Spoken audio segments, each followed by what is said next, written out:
disiplin, dan bertanggung jawab, menjadikan mereka sebagai mahasiswa yang unggul. Ini mempermudah kami untuk transfer pengetahuan dan attitude kepada mereka. Oleh sebab itu, hampir sebagian besar lulusan Stikes Hang Tuah Surabaya setelah lulus dari pendidikan dapat diterima di Rumah Sakit Pusat Angkatan Laut Dr. Ramlan Surabaya, juga di rumah sakit di Surabaya dan sekitarnya. Semoga Stikes Hang Tuah Surabaya selalu jaya dan senantiasa memberikan kontribusi terbaik bagi nusa dan bangsa. Lebih dari 20 tahun, kami berproses dalam membentuk sebuah lembaga pendidikan kesehatan untuk mencapai sasaran terwujudnya masyarakat yang makin sejahtera, lahir dan batin, secara adil dan merata. Terselenggaranya pendidikan nasional dan pelayanan kesehatan yang makin bermutu serta merata, mewujudkan manusia berbudi pekerti luhur, tangguh, sehat.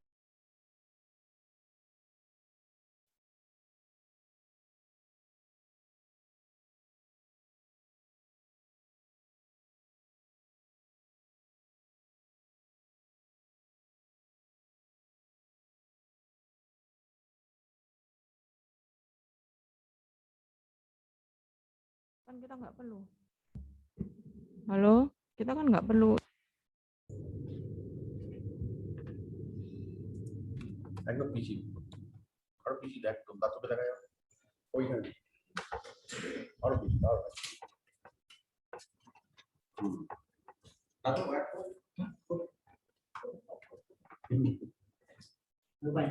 dia kan situ. Di counter di counter. So people don't complain about what?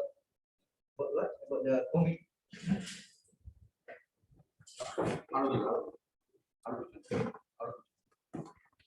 Next.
Good morning.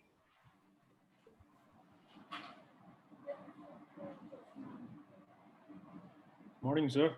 Is everybody welcome? Good morning. Good morning. Welcome to our second international conference on sustainable environment and healthcare. And today is 5th June, World Environment Day. And this year, the focus is on ecosystem restoration.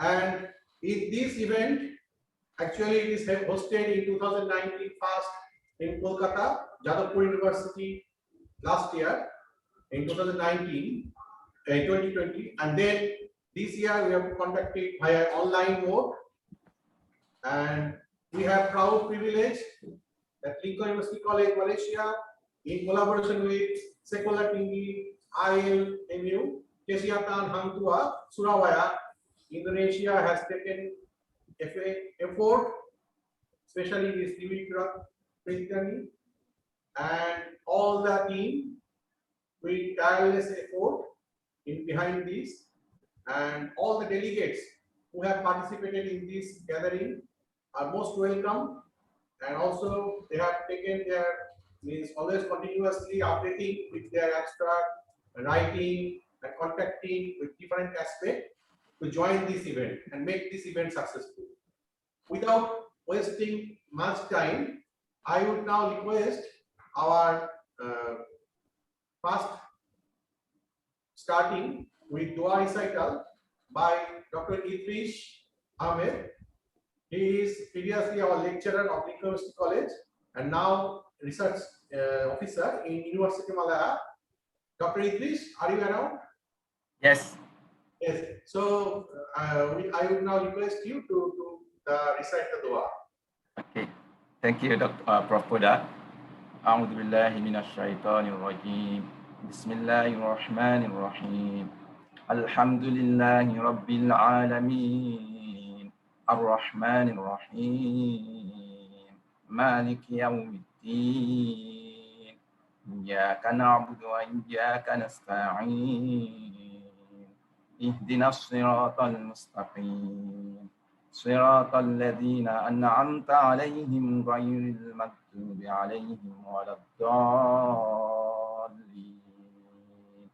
Amen.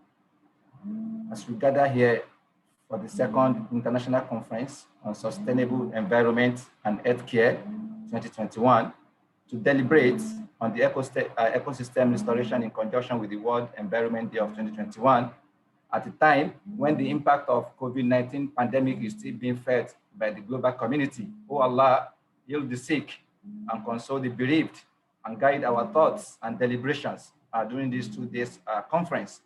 ربنا تقبل منا إنك أنت السميع العليم. Oh Allah, accept our contributions to knowledge and accept our service from us. You are the all-hearer, the all-knower.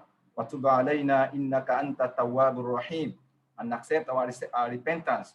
Truly, you are the one who accepts repentance and the most merciful. ربنا أفرغ علينا صبرا وثبت أقدامنا وانصرنا على القوم الكافرين. O our Lord, pour forth on us patience and set firm our feet upon righteousness. ربنا لا تؤاخذنا إن نسينا أو أخطأنا. O our Lord, do not punish us if we forget or fall into error. ربنا ولا تحمل علينا إصرا كما حملته على الذين من قبلنا. ربنا ولا تحملنا ما لا طاقة لنا به واعف عنا واغفر لنا وارحمنا أنت مولانا فانصرنا على القوم الكافرين. O our Lord, do not put on us burden greater than what we can bear, and you are our protector and our confidant, and grant us victory. ربنا آتنا في الدنيا حسنة وفي الآخرة حسنة وقنا عذاب النار. O our Lord, grant us goodness in this world and in the hereafter, and save us from your torment. وصلى الله على نبينا محمد وعلى آله وصحبه وسلم والحمد لله رب العالمين.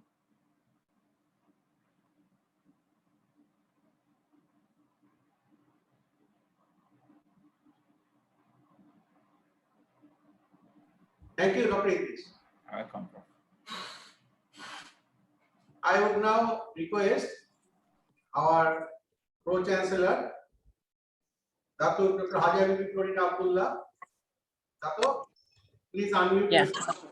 And all of you may know, Dato Bibi is the Pro-Chancellor, and she was the first Director of Nursing Ministry of Health Malaysia.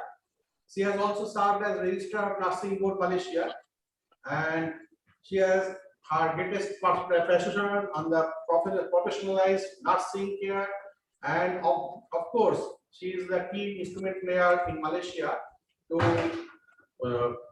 promote the nursing education from diploma to actually doctorate level. And she is already, you know, that she also trying to get nursing entrepreneurship as a passion. And now we would now request Dato for her presidential address. Dato, please. Dato, unmute yourself.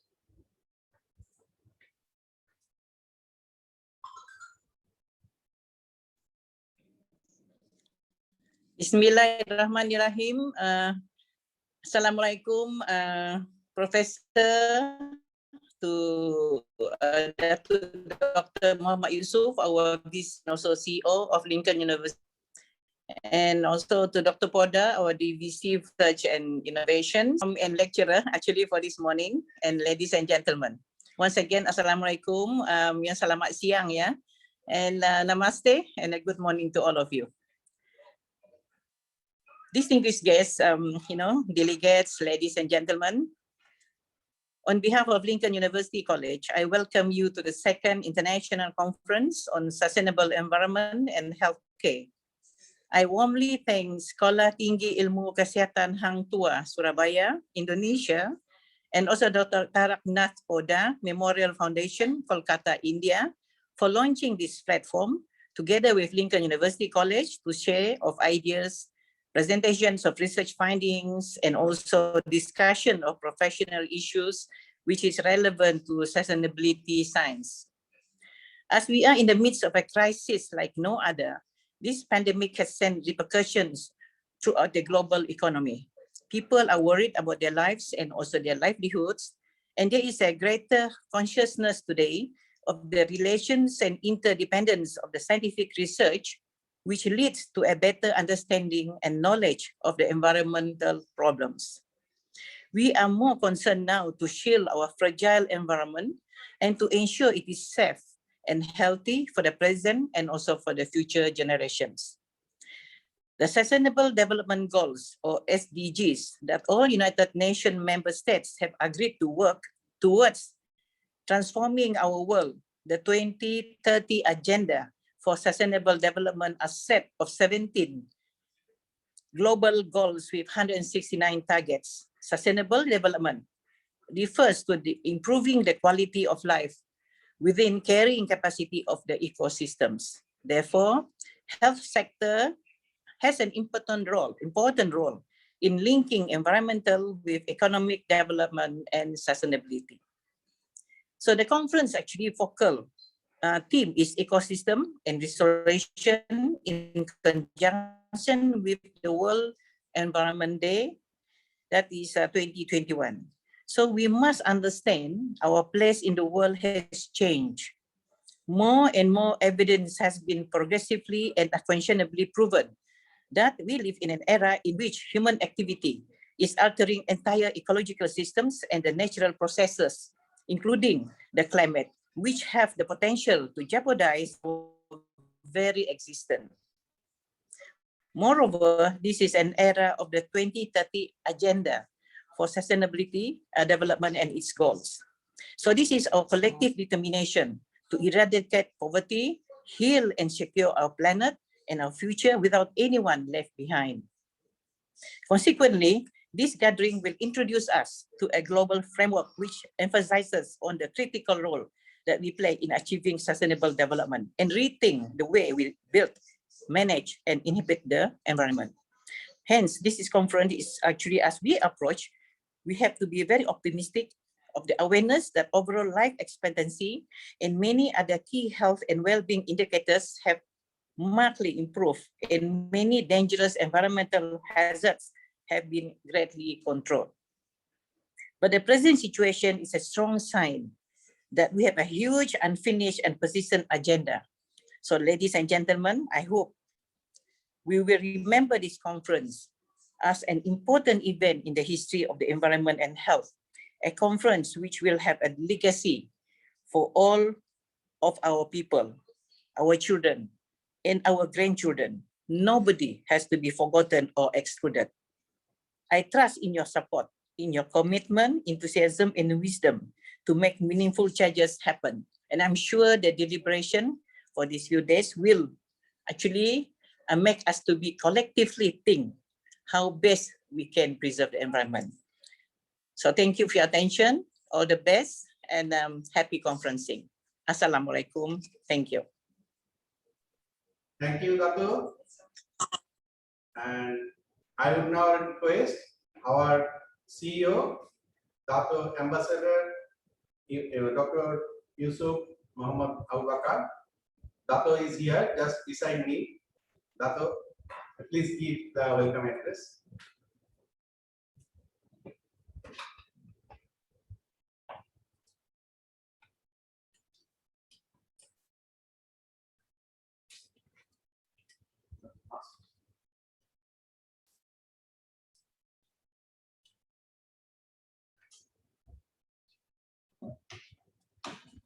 Assalamualaikum warahmatullahi wabarakatuh. Good morning to all the participants and also to the PP, Professor Dr. Amia, Dr. Evi Sri Suhad Dijis from Indonesia, Professor Dr. Surya Poda, who are involved in this organization. And also for the all participants, colleagues and friends. Allow me to warmly thank the organizer of this important conference for giving me the privilege of welcoming and addressing to you all. For me, it is an honor and a pleasure. I also would like to congratulate Lincoln University College in cooperation with Sekolah Tinggi Ilmu Kesehatan Hang Tuah, Surabaya, Indonesia, and Dr. Tara Oda Memorial Foundation, Calcutta, India, for organizing second international conference of sustainable environment and healthcare. Even though Malaysia is in the lockdown situation.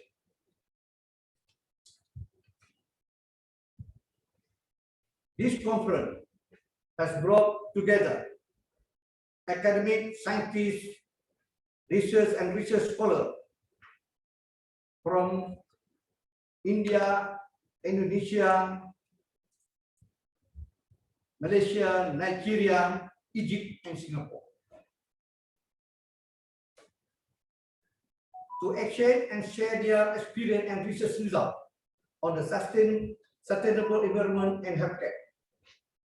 It also provided an interdisciplinary platform to policymakers, top managers, researchers, practitioners, and educators to present and discuss the most recent innovation, trend, and concern, as well as practice challenges, encounter and solutions adapted in the field of sustainable environment and health. All honorable presenters are kindly encouraged to contribute and help shape the conference through the submission of your research, describing original and unpublished results of the conceptual, constructive, empirical, experimental, or theoretical work in the area of sustainable environment and healthcare. I'm happy to see that most of the speakers in this conference is going to present their research paper focusing on the sustainable environmental and health sector.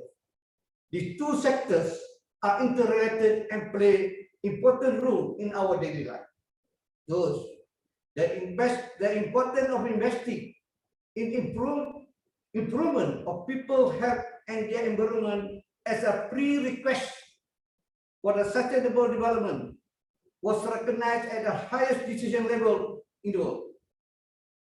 Human health was highlighted as a central aspect of sustainable development under the principle 1 of the Rio Declaration of the Earth Summit in Brazil some time ago stated, human beings are at the center of the concern of the sustainable development. They are entitled to health and productive life in harmony with the nature. Following with this declaration, commitment to secure human health and a healthy environment has become widespread, as evident by a number of declarations and statements that have emanated from the recent international conference. Many countries have formulated or are in the process of formulating national plan for sustainable development that give increased weight on health and environment concerns.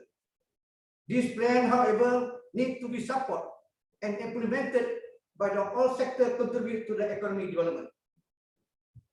The emerging of a complex environment and health system have made it necessary to define more clear the responsibility of the health sector in helping to ensure that the activity of all sectors and organizations contribute positively to health protection and promotion. Although environment, health and development concerns should form a part of the responsibility of all sectors,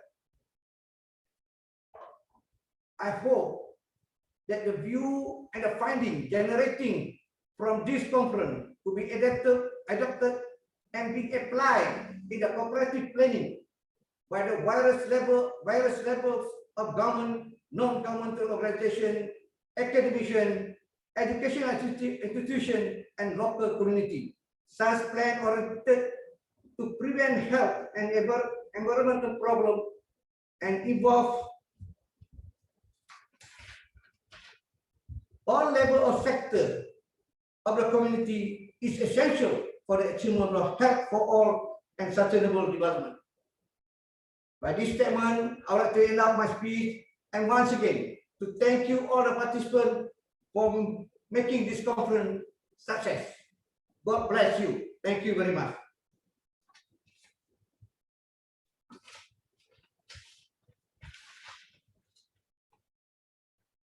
Thank you, Dato. I will now request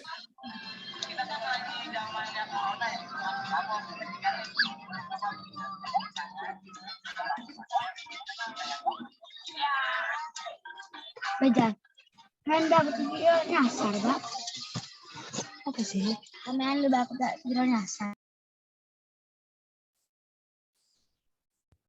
I will now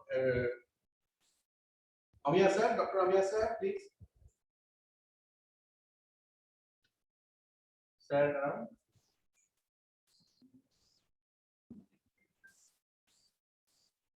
Yes. Okay. I would now request our president, Dr. Amia Bhomik sir, founder and president of Lincoln University College, to deliver the keynote address. Sir, please. Thank you, Dr. Sandeep Lodha. Assalamu alaikum, good morning and good evening. Because of many candidates are from different parts of the world. I thank you and congratulate the organizers, especially Sekolah Tinggi Ilmu Kesehatan Hang Tua Surabaya.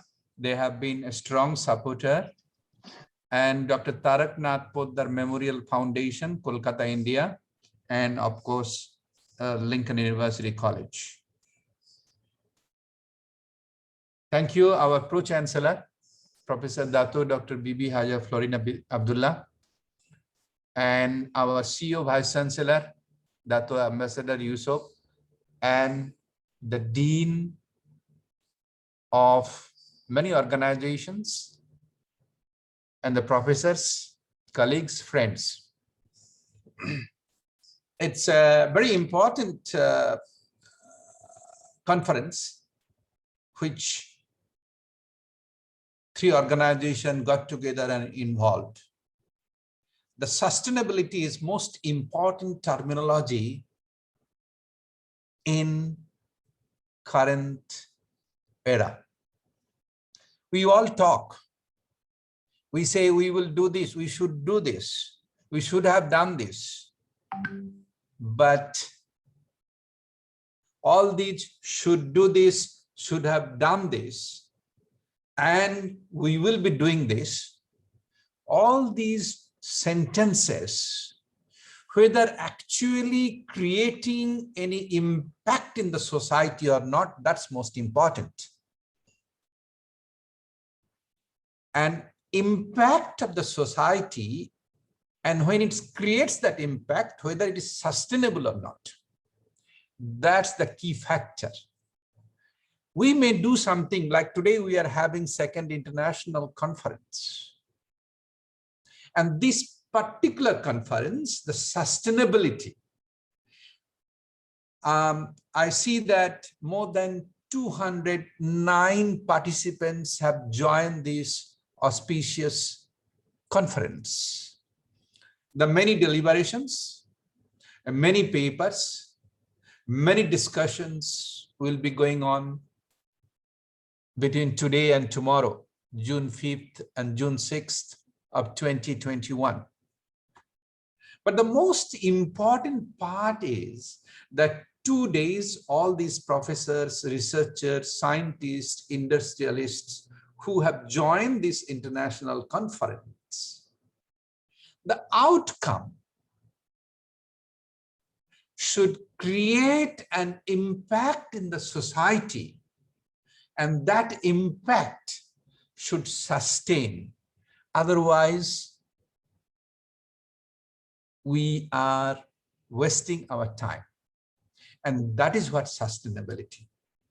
Now, as educational organization, Lincoln University College, as Sekolah Tinggi of Indonesia, we are the educational organization.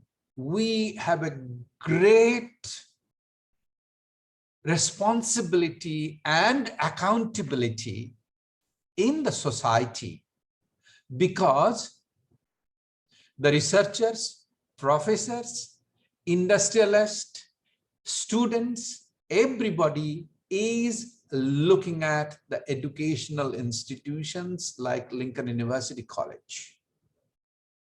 What we are doing, and whatever we are doing, whether it is creating an impact in the society, and that impact we can sustain or not. That's important. So therefore, sustainability word, it should be the key word in our life, and whatever we are doing in our life from birth to the death, that span, what I call, we are tourists from birth to death, it has a time. And that during that time, we are tourists in this world. So as a tourist in this world, let's do something for the society, that we create an impact when we die, that as a tourist came to this world, we have left something for our younger generations. So having said that, this conference as sustainability on environment and health, it is the most important SDG if I may allow to share the screen, and if you see the screen, that impact ranking for individual SDGs, United Nations, the third SDG called good health and well-being, sustainable development goal. Number 1 SDG is no poverty. Number 2 is zero hunger. Number 3 is good health and well-being. And number 4 is quality education. So if you look at how United Nations have given importance these 4 sustainable development goals. So if the education has given the 4th goal, because it is a responsibility of the educational institutions how they create an impact on all these 17 SDGs. And therefore, as Lincoln University College, how we can create an impact and sustainable on good health and well-being of SDG 3, and that is the theme of our conference today and tomorrow. Especially the currently what is happening, the COVID-19 throughout the world, we have lost our many dearest friends, many dearest relatives, and we will be losing many more, because the COVID, whatever the vaccination, whatever the medical treatment, whatever it has come out so far, it is not a permanent cure. The permanent cure for the timing is we have to maintain strictly social distancing. And this is your responsibility and my responsibility. It cannot be thrown to any of the governments. It cannot be thrown to the universities. It cannot be thrown to the United Nations. It cannot be thrown to WHO.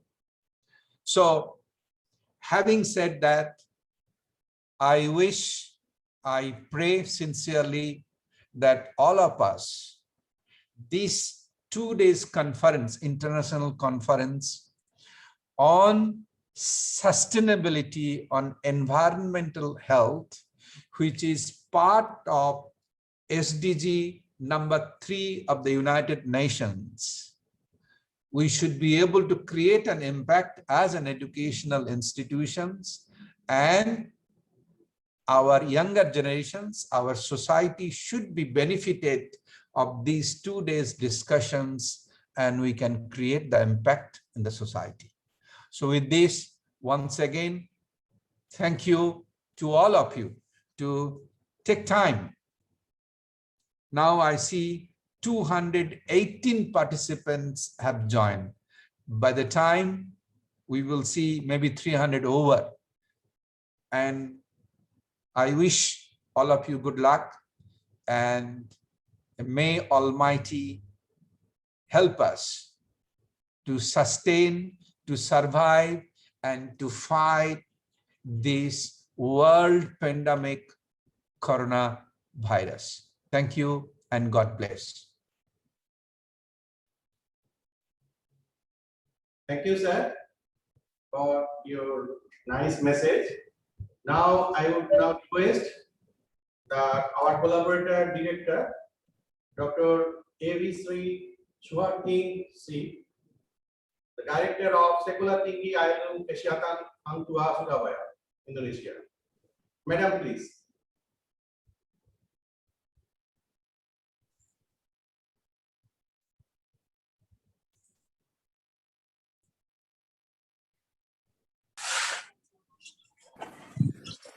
The Honorable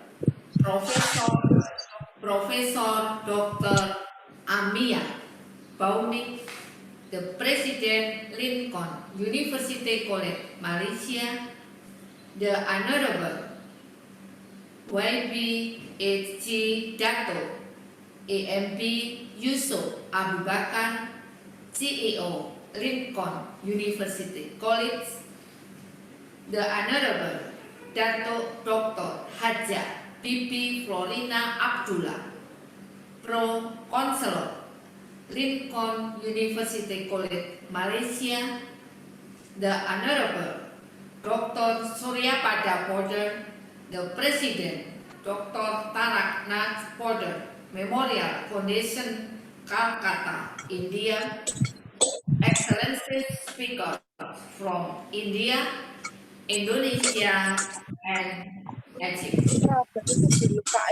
This distinguished conference committee and dear all the participants of good morning and sir. I am pleased to welcome you to this conference, the second international conference on sustainable environment and healthcare 2021. The theme for this conference is very extraordinary and respective, which is ecosystem restoration in conjunction with World Environment Day 2021. As we know that World Environment Day takes place every year on the 5th of June. The day is celebrated across the world through various events and activities. Over the years, it has grown to be the largest global platform for environmental public to do the effort plan to expand and restore the country forests, as well as to support nature-based solution to climate change and facilitate the transition toward environmentally resiliency, ecologically targeted initiative covered afforestation and biodiversity conservation. The public and government need to commit to playing leadership role in addressing the issue of climate change. The year 2021 is a year of reckoning, facing multiple crises, including a global pandemic and the continued crisis of climate, nature, and pollution.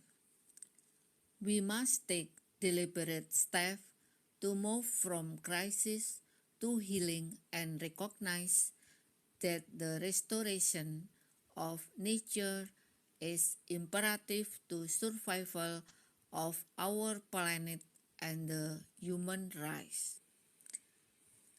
In line with United Decade and the Sustainable Development Goal timeline, are intended to massively scale up the restoration of degraded ecosystem to fight the climate crisis, prevent the loss of million species, and enhance the food security, water supply, and livelihood.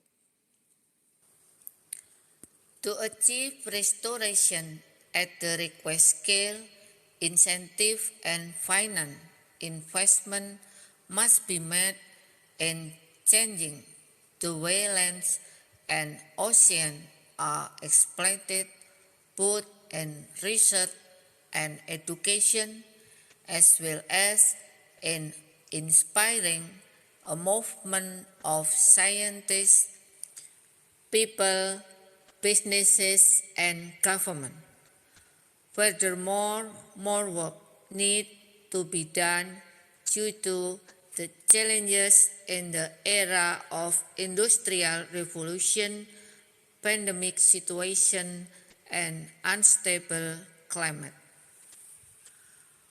A more comprehensive approach is needed in order to adapt and improve for the benefit of mankind. I thank to all the eminent speakers and participants from different fields to share knowledge and disseminate update, research, findings, and their experiences today in this forum, even too with the virtual meeting. This event is also to part of our academic activity, represent our 26th anniversary of Sekolah Tinggi Ilmu Kesehatan Hang Tuah, Surabaya, Indonesia. Hopefully, in the future, we achieve more success and glory. Finally, I would like to mention that I am thankful and we are proud to conduct this event along with the host organizer of this conference, Lincoln University College of Malaysia, and co-organizer Dr. Tarak Nath Poddar Memorial Foundation of Calcutta, India. I believe this conference would positively upgrade the quality of knowledge and network among us in the future. I wish everyone have a successful and fruitful conference. Thank you all for joining this conference. Salam. Thank you. I would now just share our foundation website and the message from the president, my father, Dr. Suryapada Poddar, and the message already written in the abstract book we are going to release now. The main thing, and we can see in the website that our Dr. Tarak Poddar is means founder, means not founder, actually he was my grandfather, MSCMP, and he born in East Bengal, and after that he passed his medical degree and also master degree in zoology in first class from University of Calcutta. He joined his service in Archikar Medical College, and of course he joined in also Chittaranjan Hospital and Asharam Bhaniwala Hospital, Calcutta. And he has discovered different parasites in 1936 and 1935. In that time it was published, and that parasites is named under him. That, and also that publication still referred in 2000 this time after 100 years also. So with this,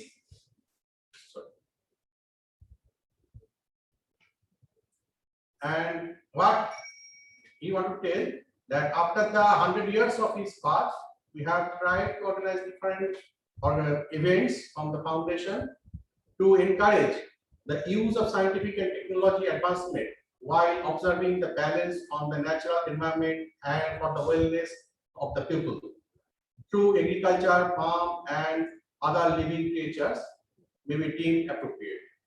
So with this, we again thankful to all the collaborators and means Lincoln University College to hosting the event, and of course Sekolah Tinggi Surabaya. Now I would now request to release our abstract book.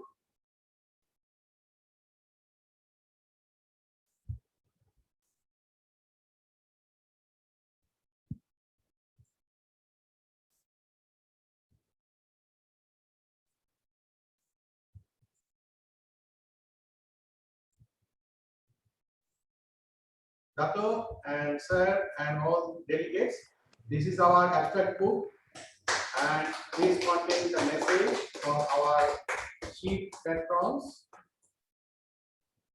And we have got 28 selected abstracts in these presentations will be presented within these 2 days, excluding the plenary speeches.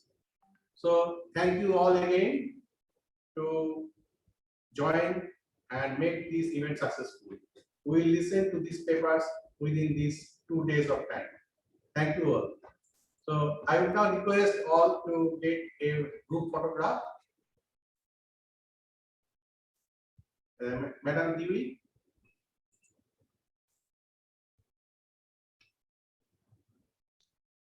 Dr. Poddar, Yes, sir. maybe everybody should on the video. Yes. Start the video. Start video so that everybody's face will be there. And perhaps I can see that 221 persons are there. Perhaps you can ask them to register in the chat their name, email ID, and contact. Thank you. Everybody ready? We are taking now photograph. Number 1. Smile. Some people are smiling or not? Yes. Next. Next page. Many camera not on. Please, all the camera. The beautiful person on the art. So therefore, please show your face. I was told the best person on the earth, you. So if you don't speak to yourself, you are missing talking to the best person on the earth. So therefore, please show your face and talk to yourself.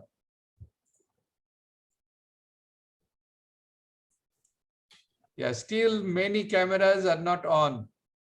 Yes. 222 participants. Please on your, just for few seconds only, that's all. I know you are the best person on the earth, you don't want to show everyone, but at least we have little opportunity today to see you.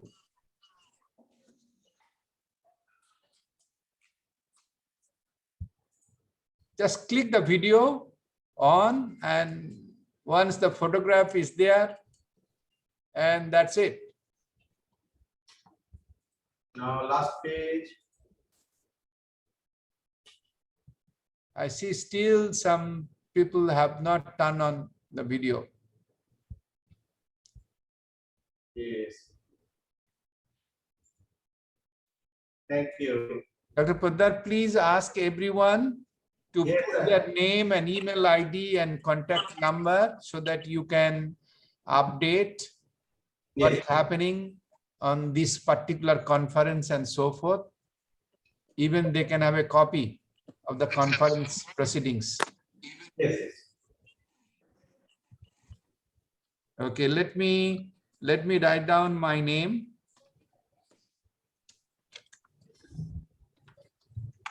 Please do write your email. We download. See, I have given my email ID. All of us, please do write your name and email ID. And would be good also to give the contact number as well. Please do the needful so that you literally register in the conference. I can see that 222 participants. Yeah, please do so on the chat so that your attendance is recorded, and at the same time we shall be able to send you the e-certificate of participants to this email as well. Thank you, Dr. Poddar, all yours. Thank you, sir. Thank you. We will now Please end. make it, Dr. Poddar, please make it mandatory Yes. because you are going to give the e-certificate. So make sure everybody's full name, email ID, and contact telephone number is there. Yes, sir. We have already given the link, Okay. so they can fill the link in. Okay, good. Thank you. All yours, Dr. Poddar. Okay. Thank you, sir. Thank you, sir. Thank you. We will now proceed for our second session. And Ms. Devi.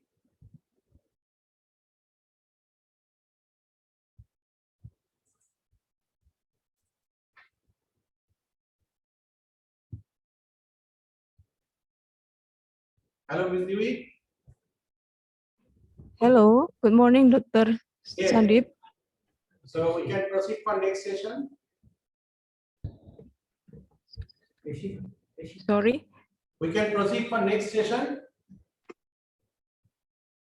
Next plenary session. Yeah, okay. I already see Madam Bushwarni Anwar already joined from University of Bengaluru. Professor Smriti Mani joined from Medical College Principal, Kolkata, and all other degrees already joined. So we can proceed our next session of plenary speech today. And before that, may we play the national anthem of the countries. Ms. Devi. Would you please repeat, Dr. Can Sandip? we play the national anthem of the countries? Indonesia, Malaysia, and India. Oh, all right. Thank you. So sorry. We will start now. Okay. Everybody, please stand up to show respect of our national anthem, or you can switch off your camera if you not other place.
जनगण मन अधिनायक जय हे भारत भाग्य विधाता पंजाब सिंध गुजरात मराठा द्राविड उत्कल बंगा विंध्य हिमाचल यमुना गंगा उच्चल जलधि तरंगा तव शुभ नामे जागे तव शुभ आशीष मांगे गाहे तव जय गाथा जन गण मंगलदायक जय हे भारत भाग्य विधाता जय हे जय हे जय हे Jaya Jaya Jaya Jaya He.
Thank you. Thank you, Doctor. Now, we would now request our guest speaker, Dr. Kushrani Anwar, Madam, Associate Professor, Department of Forestry, University of Bangalore, and I will now show you that. Okay, thank you very much, Dr. Sandip. Just 1 minute. I just show your profile. Oh, okay, go ahead. Of course, from the website I am showing, but just.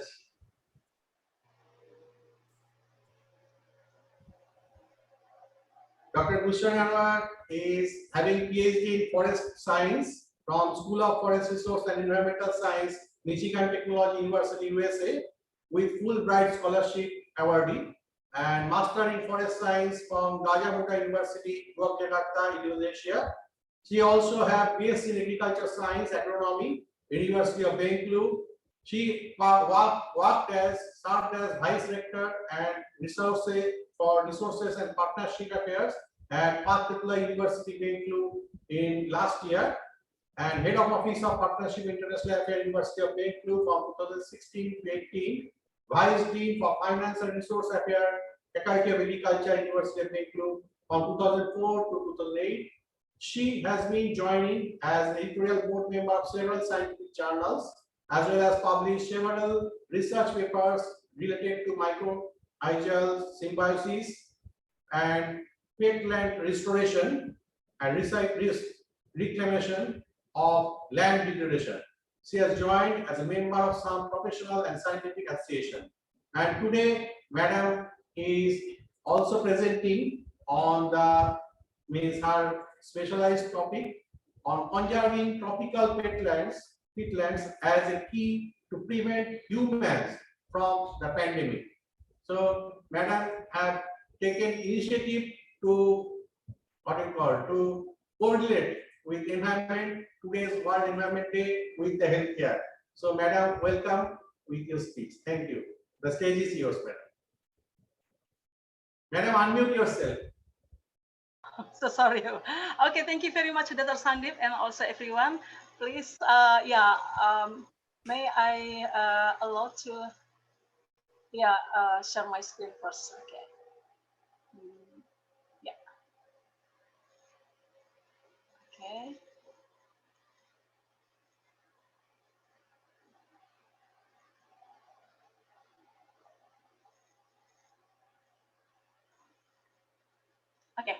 Assalamualaikum warahmatullahi wabarakatuh. Good morning, everyone.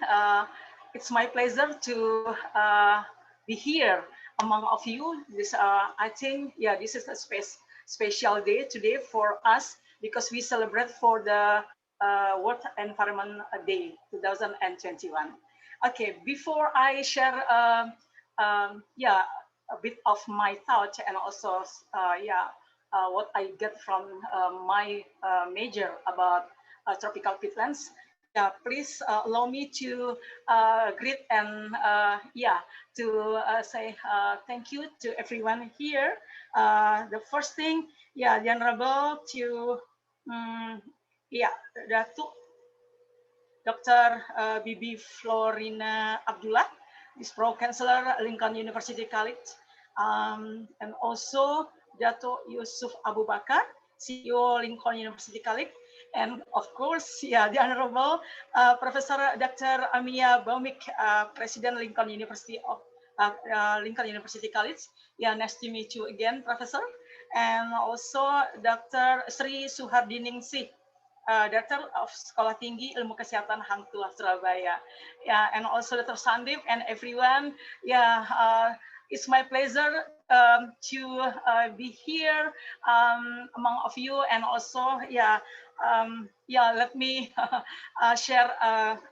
Yeah, a bit of information. I think something new I get, and also from the for scientists about how the relationship about tropical peatland also pandemics. So that's why today I take a topic about conserving tropical peatlands as a key to prevent humans from the pandemics. So as Dr. Sandip introduced me before, yeah, I'm Guswami Anwar. You just call me Igus. I'm from Department of Forestry, University of Bengkulu. Okay, so yeah, before we elaborate about relationship between tropical peatlands and pandemics, so I will invite you to know first about peatlands. What are peatlands? So before that, we have to know this peat. In Indonesia term, we say this gambut. So peat, it means organic matter accumulated over thousands of years, storing concentrated carbon in layers. So you can see here, I mean, the two pictures this describe about this the peatlands in the, yeah, in the some areas like in Kalimantan, Borneo. I think in Malaysia we have also a lot a lot of peatlands areas, and also the some areas. And peatlands are terrestrial wetland ecosystems in which waterlogged condition prevent plant material from fully decomposing. So it means this the terrestrial wetland. Yeah, this I think most of peatlands, they have always waterlogged. Yes, so some of peatlands already drained, but the good peatlands, the healthy peatlands, they're always the waterlogged. So here, distribution of global peatland. So we can see this, the green areas here. It means the peatlands area. So the fourth areas and the biggest and the largest peatlands in the world, we can see here the first one in Russia, yeah, in the Europe here, in the Siberian, and here the second one here in North America and Canada as well, and some, yeah, here for tropical peatlands we have in the South America and also in the Southeast Asia, and the largest areas, tropical peatland areas, yeah, in Indonesia. Also the some in Malaysia, in Brunei, and also the some here in the Africa. So yeah, we jump to the tropical peatlands. So yeah, because in the world we can divide two areas of peatlands. So tropical peatland and subtropical peatlands. So today I invite you just focus to tropical peatlands. So peatlands are distributed throughout the tropical world, with the majority occurring in Southeast Asia. So we can see here the percentage of the area of the tropical peatlands. Yeah, most peatland in Asia about 56% in Indonesia and Malaysia. And also the remain of them this, in South America, Peru and Brazil, and also in Africa, and also in Central America and Caribbean. So yeah, currently everyone, mostly I think the scientists who are working in the environmental project, environmental issues, they concerned about the peatland functions, especially tropical peatlands. Why? Because this the close related to the climate change. Because peatlands, they have the main function as the carbon storage. So when we do something to peatlands, like we drain them, and then we convert them to the agriculture land or industrial land, something like that. So it means we disturb about the peatland function, especially for the carbon sequestration, carbon storage. So that's why tropical peatlands, they affect to the climate change. So here, the some ecosystem services of the tropical peatlands. Yeah, first for provisioning, for the timber and natural forest products, water supply, and fish production. And especially in Indonesia, so from the Indonesian government, so since 2015, I think, they start to regulate just no any timber activity. We have the moratorium to stop for the logging in the Indonesian forest, particularly in the peat forest. And then the main function also for the peatlands or tropical peatlands about the water supply, because what's it called? The peatlands, we can say this is the control of the water water distribution, water conservation in the nearby area. Related to the hydrology, for the flood mitigation, maintain base flows, prevent salt water, something like that. And also this related to the pollination, sediment nutrient, and also toxin removals. And the main function I told before, this about the carbon sink. And for the supporting function here, tropical peatlands also as a primary productivity, nutrient cycling and water cycling. And then for the local people who live in the nearby the peatlands forest, peatland area, also they have the cultural values for the spiritual, recreational, educational, historical, traditional, and also aesthetic. So it means that a lot of the ecological, economical, and social function of the tropical peatlands or peatlands for humans and also for our environments. Most tropical peatlands are formed by highly productive tropical rainforests, we known as peat swamp forests. So most of tropical peatlands in Indonesia, mostly in Kalimantan, in Borneo Islands, they are peat swamp forests. In many ways, these forests are similar to other tropical rainforests, such as in the size and density of large trees. It means the area is dominated by the huge trees with the huge diameter. And also they have a lot of the unique biological communities like orangutan, also there's some primates there, and also birds, and many wildlife live in the tropical forest or in peat swamp forest. So here we can repeat again, or we can also see again about this the ecosystem services for the tropical peatlands. We also here see tropical peatland also for medicine. A lot of what's it called, the traditional medicine, this medicinal plants we can find live and grow in the tropical forest. Yeah, okay. So here, some biodiversity conservation. I mean, yeah, like I mentioned about the wildlife. Yeah, communities here also, and we have yeah, in the famous one, yeah, we know about this orangutan, and also we have the tiger, macan tutul, and also some fishes in the river, and also like the many kinds of birds. So today I invite you to, yeah, like we concern about how the tropical peatlands yeah, function to prevent or protect humans from the pandemic. So yeah, right now we are living in the, among this virus, in corona virus COVID-19. So one good article in published last year in November 2020, tropical peatlands and their conservation are important in the context of COVID-19 and potential future or zoonotic disease pandemics. Yeah, there's a lot of scientists working for this project for the research.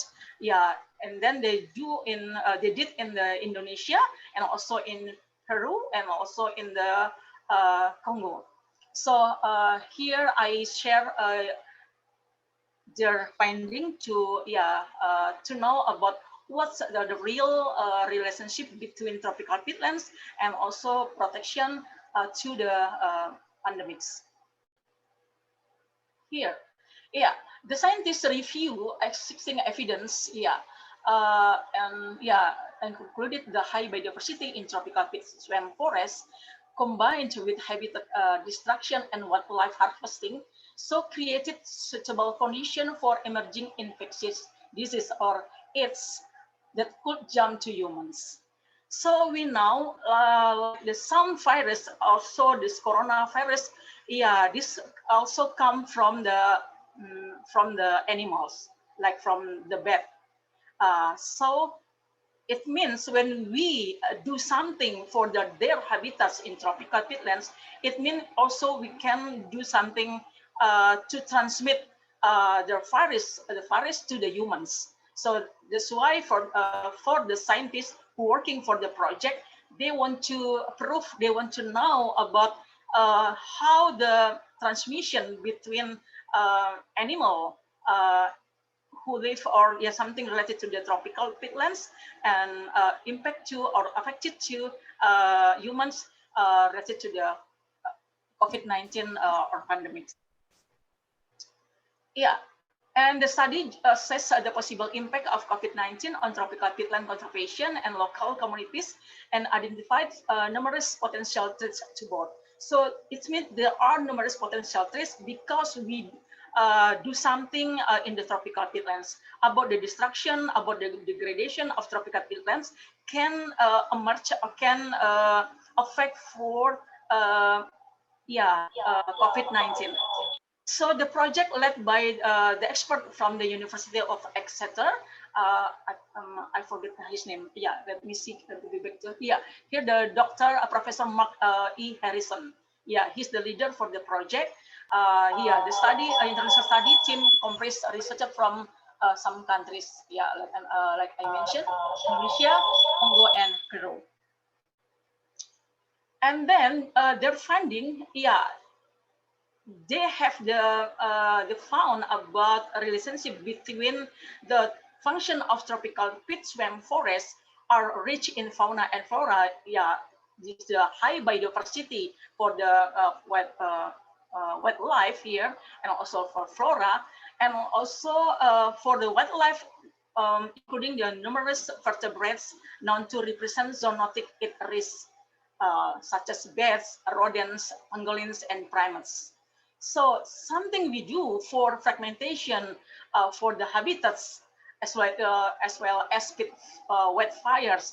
Yeah, we know maybe everyone in the world now. Yeah, every year in Indonesia we have problem about the pit fires because some people they want to convert the pit area to plant to the oil palm, make the oil palm plantation. So also make the pit, wildfires, and yeah, ultimately driven by human activity. And also they do for the wildlife harvesting.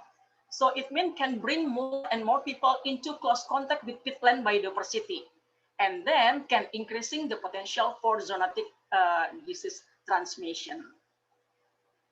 So it means exploitation and fragmentation of these habitats, it can be yeah, increase or create for potential its transmission. Yeah, and also major wildfires in peatland areas cause massive air pollution, particularly in Southeast Asia. So it means also to increase the threat to human health from respiratory disease like COVID-19. So something like because the wildfire in peatland can create a lot of haze, so can affect this our lung. And also many cases happen in Borneo Island when the huge wildfire in peatlands occurred in 2015, and also in I think this last year, and as well the big one in 1997. So that's why when we do something for fragmentation or exploitation for the tropical peatland, can create a lot of something disruption about their function. So are tropical peatlands as potential source habitat for disease pandemics? Yes, here.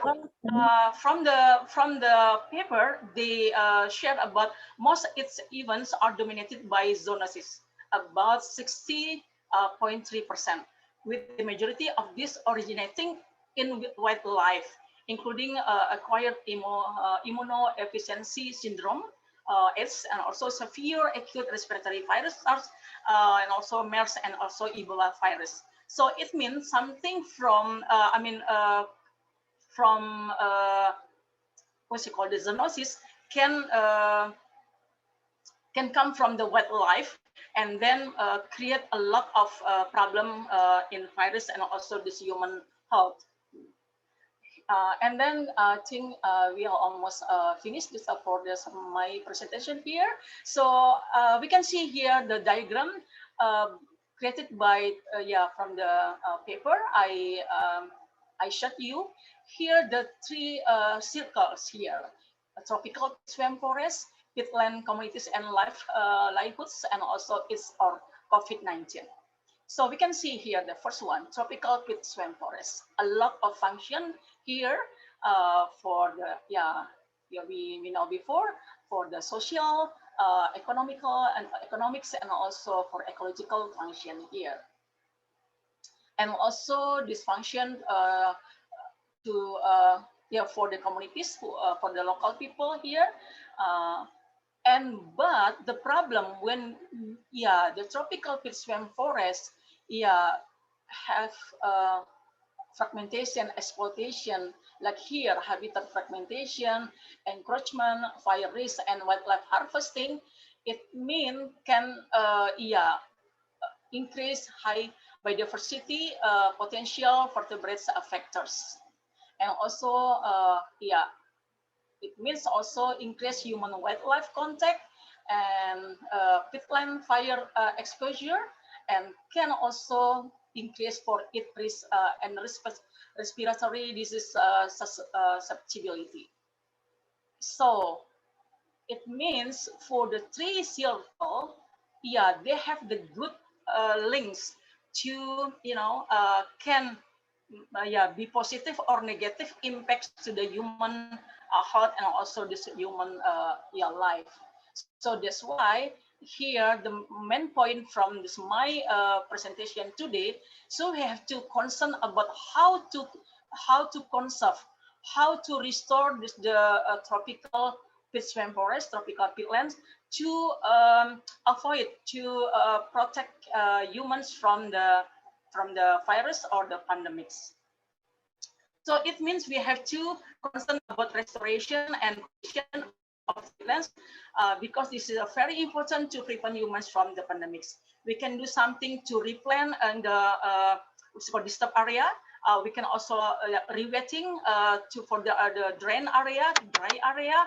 So we can also we don't harvest wildlife, and also there's some many trees there, and yeah, everything related to the how to do conservation and restoration in tropical peatlands. So, and then the in the occasion, I also to greet to everyone here, happy Environment Day. So yeah, we have to concern about this our environment, because save our forest, save our earth, and also it means save our future. Okay, I think this the overall about this my presentation. Apologize if maybe some mistake or something. Yeah, maybe I cannot give you the two details, and then we can also continue with the discussion. Okay, I give back to the Dr. Sandip. Thank you very much for this your you give me the opportunity to share this a bit information about this. Okay, thank you, and then have a nice day. Thank you. Thank you, Madam. Yeah, very welcome. And of course, all of us is grateful for your nice presentation and of course presence during your busy schedule. And without wasting much time, we would now request our next speaker. Our next speaker is Dr. Shetadi. I just share my screen.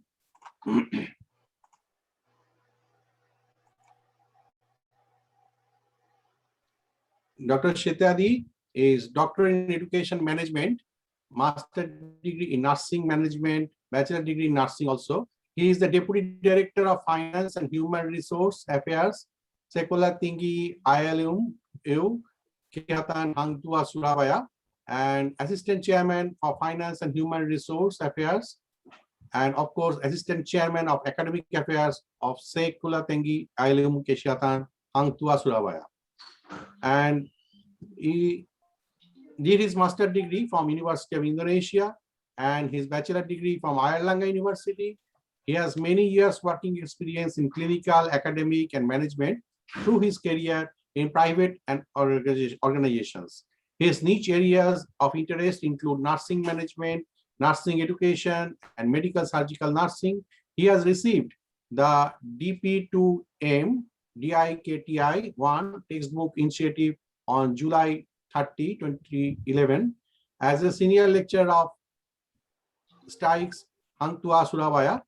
He focuses on nursing management and medical surgical nursing. Despite his academic credentials, his track record in research studies and year of experience are praiseworthy. So we welcome Dr. Setiadi. The stage is yours, sir. Thank you. Assalamualaikum warahmatullahi wabarakatuh. Warahmatullahi wabarakatuh. Waalaikumsalam warahmatullahi wabarakatuh. Mohon izin. Waalaikumsalam, mohon izin. Semangat, Buket. Yeah. Good luck. I will presentation for video. Skip screen.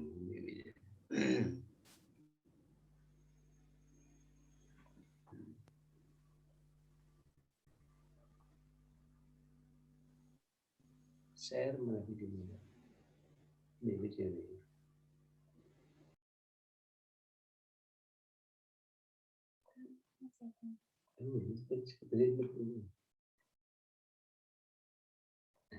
Assalamualaikum warahmatullahi wabarakatuh. Honorable of the speakers, Mr. and Mrs. Bualab.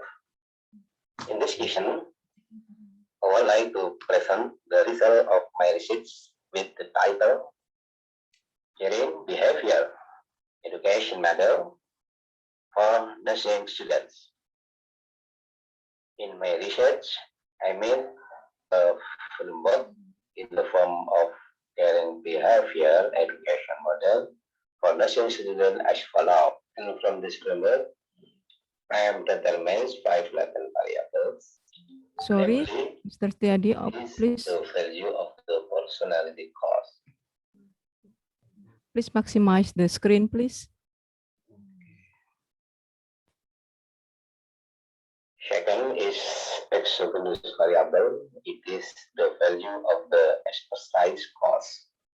First, endogenous variable, it is the student attitude. Second, endogenous variable is the student subjective norm. Third, endogenous variable, it is the student perception of withdrawal. And for endogenous variable, it is the student caring behavior. And each of these latent variable has the following manifest variable. One, the grade of personality course, X1 score of nursing ethics course, X2 score of nursing communication course, X3 the grade of professional nursing course, X4 score of character education course, and X5 the grade of personality and career development course. 2, score of expertise course. X6 the grade of basic concept of nursing course. X7 the grade of basic nursing course.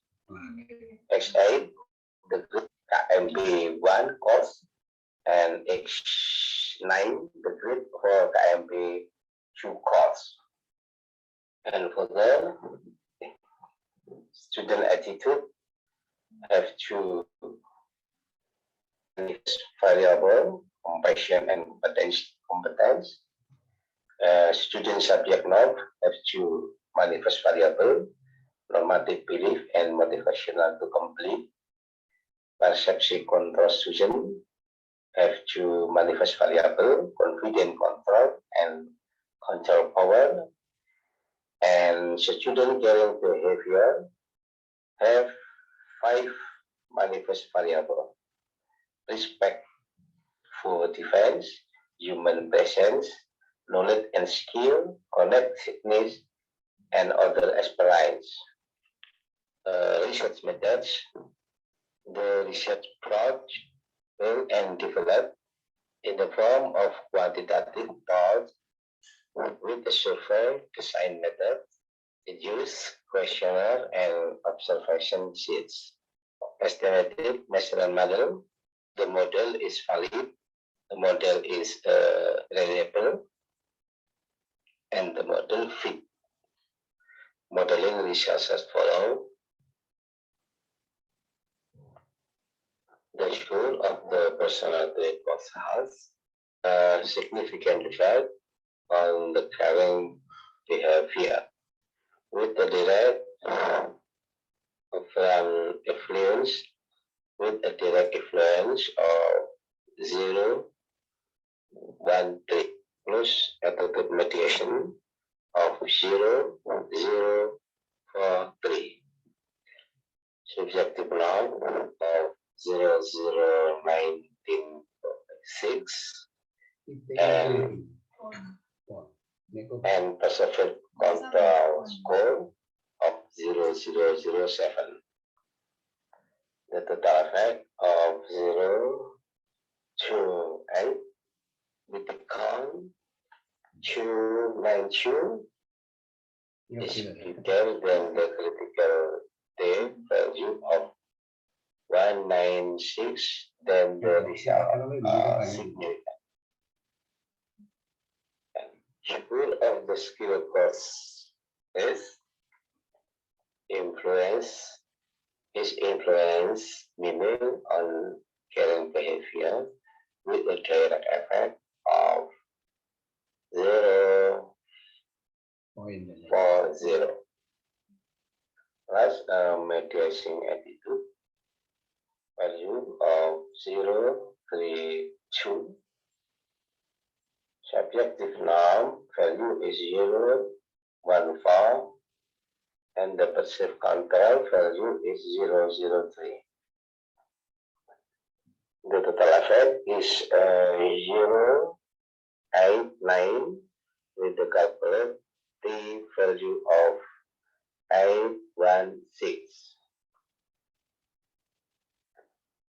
So the educational model of nursing student caring behavior is influenced generally by the value of personality courses and expertise course.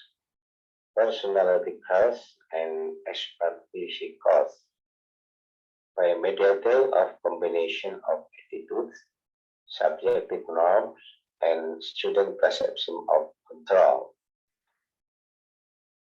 It means that the stronger the knowledge and the high the skill, the high the caring behavior of the student. Through a combination of mediation, along with the direct influence of attitude, the direct influence of subjective norm, and the indirect influence of student perception of control. Based on the finding of this research model, the formation and the development of caring behavior can be pursued through several systemic integrated strategies, and including 1. Integrating caring behavior education content into our courses with class-based programming design, organizational, culture-based, clinic-based, and community-based. 2. Integrating caring behavior education into daily activities on campus and practice in the form of creating an habituation of caring culture. 3. Integrating caring behavior education into all activities program by education management. 4.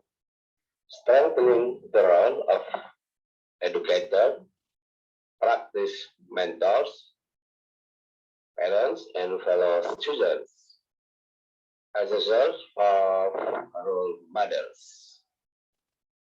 5. Building campus collaboration, communication with various healthcare base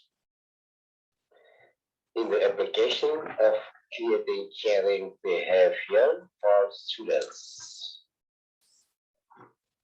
Suggestion to the leadership or related institution to 1. Development of caring behavior education management in depth in the form of structuring the curriculum base, device rules, and achievements to be achieved. 2. Rebuilding the ability of lecturer and clinical supervisor as innovator and motivator for students in the learning process. 5.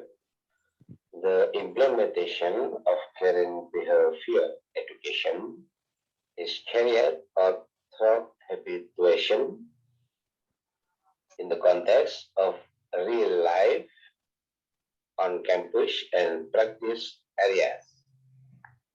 6. Implementation by embodiment of value in attitudes, norms, and perception of student daily behavior.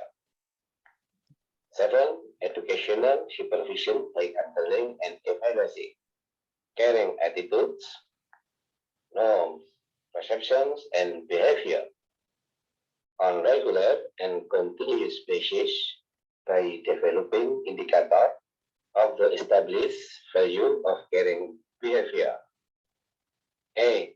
Supervision through rules and attitude books, recording achievement, analyzing and following up as needed. Advice for the head of nursing study program. 1. Placing the topic of caring application on student in the early and final semester. Balance theory and practice in the of material, time and learning process, where practice is more than theory. 3. Develop a learning module in the form of a caring behavior guide. Advice for educators. Educator as main actor in education and learning management must be able to carry out continuous empowerment to explore student potential. Suggestion for students. Students need to read more books about caring behavior, actively participate in seminar or training held on campus or off campus. Suggestion for follow-up research. Follow-up research to examine the effect of implementing campus culture from various nursing colleges and student caring behavior. Okay, I think it's time for me to end this thing. Well, I sincerely apologize. I will finally say it.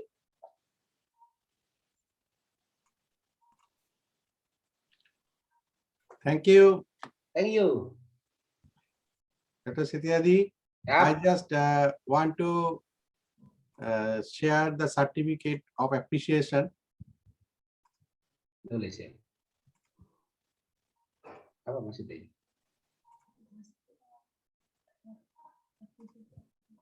Sudah.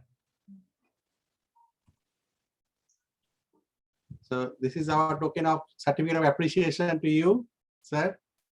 Kindly accept. Apa maksudnya? Oh yeah, yes. Thank you, Dr. Sidit. And also, Madam Gushwarni. Madam, you were around, yeah. I think. Yes, sorry, that time I cannot show because computer have problem. So, okay, thank you so much. Thank you for your kind presence, sir. Professor A.K. Pal, sir. Yes, sir, joined already. Okay, sir, just I introduce you, just 1 minute, sir.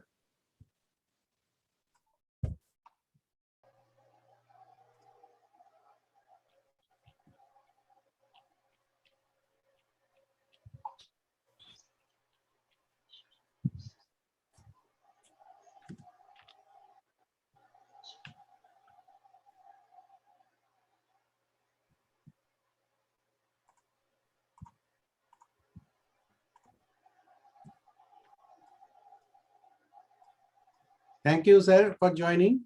Professor Ananda Kishore Pal is professor and head of the Department of Orthopedics and Traumatology in IPG MER, SSKM Hospital, Kolkata, India. And he was the youngest professor at the age of 42. He won A.A. Mehta Gold Medal in 2002. He also achieved the best scientific presentation of session IO ACON in 2003 and the best paper in implant section as co-author in IOA Con in 2004. He won the Johnson & Johnson Traveling Fellowship of IOA in 2007 and SN Bakshi Gold Medal Award for Best Publication in Indian Journal of Orthopedics in 2012. Professor Pal is the author of an Atlas of Orthopedic Surgery. He also has publication in 33 international and national index journals.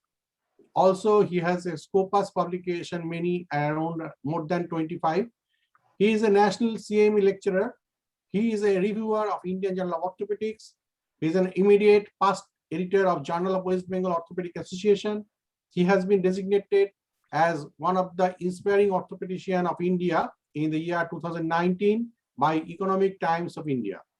And I must mention, Professor Pal visited Malaysia, I think 2019 in September before the lockdown, and we have enjoyed his talk here.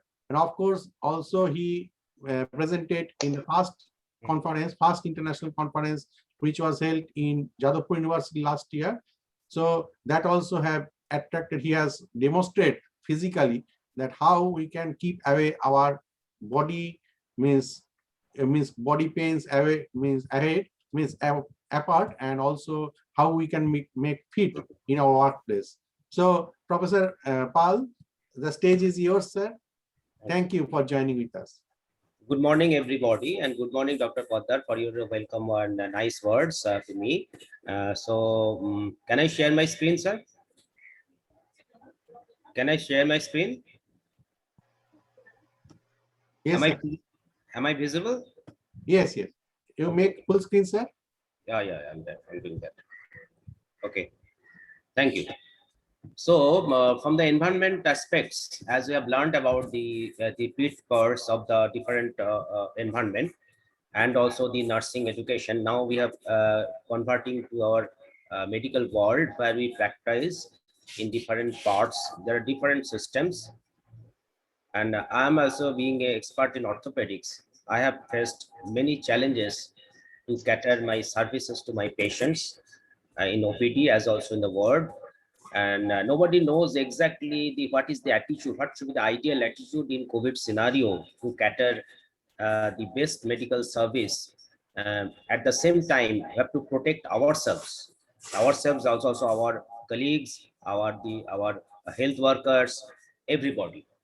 So this is my short experience of the last almost 1.5 years to how to cater our medical service for the patients being an orthopedic surgeon.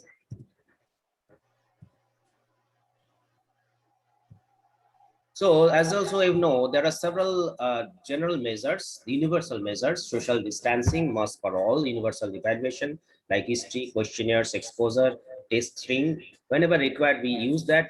As also treat as the positive, all the patients which is unknown, which should be considered as a positive unless proven otherwise. We have to correct our PPE, and we have to take the consent to cover the risk of exposure to COVID-19 to either party. So at the doing that, we have faced several challenges at the OPD and the orthopedic wards, and our actually aim was to protect the self first, following by the protection of the health workers, protect the patients and the relatives, provide the satisfactory treatment, prepare the effective work plan at the same time. So there are several challenges in the OPD. As I know, the IPGME at my center is being the most busy OPD and being the only referral center of the eastern part of the India. Not only part of the India, but there are several parts of the country that the patients are coming, like Bangladesh, Nepal, Pakistan, even different parts of the other parts of the world also. So on an average, we have faced about 1,000 orthopedic patients in our OPD. So it is very difficult to maintain the COVID attitude in our OPD. But still, as you can see the pictures, this is the pictures during the lockdown period. Even during the lockdown period, there are several patients has come, and we have tried to maintain the different attitude of the COVID and the protective attitude, like the movements of the patient. As you can see here, one part of the room has become kept entry, and patient is allowed to stand in one side of the room, so that the other parts they cannot be. There is less chance of contamination of if there are any positive patients remaining unknown. So we prevent the crowding as much as possible, like in this manner. But 6 feet spacing is not maintained always. There are PPE, means the most important PPE we advise is the mask, especially the single mask or the double mask, preferably in most of the cases. Substances, especially the most important substances, those are dangerous substances or which can cause harm to the health, we should be kept away from the patients. And also we have to try to impart the knowledges, not only to our health workers, our colleagues, to also our patients also. Now, suppose these are the rooms of our OPD, so there are some barriers. So it is very difficult to diagnose from the distance. So the distance from the distance, there is sometimes we face difficulty to hear the exact word or the history, and also the examination also is part is very important to the distance also to the barrier. And also the discharge of the advice is also difficult from sitting in a different in a space. See, this is the patient has come, is operated 6 months back. It is very difficult to examine here. And then again, he is asked to come too close to me to examine for that. And we have examined, there is several problems the patient is having, including the stiffness of the knee, as also there are some radiograph shows some non-union of the condyles. So in that case, so this is the phases of the difficulty we faced in our OPD. Another important, very important legal perspective is the employer and the worker responsibilities.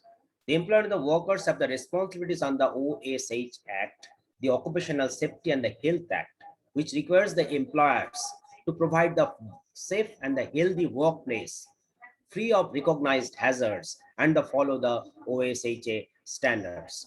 Workers should participate in the development and the implementation of the employer's safety as also the health policies, and the help ensure that they are appropriate and implemented. So this is the legal challenge. Actually, we have to encourage everyone to speak up, to have a right to file a complaint with ICSEH, the state or local health department, the mayor or the police. So there's to take the actual appropriate action to be taken. So key elements, apart from these, there are system evaluation and improvement, there are family preparedness, emergency operation procedures, as also the post-pandemic recovery. Most important points we have to highlight is the management of the leadership and the employee participation. Being the unit of the head, we have to implement the policies for the leadership as also the employee participation. We have to control the hazard for identification and assessment. We have to control the hazard of the to prevent and the control of the worst situation, as also risk the communication, education to everybody, because this is the unknown disease and unknown consequences. So we have to educate everybody, and also the training is important, because the safety of our frontline workers means it's your safety, it's mine safety. So safety to everybody. So this is the philosophical word which is spread to all over the country. So safety of everybody should be entertained. So not only the own safety, because if any member of your team is become unsafe, that means you are women's unsafe. So this is very important. Now, how to protect the workers? There are several steps, like the elimination of all the hazards. It is very difficult. Physically remove the hazard is extremely difficult. So this hierarchy of the controls is a substitution. It's very important. The replace the hazard, engineering control, isolate the people from the hazard, change the way the people work. Lastly, the protect the workers from the personal protective equipment. So if we, hello? So if you see the hierarchy of the control, the most important is the elimination, which is almost impossible. But the other parts, the substitution, engineering control, the administrative control, and the PPE, that could be done. And that actually I attempted in our setup. Of which most important is the tabletop exercise. It is a discussion-based event that uses the progressive stimulated scenario together with a series of scripted injects to make the participants consider the impact of the potential health emergency on existing plans. That means it is a two-way traffic.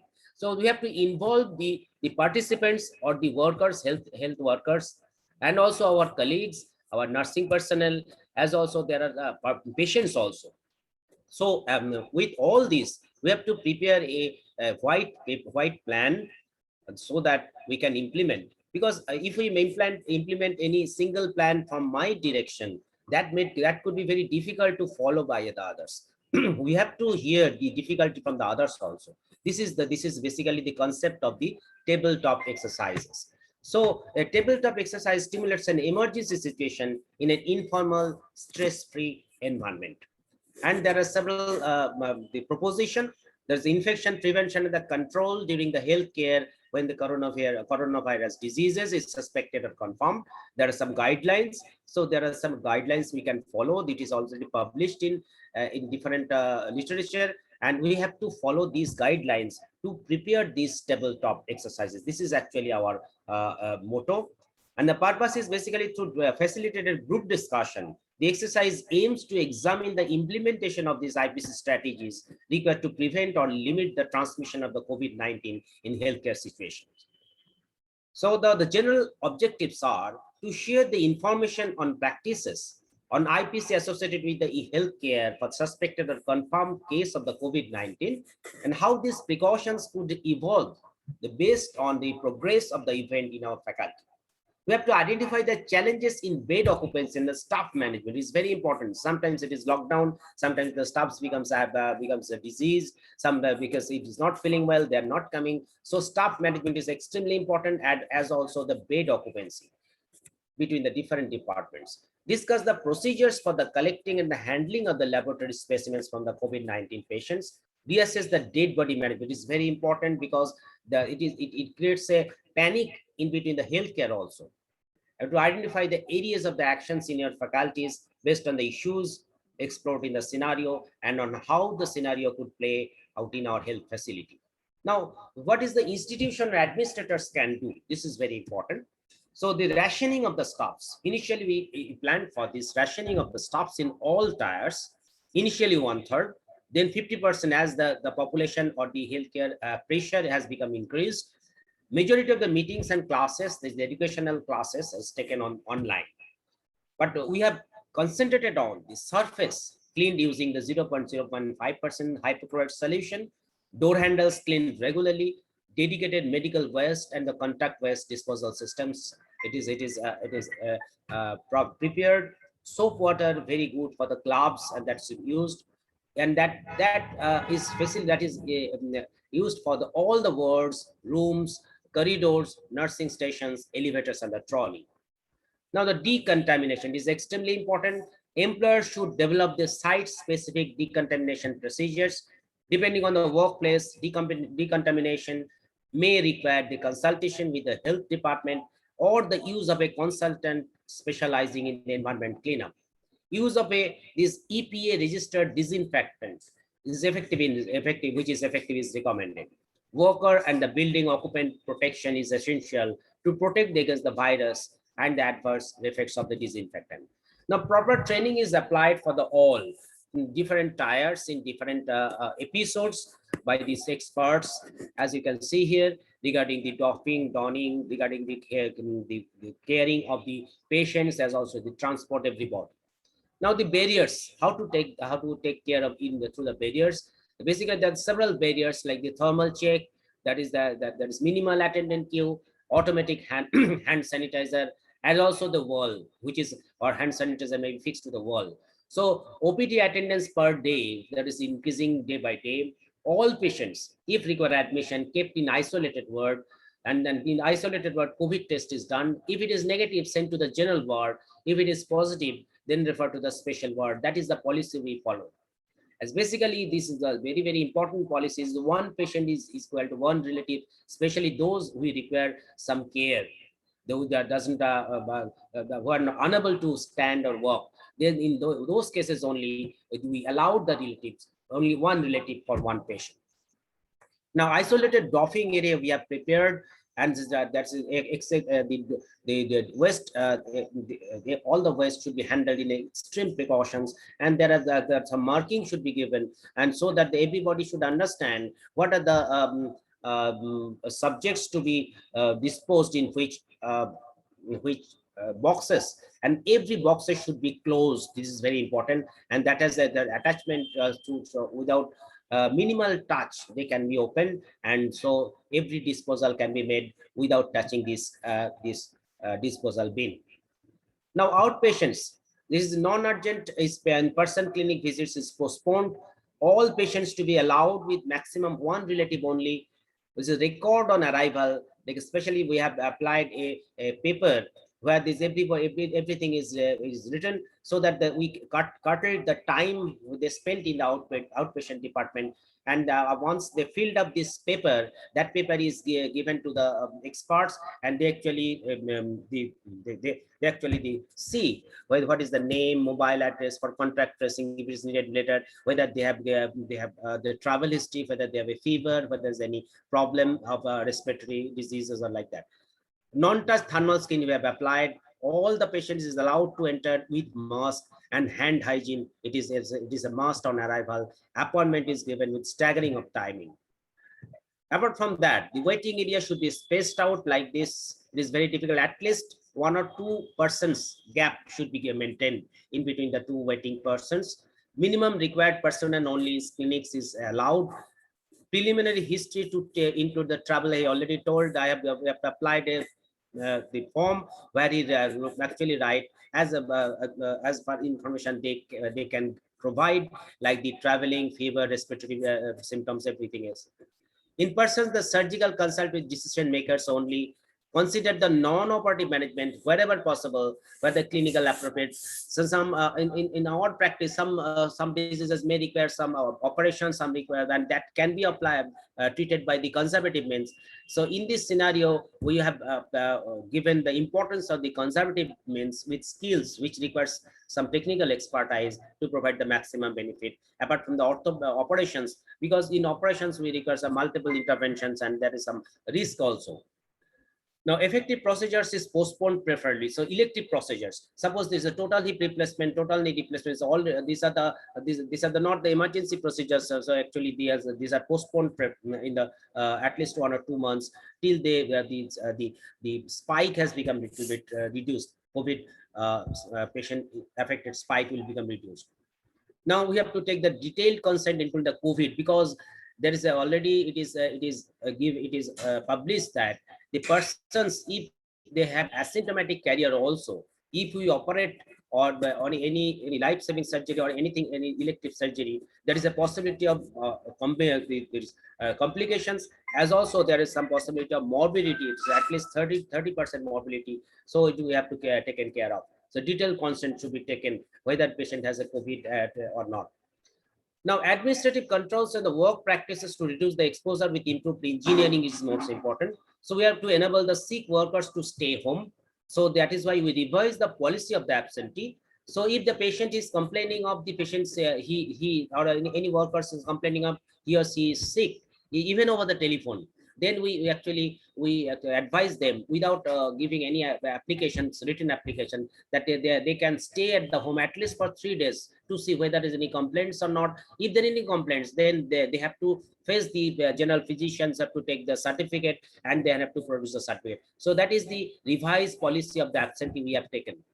Actually, the minimizing the contact among the workers and the clients, limiting the numbers of the staff present in the high potential exposure task, and again the training with all the persons, everybody that should be trained and also should be vaccinated. So these are the protocols we have applied. Now, engineering control is extremely important, like the ventilation. This is very, very important. Those closed spaces, especially the AC. So those spaces which has contains the air conditioner. So preferably we applied for our institutions to add some filters which can filter the the organisms. So in some situations they applied, they allowed this ventilation, this AC with some specific filter, but otherwise we can give some drive-through services like the air purifier, the plastic shields or the other barriers. There are some sneeze guards. It is not available, but I have heard it, but we have also asked for that, and also this personal protection kit.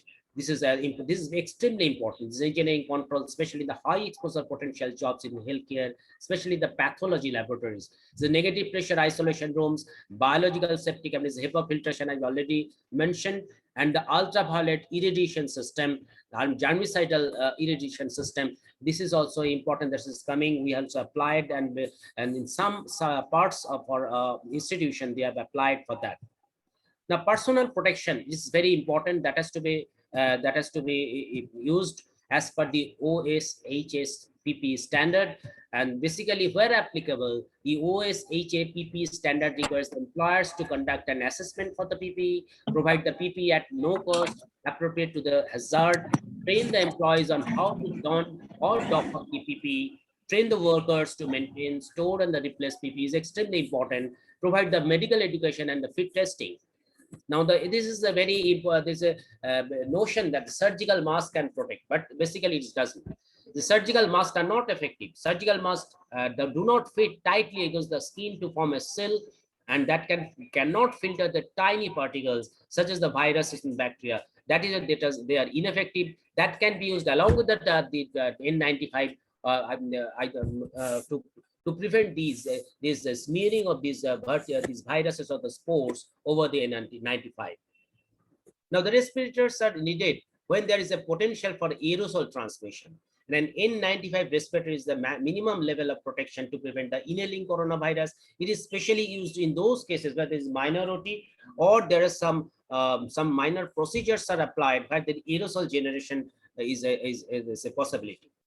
Now, there are several this modern respirators. It is also available, and this is specifically used for those persons who are direct contact with these aerosol generating procedures, like the powered air purifier respirators or the half or full face elastomatic respirators. Especially, it is important for the durability, stand up for repeated cleaning and the disinfection, maintain the fit for overtime, and that is a cost saving. Now, this personal protection unit, it is some part of our OPD. We use this in this area where we suspected patients are usually examined. So these persons who are under under suspicion, they are referred to that room only for this examination by the persons which are fully protected. Otherwise, in those the persons are not clinically, they are not suffering from those this COVID infection. They are to the visitings with relatively less protection. So there are some challenges like the increasing number of the COVID-19 patients are being admitted to the hospital. Suspected cases are put in the isolation, the test for the novel virus. ICU is almost fully occupied with only few beds remaining free. Hospital management is considering the setup of the isolation ward, the field hospital. A number of the healthcare staff has been developed in COVID-19 symptoms and are absent and staying at the home. So there are several questions for discussion. How will you confirm if the suspect patients are infected with novel coronavirus? To which unit it is suspected? Confirm the patient. I'm not going into detail. There are several questions. Some questions is still answered. Some questions still remain unanswered. So the questions for discussions. So how will you mitigate the risk of infection from your frontline healthcare workers? How will the internal staff contents of the infected healthcare workers be managed, including the anticipating the storage of the available health workers? How will ambulation, the rehabilitation of the patients work to facilitate the discharge planning? How will the dead bodies be managed? What procedures are to be followed? How will you prepare and pack the body for transfer from the hospital? So most of the complaints, these are the basically the burning problems we have already sorted out. Now, challenges are there. Suppose this is the patient has admitted in this manner, but within the 7 days, within the 3 days, actually this is the 4th day of this the patient is attacked with the disease.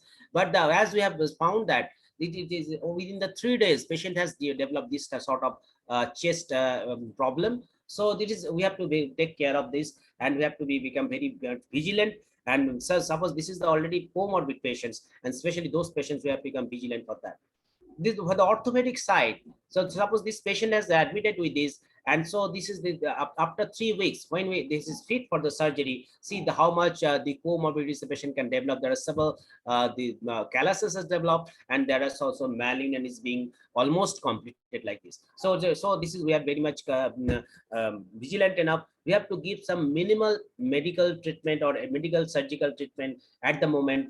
So at the later part of the his treatment, we may not give the exact proper treatment in this COVID scenario. So hospital administration calls a meeting to review the process in place of case numbers continue to increase. We have discussed the situations. Basically, we have concentrated on the training and the staffing needs. This is very, very important. Apart from this environmental cleaning requirements and the bed occupancy, staffing management, overall, we have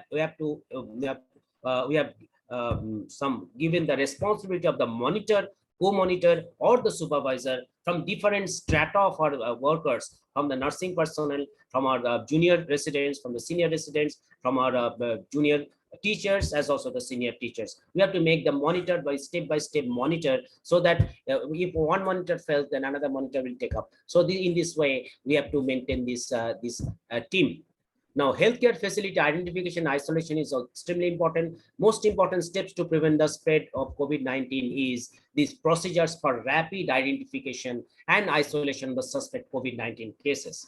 So now, so you have to know some basic knowledge. The transmission is now it is open to all. So that apart from the droplet infections, the aerosol transmission is extremely important, and apart from the contact and other personals. So aerosol contact is maximally important. So we have to take care of, especially in those areas like ICU, in the closed space. So in that case, we have to take care of ourselves, our medical personnel, medical surgical personnel, nursing personnel, as also the healthcare providers.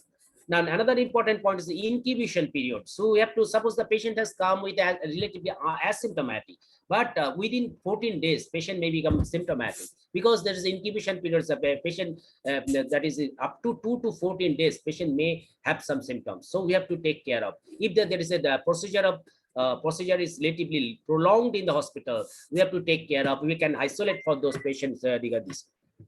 So COVID-19 can cause the mild to severe symptoms. This is also very important. So apart from the classical symptoms, we have to take, if the patient may come with a sore throat, like chills, fatigue, gastrointestinal. So these are the other symptoms. So if there is these unusual symptoms, we become very much care of. Now, what is the person under investigation? Person who has the both consistent signs and symptoms and the risk factors as follows. A potential exposure within 14 days before the onset of the symptoms, and the symptoms including the cough, fever, and the shortness of the breath. This is the suspected case, so you'll have to take care of. Increased risk of severe illness, like the COVID-19 poses the greater risk of severe illness for the patient with underlying health conditions, like the heart disease, lung disease with asthma, diabetes, suppressed immune system. Elderly have the higher rates of severe illness from COVID-19. Children and the younger adults have had the less severe illness and death, but we have to make very much care of, because they may have the excessive cytokine storm. There is increased risk of awake proning. So in case of the respiratory distress, so we have to take care of these patients like the awake proning, because that cause the supine position leads to atelectasis. That proning can help the open of the atelectatic lung, that helps match ventilation and also perfusion, that improves the secretion clearance. And for that reason, we have to apply this technique. We keeping the one pillow under the head, one pillow under the abdomen, and another pillow under the foot. And we have to ask the patient to lie in this position for at least 5 to 10 minutes per hour, for at least 3 to 4 times of the day. So once the patient feels unwell, we have to advise the patient to lie in this manner, so that oxygen saturation can increase. Now, what can individuals do? Be informed and prepared, wear a mask, maintain the social distancing 6 feet, wash your hands frequently, use the alcohol-based hand sanitizer, avoid the touching your eyes, nose, and mouth, stay home when you are sick, cough or sneeze into a tissue or the elbow in this manner, as you can see here. Clean and disinfect frequently touched objects and surfaces, such as the cell phones, is the maximum important. Now, the 5 steps to proper the hand washings. So I am giving a basic, very usual tips. So this is the scrub your hands for at least 20 seconds. That means, what is that? Need a timer, but no. Just you have to chant in your mind silently, that is happy birthday to you, like this song. If you sing this song in your mind silently at least twice, that means it will cover the 20 seconds. This is a very useful tips. We can easily use that. So for proper hand washing. Apart from that, wet your hands with clean. You should not wipe your wet hand with any paper or like that. So you can keep your dry using a clean towel or in air. Is very safe. You can keep your hand air, or just move your hand in the air, so that you can easily dry. Okay. Now, the PPE for the jobs with high potential exposure, like the face and eye protection, gloves, gowns, respirators, especially the N95 mask, which is important. PAP or the full or half face elastomeric for the greater protection, especially in those areas where there is a production of the aerosols. This is most important. Stop the shaking hands. This is important. Visitors policy. So additional administrative controls is required for the visitors policy, like the soft barriers, including the use of the tables, ropes, signs, and the floor markings to maintain the social distancing. And most important, we already as one visitors is allowed for one patient, especially though for those patients who are non-ambulatory. Now, arrangement the equipments and the necessary substances is it's extremely important in the world. Like all hospital personnel must wear the protective clothing, cap, mask, face shield. Only one relative, usually I already emphasized. Patient in mask is also emphasized. Dressing like the gown, cap, mask, face shields, and gloves is the mandatory. Biomedical waste handled with the extreme precautions with some specific boxes with cover. Now, this PPE practice, there are especially three teams in our surgeons with some specific works, like the anesthetist, cleaning staff, and the surgical team. They are specifically trained for the specific PPE. Like the anesthetist, they must use the N95 face shield, fluid-resistant gown, gloves. Cleaning staff should, to prevent the droplet precautions, fluid-resistant surgical mask is face shield like this. So specific PPE is applied for the specific group of the health workers in our setup. Now, transport from the ward policies is also important. Shifting to OT is mandatory, so we have to concentrate on the patient shifting with the strict protocol and the safe transfer technique, like the trolleys cleaned after the every use, changing room for the staff. Minimum staff is required to contact one person, one patient, and the negative pressure theater is available. Most of the regular or the positive pressure operation theater is preferable now. Now, limit the staff changes between the cases is important. Care of the caregivers and the health workers is extremely important. That the care of the COVID-19 will decrease with the administration of the vaccine. So every persons who are healthcare, including all the healthcare providers, should be vaccinated in any type of vaccines. With uptake of the vaccines and continued workplace controls in the place, occupational exposure will decrease. People who are vaccinated can still be exposed and potentially expose someone else, even if they don't become sick. So a continued focus on the maintaining workplace preventing measures is important to protect the workers in all setup. So we have to take care of the mental health is also important to prevent the burnt out. This is extremely important. So to prevent the stress, there are several measures are taken. As the number of the cases in the COVID-19 increases, so does the associated anxiety and the stress. Consider the following steps. Use your smartphone to stay connected to the family and the friends. Shift from the texting to voice or the video calling to feel more connected. So keep the comfortable environment. So do more the things you enjoy doing at home. Practice the stress relief procedures whenever you feel anxiety building. So do some deep breathing exercise, or any other freehand exercise, reading, dig in the garden, whatever works, what you give some pleasure. Already prescribed all the persons to do whenever they have some leisure time in between the services. Avoid the unhealthy behavior like the excessive drinking that will just increase your anxiety afterwards. And keep the looking forward. We have to overcome. So we shall overcome this crisis. So this always think positively. So think about the plans. This is extremely important. So look up to the plants, concentrate on the plants. This is the advice we are already given. The portable containers is already given in our words that has to be properly labeled. This is extremely important because that can cause some harms apart from the COVID infections. Exceptions: the portable containers do not have some labeled. If only workers can handle, then only it cannot be labeled. Otherwise, every containers like the phenyl or any acids that has to be properly labeled, because so most of the persons they have become very frightened in this situation. They can cause become harmed with these unlabeled dangerous substances in the world. So OSHA is our communication standard is there, so that we have to follow this. That the employers are required to develop the list of all hazardous chemicals in the workplace, levels on the containers, chemical information, safety data sheets, training. Like even the hydrogen peroxide is a very important substance used for the dressing. If it is accidentally poured in some areas of the body, that can cause harm to the patient.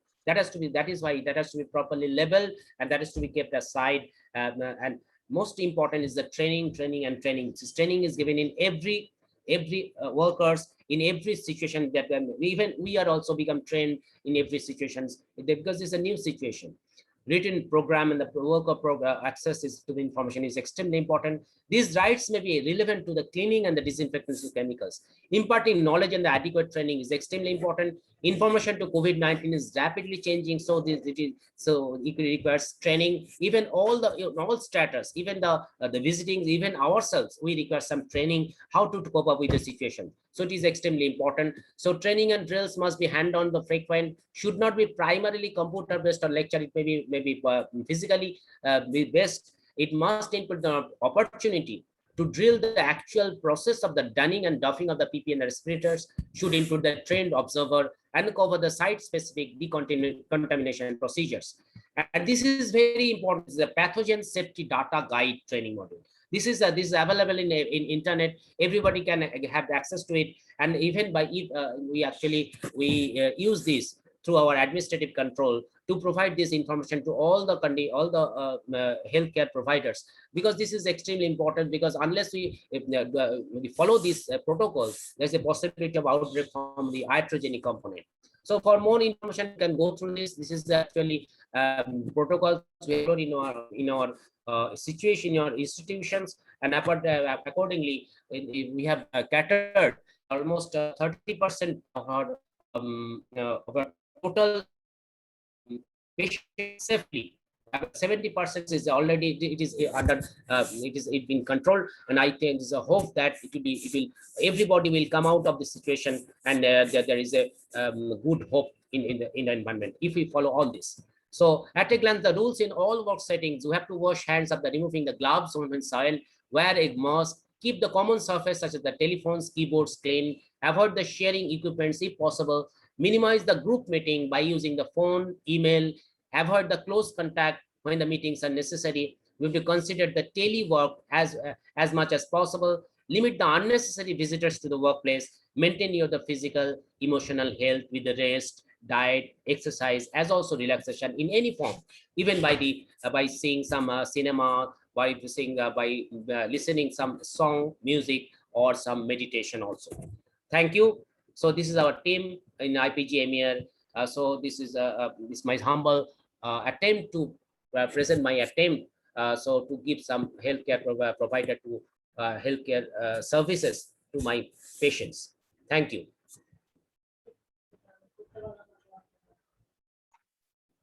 Thank you, sir, for your nice presentation, and of course from orthopedics, and then how to segregate the waste in what you call it in the hospital waste, and also how we can take care the patients. All these aspects you have highlighted in your deliberation. We are again thankful to you for your kind presence, and I just we want to show you, give you the token of appreciation. Thank you, sir. Share your experience with us. Please accept. Thank you, sir. Thank you. Thank you, sir. So now we have coming to the end of this session, today's first session on environment and healthcare. First speaker was conserving tropical peatlands as a key to prevent humans from the pandemic by Dr. Gushwani Madam. Then Dr. Shetyagi talked about caring behavior education model for nursing students. And just now, Professor Dr. Ananda Kishore Pal talked about the challenges of treating orthopedic patients in OPD ward and the ward in the COVID scenario.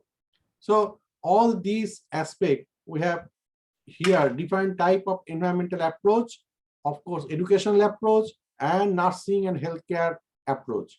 So all this is useful to all the participants here. On behalf of participants, all the participants and organizers, I respectfully show our gratitude to all the three speakers of this session. Thank you, sirs and madam. We will take a break now, lunch break, and we will gather for our next open paper session at 2 p.m. It will be in Malaysian time 2 p.m. So Indonesian time 1 p.m. and India it is 11:30 a.m. Egypt 6 hours back, 8 a.m. Nigeria, South Africa, 7 a.m.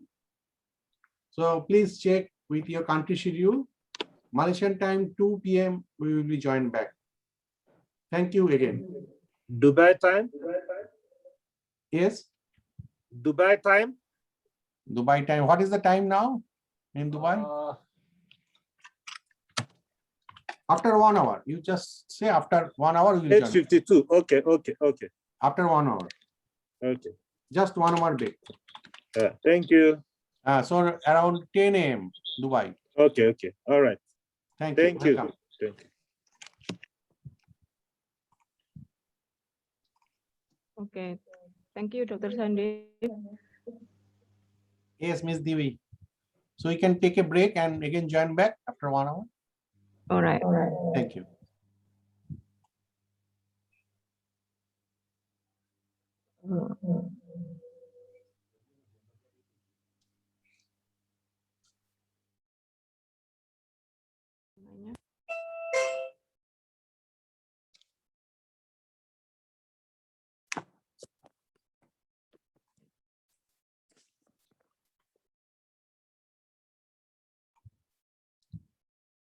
There is a link in the chat box. Everybody, please fill the link for your attendance. And the program is also telecasted in YouTube. So you can check YouTube later on also.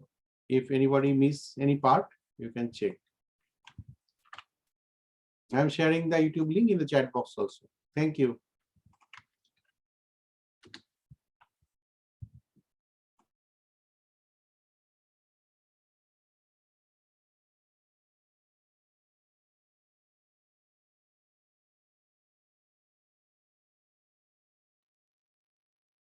LUC, Lincoln University College. A truly global university. A top 25 performing universities in student mobility. That enhances lifelong learning opportunities, practical and scientific skills, social values, leadership and entrepreneurship. By harnessing information technology including machine learning and deep learning to create a noble, eternal, peaceful human society. Lincoln University College was established in 2002 and now has 3 campuses, which is 2 at Kuala Lumpur and 1 at Kota Baru.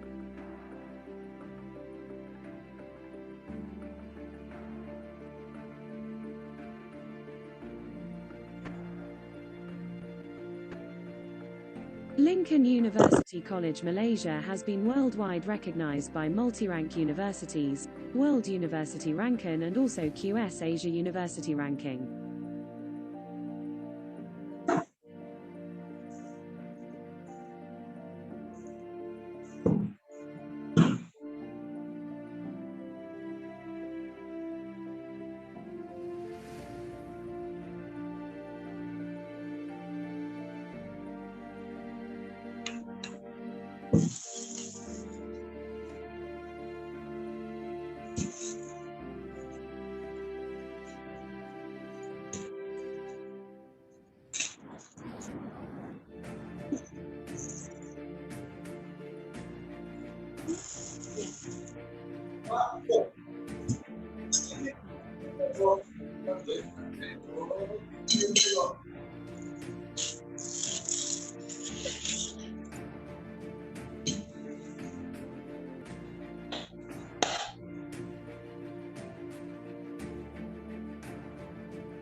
Ayo, Mas.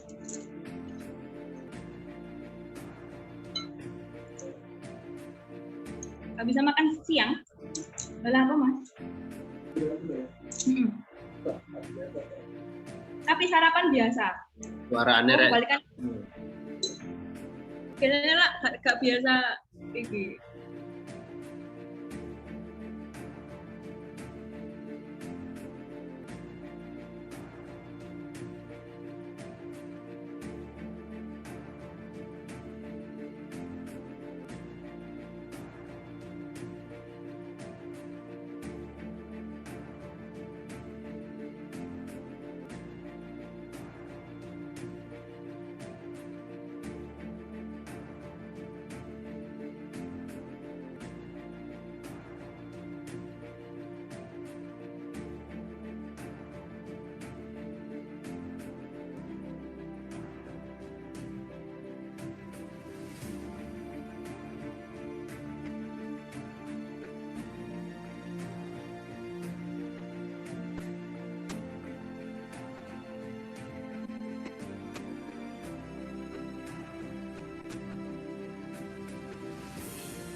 Tua Surabaya. Di situasi pandemi seperti ini, kebutuhan tenaga kesehatan semakin meningkat. Maka dari itu, kita membutuhkan kampus yang berkualitas di bidangnya. Nah, Stikes Hang Tua Surabaya ini telah mendapatkan akreditasi B dari Lembaga Akreditasi Mandiri Perguruan Tinggi Kesehatan yang memiliki 5 prodi unggulan yaitu D3 Keperawatan, S1 Keperawatan, Profesi Nurse, dan memiliki 2 prodi baru yaitu S1 Gizi dan D4 Manajemen Informasi Kesehatan. Stikes Hang Tua sendiri telah memiliki 40 dosen S2, 2 dosen S3, dan praktisi kesehatan yang sangat berpengalaman. Serta Stikes Hang Tua memiliki fasilitas, sarana, dan prasarana yang sangat lengkap, seperti laboratorium dan perpustakaan, serta hal yang lainnya. Stikes Hang Tua sendiri memiliki lebih dari 20 UKM, salah satunya UKM Tari, UKM Kesehatan Matra Laut, dan UKM lainnya. Dan pastinya, Stikes Hang Tua Surabaya siap mencetak tenaga kesehatan yang unggul, berwawasan kesehatan maritim dan kelautan. Menurut survei studi, 90% lulusan dari Stikes Hang Tua Surabaya telah diterima dalam bidang pekerjaan mulai dari rumah sakit, puskesmas, klinik, PNS, dan BUMN. Dan lebih menariknya lagi, bakal ada free laptop untuk penerimaan mahasiswa baru yang daftar di tahun ini loh. So, buruan gabung bersama kami dan daftarkan diri kalian di www.stikeshangtua.sby dan juga Instagramnya di Stikes Hang Tua SBY. Stikes Hang Tua Surabaya.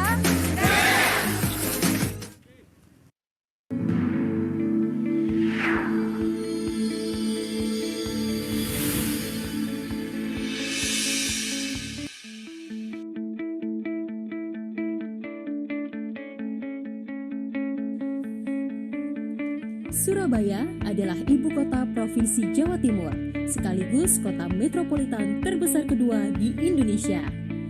Surabaya juga merupakan salah satu kota tujuan pendidikan, khususnya pendidikan tenaga kesehatan di Indonesia yang sangat diperhitungkan.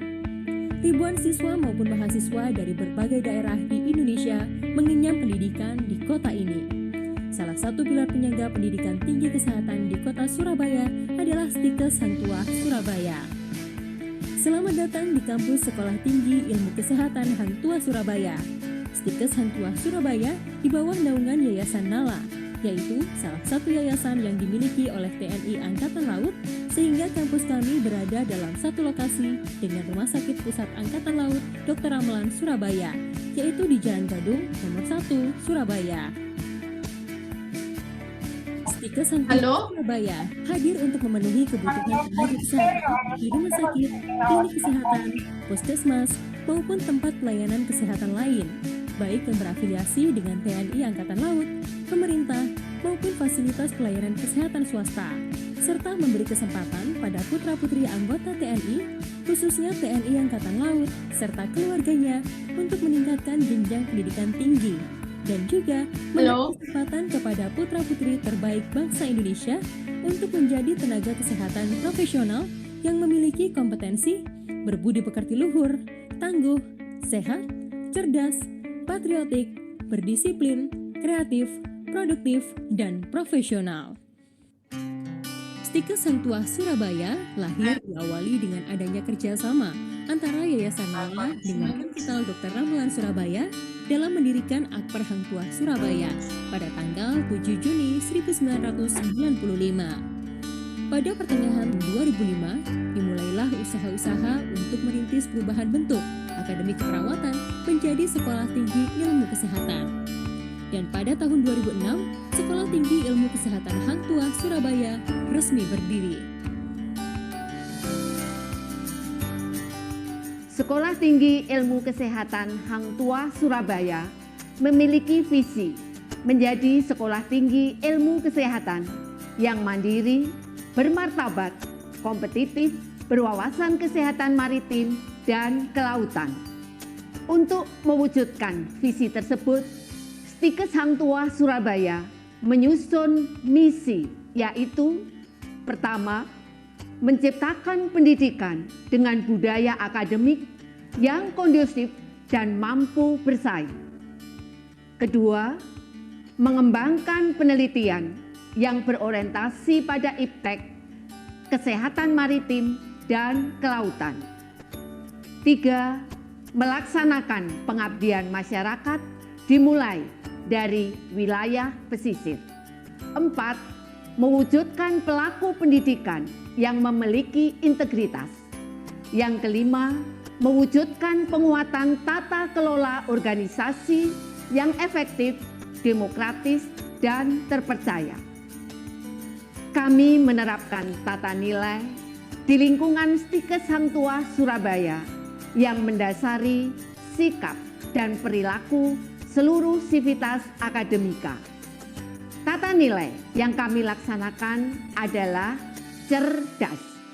Cerdas merupakan singkatan dari nilai-nilai luhur yang kami yakini, yaitu caring, excellent, respectful, disiplin, altruistik, dan smart.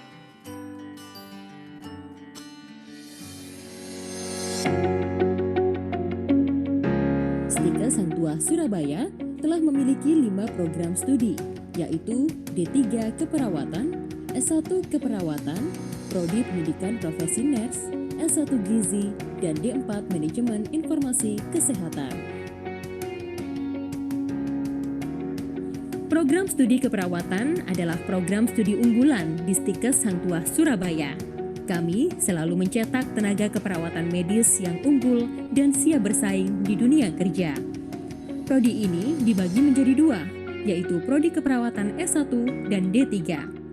Alumni Diploma 3 Keperawatan berperan sebagai perawat terampil dalam menyelesaikan masalah keperawatan secara mandiri dan berkelompok yang direncanakan sesuai dengan standar asuhan keperawatan, dengan kemampuan menerima tanggung jawab terhadap keputusan dan tindakan asuhan keperawatan profesional sesuai dengan lingkup praktik dan hukum dan peraturan perundangan. Prodi S1 Ilmu Keperawatan menyelenggarakan pendidikan akademik untuk menghasilkan sarjana keperawatan dengan gelar S.Kep yang nantinya berpeluang untuk melanjutkan pendidikan ke jenjang profesi nurse ataupun jenjang magister sesuai dengan minat masing-masing. Prodi Pendidikan Profesi Nurse merupakan perawat profesional yang cerdas dan kompeten dalam memberikan asuhan keperawatan kepada klien dan mampu melakukan fungsi manajemen keperawatan. Prodi S1 Gizi mencetak lulusan yang dapat menjadi pengambil keputusan dalam memecahkan permasalahan gizi, baik program dan kebijakan gizi, komunitas maupun sosial secara profesional dan bertanggung jawab. Prodi D4 Manajemen Informasi Kesehatan mencetak lulusan yang kompeten dalam mengumpulkan, mengintegrasikan, dan menganalisa data rekam medis serta data pendukung lainnya untuk kepentingan perawatan pasien yang efektif serta kepentingan lain seperti penelitian, pendidikan, perencanaan, dan evaluasi pelayanan kesehatan.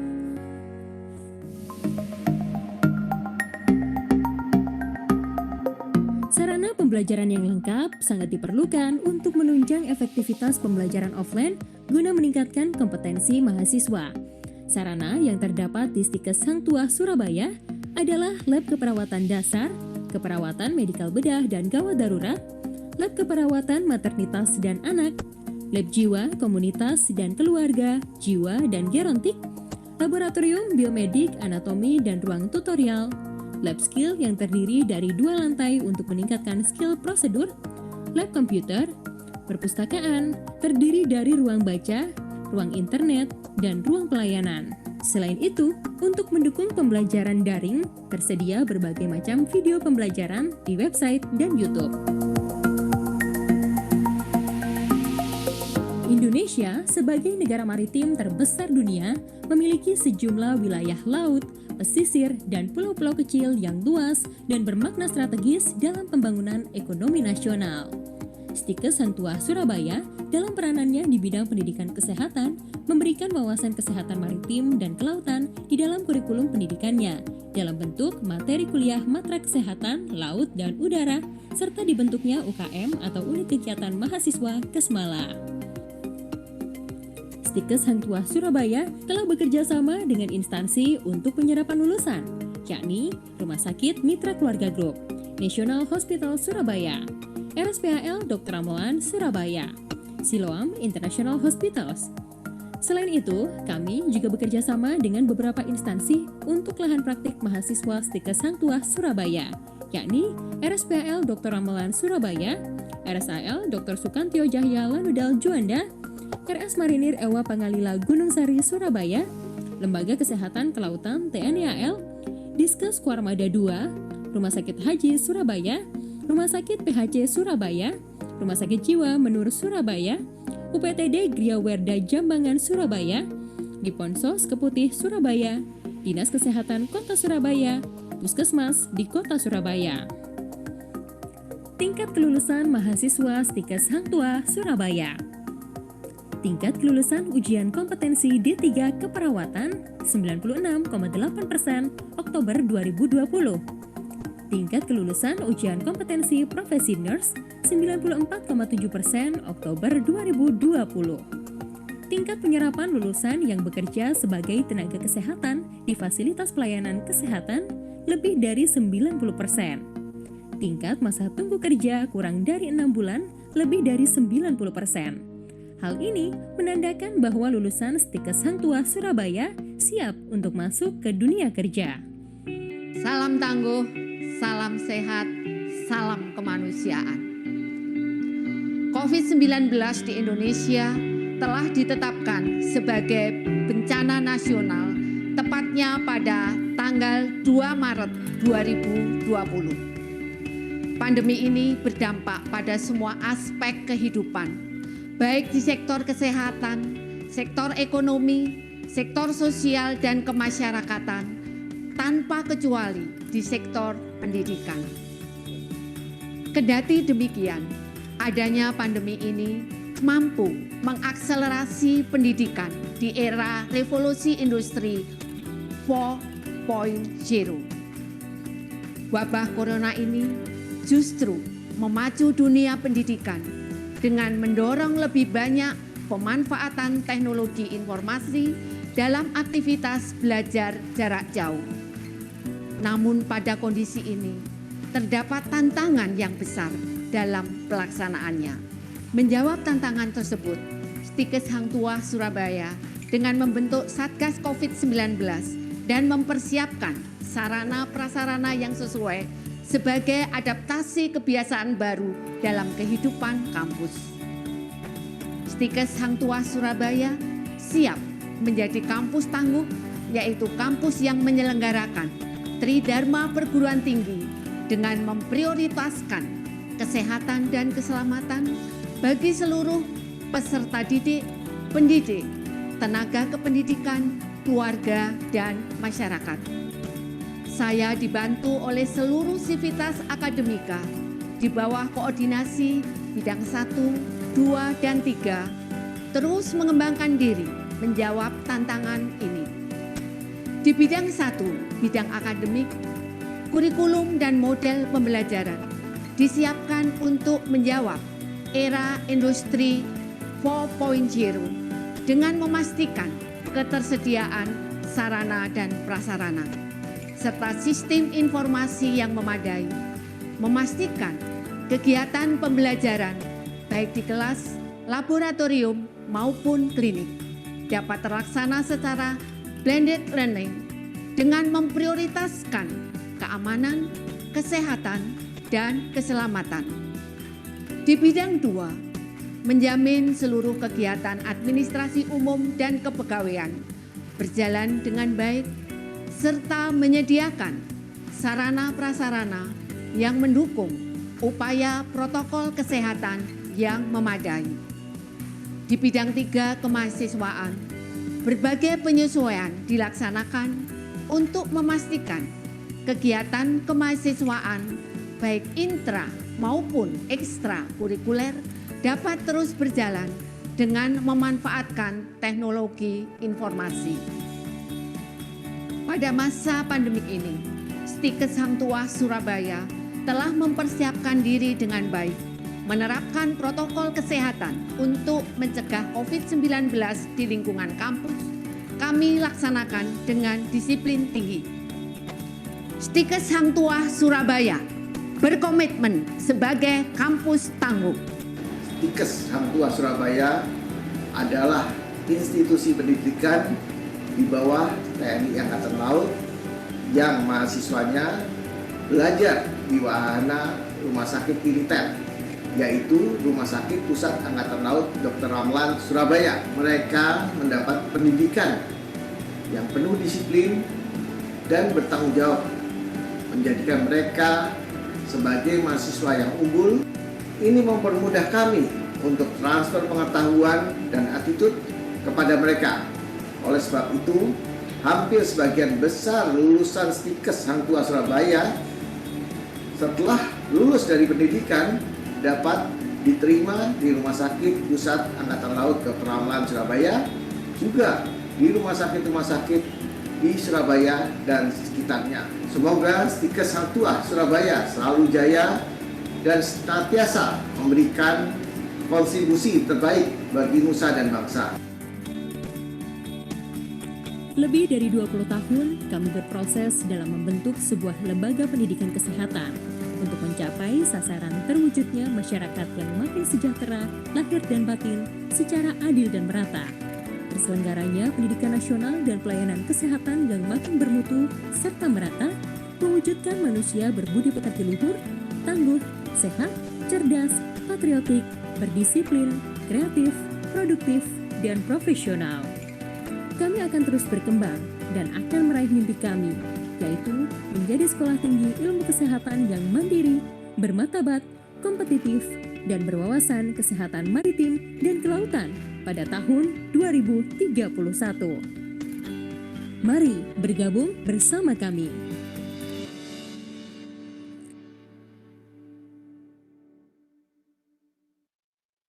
LUC, Lincoln University College.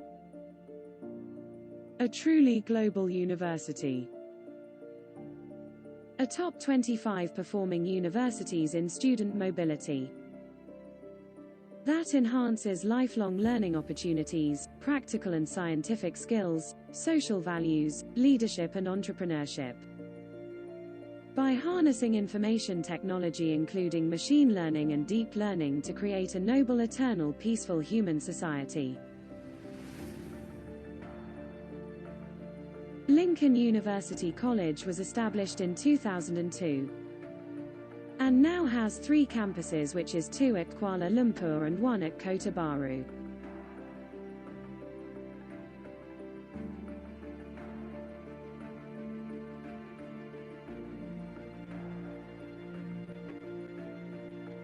Lincoln University College Malaysia has been worldwide recognized by multi-rank universities, World University Ranking and also QS Asia University Ranking.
Selamat datang di ICSEH Hang Tuah Surabaya. Di situasi pandemi seperti ini, kebutuhan tenaga kesehatan semakin meningkat. Maka dari itu, kita membutuhkan kampus yang berkualitas di bidangnya. Nah, ICSEH Hang Tuah Surabaya ini telah mendapatkan akreditasi B dari Lembaga Akreditasi Mandiri Perguruan Tinggi Kesehatan yang memiliki 5 prodi unggulan yaitu D3 Keperawatan, S1 Keperawatan, Profesi Nurse, dan memiliki 2 prodi baru yaitu S1 Gizi dan D4 Manajemen Informasi Kesehatan. ICSEH Hang Tuah sendiri telah memiliki 40 dosen S2, 2 dosen S3, dan praktisi kesehatan yang sangat berpengalaman. Serta ICSEH Hang Tuah memiliki fasilitas, sarana, dan prasarana yang sangat lengkap, seperti laboratorium dan perpustakaan, serta hal yang lainnya. ICSEH Hang Tuah sendiri memiliki lebih dari 20 UKM, salah satunya UKM Tari, UKM Kesehatan Matra Laut, dan UKM lainnya. Dan pastinya, ICSEH Hang Tuah Surabaya siap mencetak tenaga kesehatan yang unggul, berwawasan kesehatan maritim dan kelautan. Menurut survei studi, 90% lulusan dari ICSEH Hang Tuah Surabaya telah diterima dalam bidang pekerjaan mulai dari rumah sakit, puskesmas, klinik, PNS, dan BUMN. Dan lebih menariknya lagi, bakal ada free laptop untuk penerimaan mahasiswa baru yang daftar di tahun ini loh. So, buruan gabung bersama kami dan daftarkan diri kalian di www.ICSEH dan juga Instagramnya di ICSEH Hang Tuah SBY. ICSEH Hang Tuah Surabaya.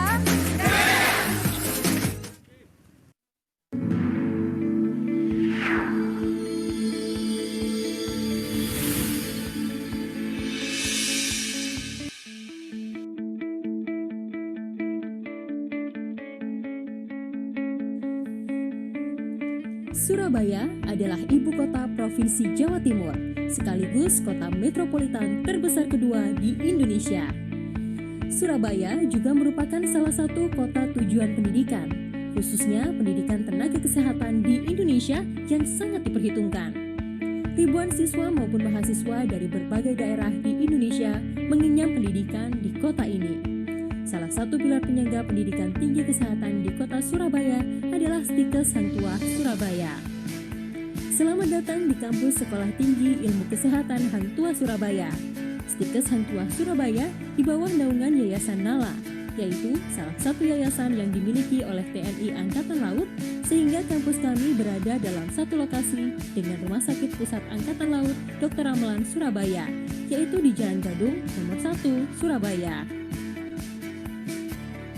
ICSEH Hang Tuah Surabaya hadir untuk memenuhi kebutuhan tenaga kesehatan di rumah sakit, klinik kesehatan, puskesmas, maupun tempat pelayanan kesehatan lain, baik yang berafiliasi dengan TNI Angkatan Laut, pemerintah, maupun fasilitas pelayanan kesehatan swasta, serta memberi kesempatan pada putra-putri anggota TNI, khususnya TNI Angkatan Laut, serta keluarganya untuk meningkatkan jenjang pendidikan tinggi, dan juga memberi kesempatan kepada putra-putri terbaik bangsa Indonesia untuk menjadi tenaga kesehatan profesional yang memiliki kompetensi, berbudi pekerti luhur, tangguh, sehat, cerdas, patriotik, berdisiplin, kreatif, produktif, dan profesional.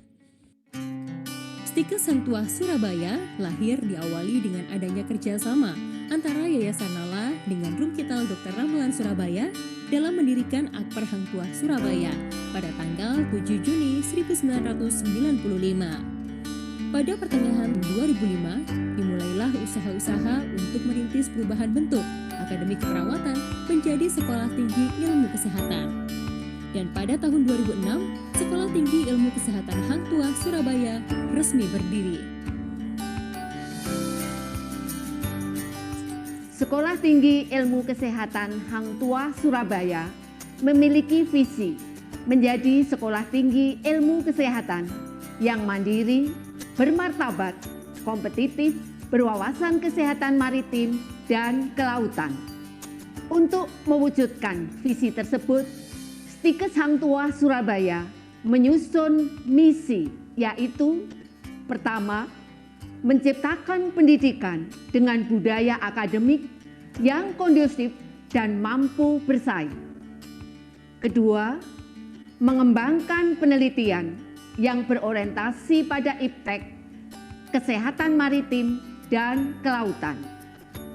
3. Melaksanakan pengabdian masyarakat dimulai dari wilayah pesisir. 4. Mewujudkan pelaku pendidikan yang memiliki integritas. Yang kelima, mewujudkan penguatan tata kelola organisasi yang efektif, demokratis, dan terpercaya. Kami menerapkan tata nilai di lingkungan Stikes Hang Tuah Surabaya yang mendasari sikap dan perilaku seluruh sivitas akademika. Tata nilai yang kami laksanakan adalah cerdas. Cerdas merupakan singkatan dari nilai-nilai luhur yang kami yakini, yaitu caring, excellent, respectful, disiplin, altruistik, dan smart.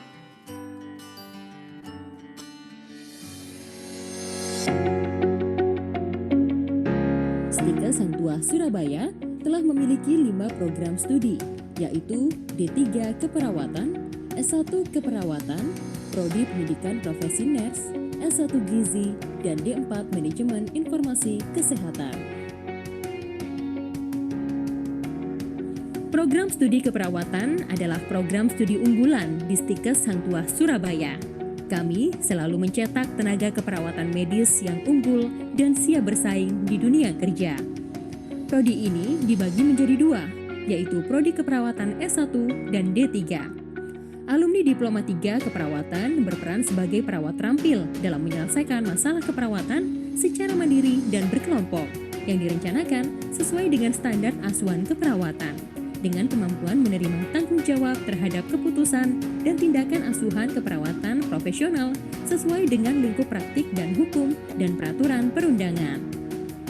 Prodi S1 Ilmu Keperawatan menyelenggarakan pendidikan akademik untuk menghasilkan sarjana keperawatan dengan gelar S.Kep yang nantinya berpeluang untuk melanjutkan pendidikan ke jenjang profesi nurse ataupun jenjang magister sesuai dengan minat masing-masing.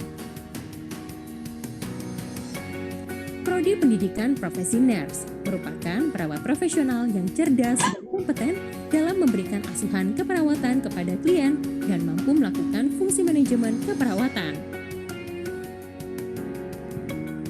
Prodi S1 Gizi mencetak lulusan yang dapat menjadi pengambil keputusan dalam memecahkan permasalahan gizi, baik program dan kebijakan gizi, komunitas maupun sosial secara profesional dan bertanggung jawab. Prodi D4 Manajemen Informasi Kesehatan mencetak lulusan yang kompeten dalam mengumpulkan, mengintegrasikan, dan menganalisa data rekam medis serta data pendukung lainnya untuk kepentingan perawatan pasien yang efektif serta kepentingan lain seperti penelitian, pendidikan, perencanaan, dan evaluasi pelayanan kesehatan.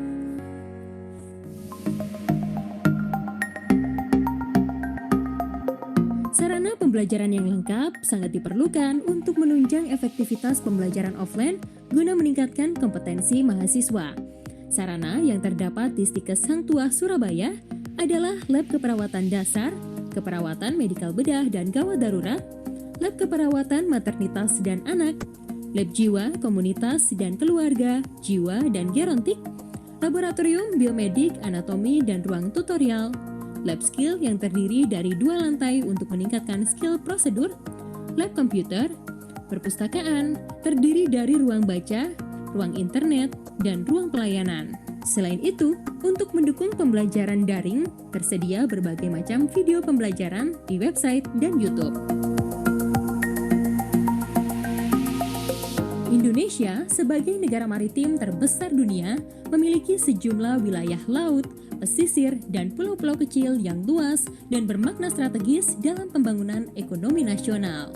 Stikes Hang Tuah Surabaya dalam peranannya di bidang pendidikan kesehatan memberikan wawasan kesehatan maritim dan kelautan di dalam kurikulum pendidikannya dalam bentuk materi kuliah matra kesehatan, laut, dan udara serta dibentuknya UKM atau unit kegiatan mahasiswa Kesmala. Stikes Hang Tuah Surabaya telah bekerja sama dengan instansi untuk penyerapan lulusan, yakni Rumah Sakit Mitra Keluarga Group, National Hospital Surabaya, RSPHL Dr. Ramelan Surabaya, Siloam International Hospitals.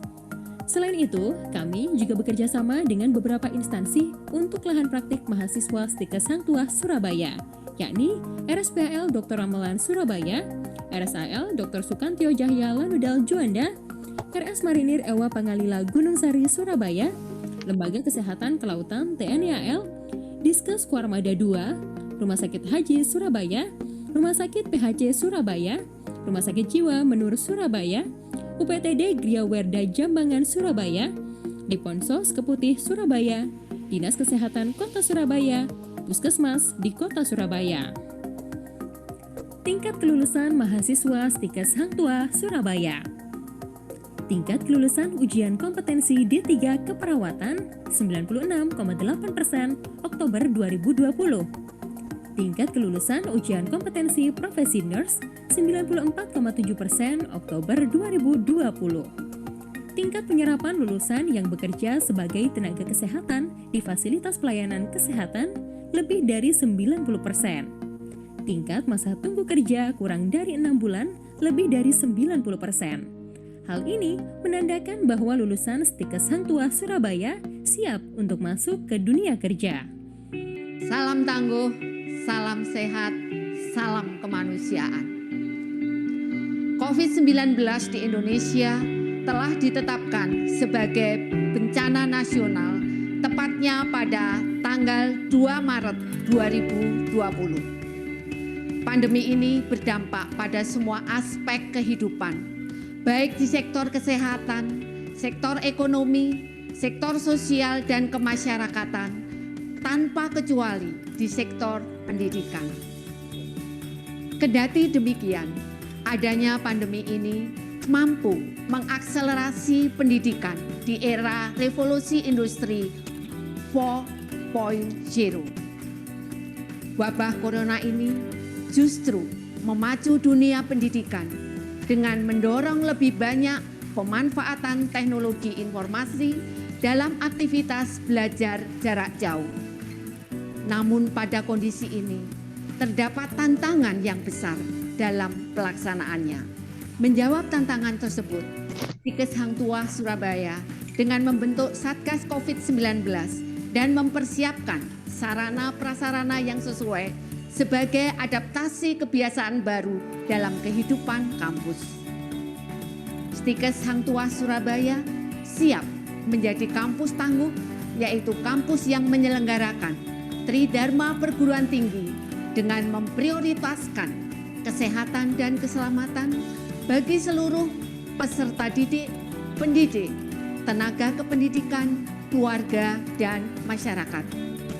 Saya dibantu oleh seluruh sivitas akademika di bawah koordinasi bidang 1, 2, dan 3 terus mengembangkan diri menjawab tantangan ini. Di bidang 1, bidang akademik, kurikulum dan model pembelajaran disiapkan untuk menjawab era industri 4.0 dengan memastikan ketersediaan sarana dan prasarana serta sistem informasi yang memadai, memastikan kegiatan pembelajaran baik di kelas, laboratorium maupun klinik dapat terlaksana secara blended learning dengan memprioritaskan keamanan, kesehatan, dan keselamatan. Di bidang 2, menjamin seluruh kegiatan administrasi umum dan kepegawaian berjalan dengan baik serta menyediakan sarana prasarana yang mendukung upaya protokol kesehatan yang memadai. Di bidang 3 kemahasiswaan, berbagai penyesuaian dilaksanakan untuk memastikan kegiatan kemahasiswaan baik intra maupun ekstra kurikuler dapat terus berjalan dengan memanfaatkan teknologi informasi. Pada masa pandemik ini, Stikes Hang Tuah Surabaya telah mempersiapkan diri dengan baik, menerapkan protokol kesehatan untuk mencegah COVID-19 di lingkungan kampus, kami laksanakan dengan disiplin tinggi. Stikes Hang Tuah Surabaya berkomitmen sebagai kampus tangguh. Stikes Hang Tuah Surabaya adalah institusi pendidikan di bawah TNI Angkatan Laut yang mahasiswanya belajar di wahana rumah sakit militer, yaitu Rumah Sakit Pusat Angkatan Laut Dr. Ramlan Surabaya. Mereka mendapat pendidikan yang penuh disiplin dan bertanggung jawab, menjadikan mereka sebagai mahasiswa yang unggul. Ini mempermudah kami untuk transfer pengetahuan dan attitude kepada mereka. Oleh sebab itu, hampir sebagian besar lulusan Stikes Hang Tuah Surabaya setelah lulus dari pendidikan dapat diterima di Rumah Sakit Pusat Angkatan Laut Dr. Ramlan Surabaya, juga di rumah sakit di Surabaya dan sekitarnya. Semoga Stikes Hang Tuah Surabaya selalu jaya dan senantiasa memberikan kontribusi terbaik bagi nusa dan bangsa. Lebih dari 20 tahun, kami berproses dalam membentuk sebuah lembaga pendidikan kesehatan untuk mencapai sasaran terwujudnya masyarakat yang makin sejahtera, lahir dan batin, secara adil dan merata. Terselenggaranya pendidikan nasional dan pelayanan kesehatan yang makin bermutu serta merata, mewujudkan manusia berbudi pekerti luhur, tangguh, sehat, cerdas, patriotik, berdisiplin, kreatif, produktif, dan profesional. Kami akan terus berkembang dan akan meraih mimpi kami, yaitu menjadi sekolah tinggi ilmu kesehatan yang mandiri, bermartabat, kompetitif, dan berwawasan kesehatan maritim dan kelautan pada tahun 2031. Mari bergabung bersama kami. Gorengan.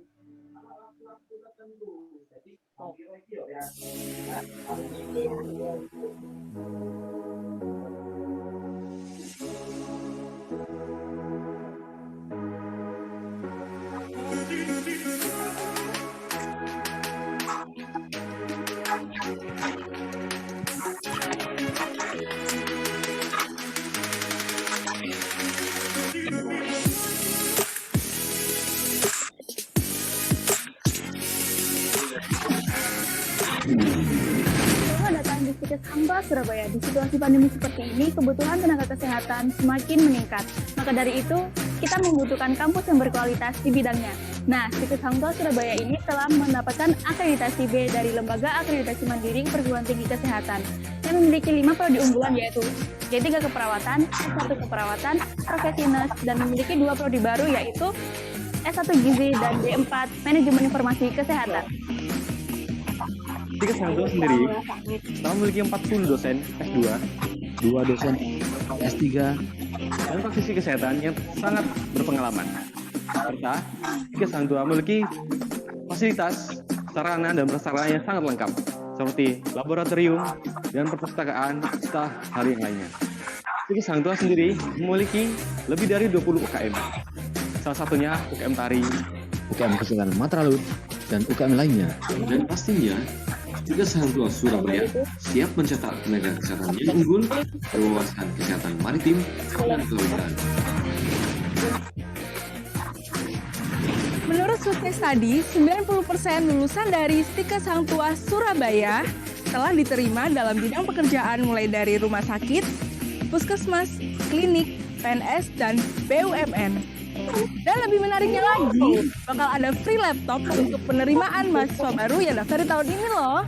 So, buruan gabung bersama kami dan daftarkan diri kalian di www.stikeshangtuah.sby dan juga Instagramnya di Stikes Hang Tuah SBY. Stikes Hang Tuah Surabaya. LUC, Lincoln University College. A truly global university. A top 25 performing universities in student mobility. that enhances lifelong learning opportunities, practical and scientific skills, social values, leadership and entrepreneurship. By harnessing information technology including machine learning and deep learning to create a noble, eternal, peaceful human society. Lincoln University College was established in 2002 and now has 3 campuses, which is 2 at Kuala Lumpur and 1 at Kota Baru.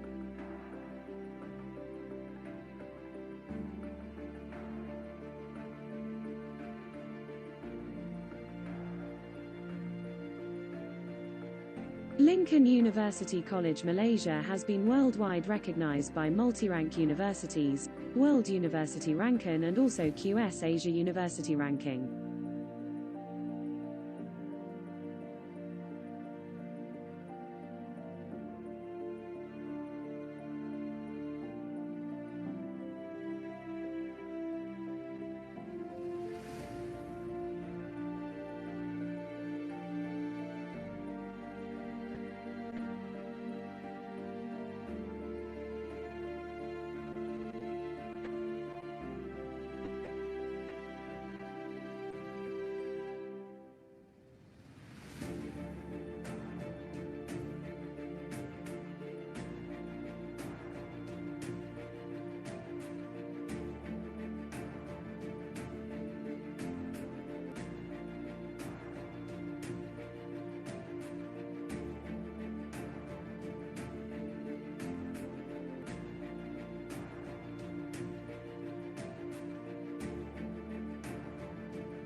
Surabaya adalah ibu kota Provinsi Jawa Timur, sekaligus kota metropolitan terbesar kedua di Indonesia. Surabaya juga merupakan salah satu kota tujuan pendidikan, khususnya pendidikan tenaga kesehatan di Indonesia yang sangat diperhitungkan. Ribuan siswa maupun mahasiswa dari berbagai daerah di Indonesia mengenyam pendidikan di kota ini. Salah satu pilar penyangga pendidikan tinggi kesehatan di kota Surabaya adalah Stikes Hang Tuah Surabaya. Selamat datang di kampus Sekolah Tinggi Ilmu Kesehatan Hang Tuah Surabaya. Stikes Hang Tuah Surabaya di bawah naungan Yayasan Nala, yaitu salah satu yayasan yang dimiliki oleh TNI Angkatan Laut, sehingga kampus kami berada dalam satu lokasi dengan Rumah Sakit Pusat Angkatan Laut Dr. Ramelan Surabaya, yaitu di Jalan Gadung nomor 1 Surabaya. Stikes Hang Tuah Surabaya hadir untuk memenuhi kebutuhan tenaga kesehatan di rumah sakit, klinik kesehatan, puskesmas, maupun tempat pelayanan kesehatan lain, baik yang berafiliasi dengan TNI Angkatan Laut, pemerintah, maupun fasilitas pelayanan kesehatan swasta, serta memberi kesempatan pada putra-putri anggota TNI, khususnya TNI Angkatan Laut, serta keluarganya untuk meningkatkan jenjang pendidikan tinggi, dan juga memberi kesempatan kepada putra-putri terbaik bangsa Indonesia untuk menjadi tenaga kesehatan profesional yang memiliki kompetensi, berbudi pekerti luhur, tangguh, sehat, cerdas, patriotik, berdisiplin, kreatif, produktif, dan profesional. Stikes Hang Tuah Surabaya lahir diawali dengan adanya kerjasama antara Yayasan Nala dengan Rumkital Dr. Ramelan Surabaya dalam mendirikan Akper Hang Tuah Surabaya pada tanggal 7 Juni 1995. Pada pertengahan 2005, dimulailah usaha-usaha untuk merintis perubahan bentuk Akademi Keperawatan menjadi Sekolah Tinggi Ilmu Kesehatan. Dan pada tahun 2006, Sekolah Tinggi Ilmu Kesehatan Hang Tuah Surabaya resmi berdiri. Sekolah Tinggi Ilmu Kesehatan Hang Tuah Surabaya memiliki visi menjadi sekolah tinggi ilmu kesehatan yang mandiri, bermartabat, kompetitif, berwawasan kesehatan maritim dan kelautan. Untuk mewujudkan visi tersebut, Stikes Hang Tuah Surabaya menyusun misi, yaitu pertama, menciptakan pendidikan dengan budaya akademik yang kondusif dan mampu bersaing. Kedua, mengembangkan penelitian yang berorientasi pada iptek, kesehatan maritim, dan kelautan.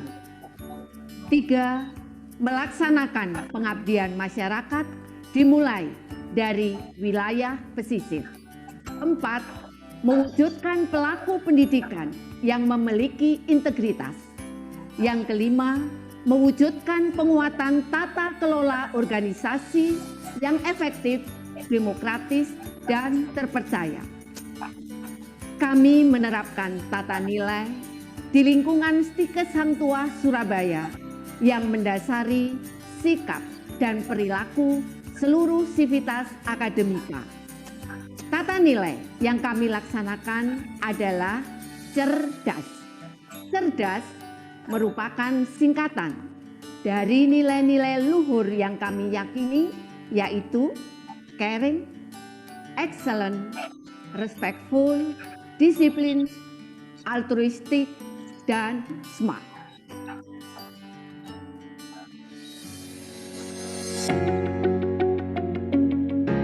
Stikes Hang Tuah Surabaya telah memiliki 5 program studi, yaitu D3 Keperawatan, S1 Keperawatan, Prodi Pendidikan Profesi Nurse, S1 Gizi, dan D4 Manajemen Informasi Kesehatan. Program studi keperawatan adalah program studi unggulan di Stikes Hang Tuah Surabaya. Kami selalu mencetak tenaga keperawatan medis yang unggul dan siap bersaing di dunia kerja. Prodi ini dibagi menjadi 2, yaitu Prodi Keperawatan S1 dan D3. Alumni Diploma 3 Keperawatan berperan sebagai perawat terampil dalam menyelesaikan masalah keperawatan secara mandiri dan berkelompok yang direncanakan sesuai dengan standar asuhan keperawatan, dengan kemampuan menerima tanggung jawab terhadap keputusan dan tindakan asuhan keperawatan profesional sesuai dengan lingkup praktik dan hukum dan peraturan perundangan. Prodi S1 Ilmu Keperawatan menyelenggarakan pendidikan akademik untuk menghasilkan sarjana keperawatan dengan gelar S.Kep yang nantinya berpeluang untuk melanjutkan pendidikan ke jenjang profesi nurse ataupun jenjang magister sesuai dengan minat masing-masing. Prodi Pendidikan Profesi Nurse merupakan perawat profesional yang cerdas dan kompeten dalam memberikan asuhan keperawatan kepada klien dan mampu melakukan fungsi manajemen keperawatan. Prodi S1 Gizi mencetak lulusan yang dapat menjadi pengambil keputusan dalam memecahkan permasalahan gizi, baik program dan kebijakan gizi, komunitas maupun sosial secara profesional dan bertanggung jawab. Prodi D4 Manajemen Informasi Kesehatan mencetak lulusan yang kompeten dalam mengumpulkan, mengintegrasikan, dan menganalisa data rekam medis serta data pendukung lainnya untuk kepentingan perawatan pasien yang efektif serta kepentingan lain seperti penelitian, pendidikan, perencanaan, dan evaluasi pelayanan kesehatan.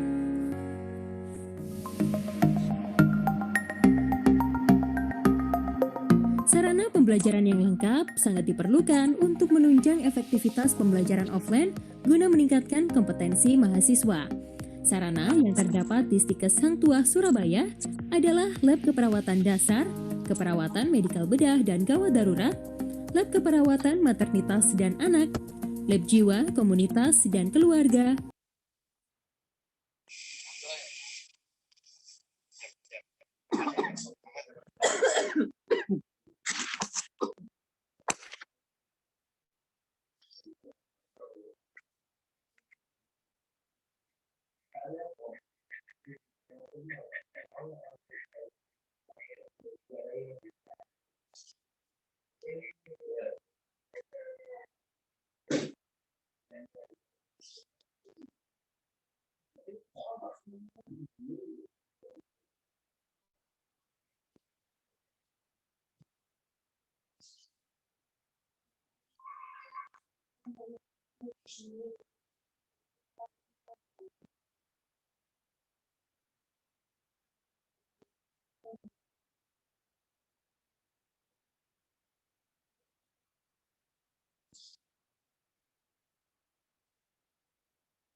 Yeah.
Okay. Okay, we will start. Good afternoon. Good afternoon, Prof. Sandip. Yes, All right. we are Can we just start now? going to start All next. right. Well, I think Miss Dewey will chair. I just share the screen of program.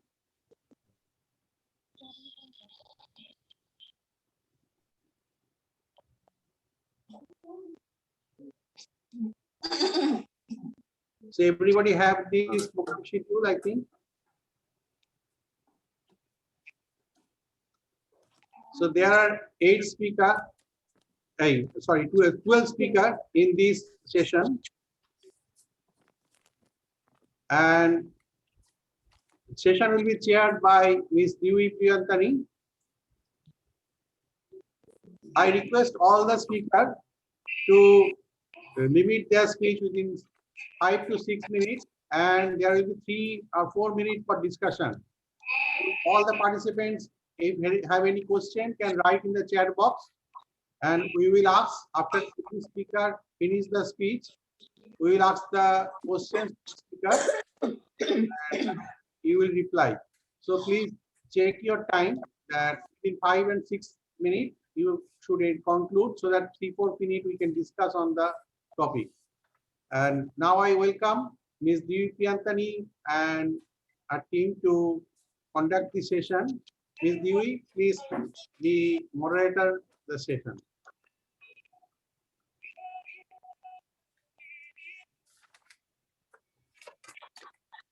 Okay, thank you, Prof. Samdek.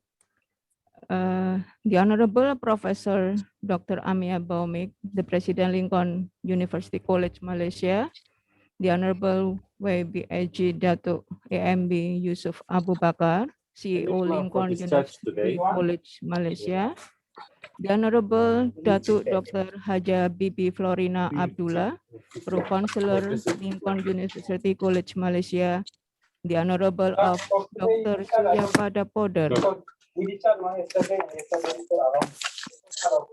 the President, Dr. Taraknath Poder Memorial Foundation, Kolkata, India, the Honorable Director of Sekolah Tinggi Ilmu Kesehatan Hang Tua, Ibu Dr. Ave Sri Suhardiningsih, SKP MKers, the respectable the Chairman of the International Conference, Professor Dr. Sandip Poder, PhD, and the committee, the Excellency Speaker, and all the audience. Good afternoon, everyone, and have a good day. Today, I'm Dwi Priyantini, and my secretary, Ibu Nini, will be as moderator and secretary for this conference. As a schedule, we have 12 papers for this session.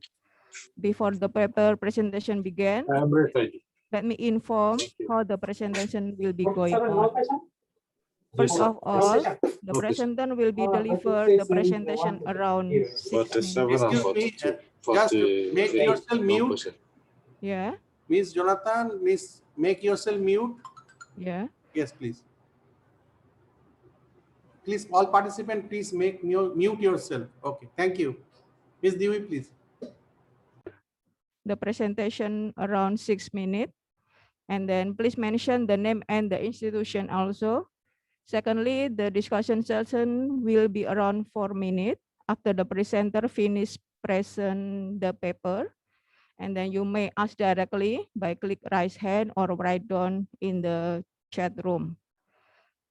And then thirdly, please mute the microphone of the audience while the presenter deliver the paper and unmute when you want to ask the discussion session. All right. Without further ado, I would like to invite the first presenter to join. The first presenter with the topic correlation of knowledge and attitude to vulva hygiene practicing in student of SMPN 21 Surabaya. The presenter, Madam Puji, you may prepare the screen. Okay, I'm ready. All right. Time is yours.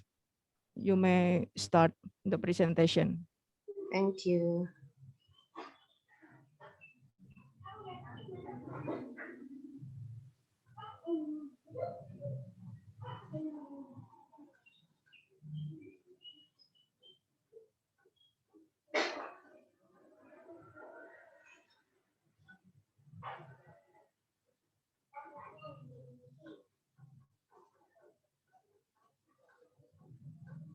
Okay, I want to present our research. The topic is correlation of knowledge and attitude to vulva hygiene practicing in students of SMPN 21 Surabaya. This is my team. Yeah. Nimade Wahyu Chandra Purwani, myself, and Astrida Budiarti, Iis Fatimawati, and Nur Habibah. We are from Stikes Hang Tuah, Surabaya. Background in this research, power of knowledge, attitudes, and behavior on maintaining the reproduction hygiene will impact to women's reproduction health. adolescent problem related to reproduction organs are lack of information, understanding and awareness in maintaining and cleaning reproduction organs. Knowledge is very influential on behavior in maintaining and cleaning reproduction organ. Adolescents who have a high level of knowledge related to maintaining reproductive hygiene are expected to have appropriate behavior in maintaining personal hygiene. The aim of study was to determine the correlation of knowledge level and attitudes to the vulva hygiene practice of grade 8 students in SMPN 21 Surabaya. The research method was analytical observational study with cross-sectional approach using cluster sampling technique with sample size of 138 students. The variables of my study were knowledge level, attitudes, and hygiene practice of vulva hygiene. In this study, data were collected by questionnaire sheet and were analyzed by using Spearman Rowe test with level of significance of rho less than 0.05.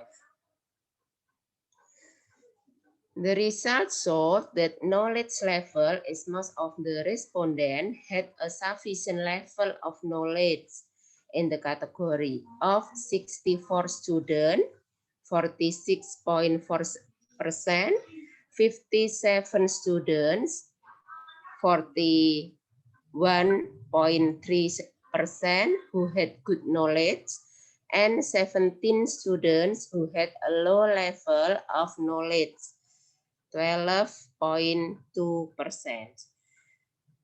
The attitude as most of the respondents had positive attitude, as many as 136 students, 98.6%, and negative attitudes of 2 students, 1.4%. Vulva hygiene practice as most of the students had good behavior in their vulva hygiene for 137 students, 99.3%, and negative behavior by 1 student, 0.7%. The result of the Spearman Rowe analysis showed that there was no correlation knowledge level and vulva hygiene practice. Rowe is 0.583. Respondents had received information about vulva hygiene but had a lack of knowledge. This could be possible because students' lack of interest in information and the ability to absorb information received is low and lack of motivation to learn. Another assumption was that those who felt that they had received information about vulva hygiene in school but still had a low level of knowledge could be that when the information was given, they didn't focus on responding to that information. The result of the Spearman Rowe analysis showed that there was a correlation attitude and vulva hygiene practice. Rho is 0.001. The result of a relationship between attitudes and hygiene behavior of students' vulva hygiene because of the experience of respondents who are good at the cleanliness of their reproductive organs and their interest in using the facilities they have to carry out positive behavior in maintaining vulvar cleanliness, the better. The attitude of young women toward the cleanliness of their reproductive organs, so their behavior will also be good in applying vulva hygiene in their daily life. Conclusion in this research, the result of this study indicate that most of the students have a sufficient level of knowledge, positive attitudes, and positive behavior. The result of the Spearman row analysis showed that there was no relationship between the level of knowledge and vulva hygiene behavior, and there was a relationship between attitude and vulva hygiene behavior. Providing information by schools through audiovisual about reproduction organs so that students are more interested in listening information.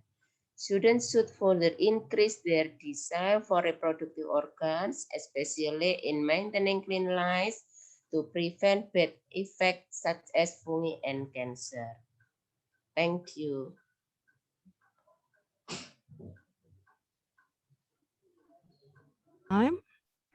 Well, I'd like to open the discussion session for the audience. Is there any question? You may raise your hand by click the button in the Zoom, or maybe you write on in the chat book. Let me see in the column chat. So far, not yet. Well, maybe there is no question yet. Later on, there is a question maybe. So please write down in the chat book, and then the presenter will be answer your question. Okay, I think this enough. The presentation completely done. Thank you, Mr. Puji, for the sharing your paper with us today. For the next, move to the next presenter. Let me see. The second presenter, the topic is the effect of hyperbaric oxygen therapy on rest and sleep need in the elderly. It's a pre-experimental study. The president of, the presenter of the article, please, Madam Habiba, proceed your presentation. Time is yours.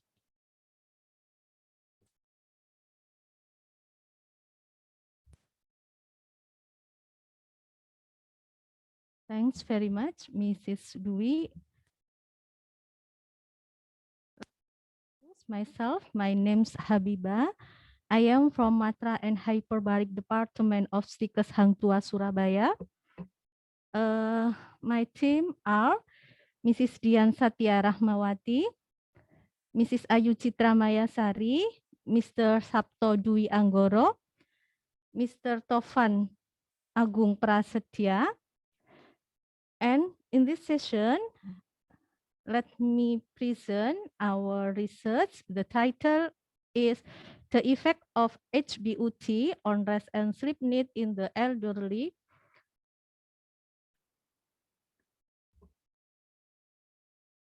Okay, elderly tend to experience aging process. In aging process, the most of elderly get degenerative function of body and get degenerative disease as like hypertension, diabetes mellitus, chronic pain, cancer, stroke, and etc. The most of elderly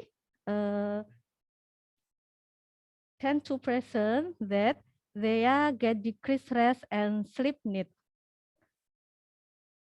They are complain insomnia.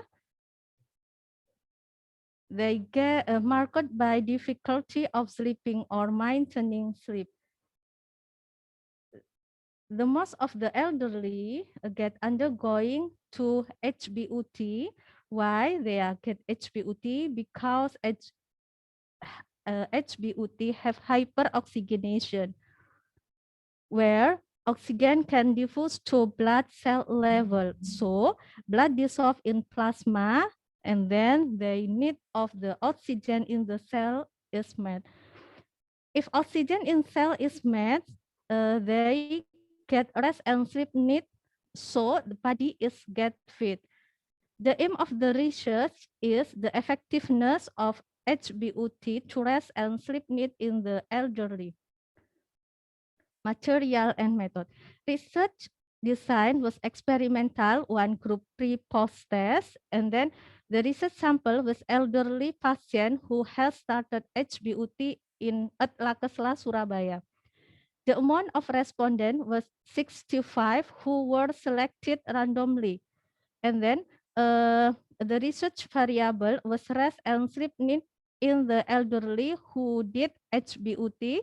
The instrument research was used PSQT questionnaire. The data was analyzed by priority test. An ethical clearance granted by the Health Research Ethics Committee of Stikes Hang Tua Surabaya number PE/65/EE/2020/KIPK/SHT. I'm sorry. And this is the result. We have two tables. Table 1 is the demographic data of research respondent.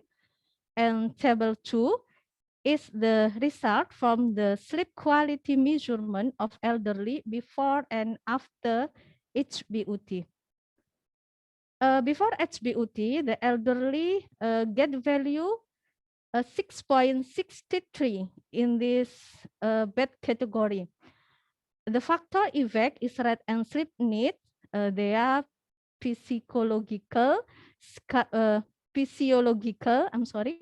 psychological, environmental factor. Assume from the researcher, age of respondent were 20 until 70 years old. In this age, he has associated with natural disease and poor healthily. And the second, gender. The most of elderly who get HBUT have a menopausal. So menopausal women have low estrogen level. They often report exercise fatigue, sleep disturbance due to discomfort of hot flashes, or night sweats caused by decreases estrogen level. The decreases of estrogen and progesterone have direct contribution to circadian rhythm and sleep patterns. And after HBUT, the value is 4.43. This is a good category. From the interview with the respondents, some respondents said that overall sleep quality was better, such as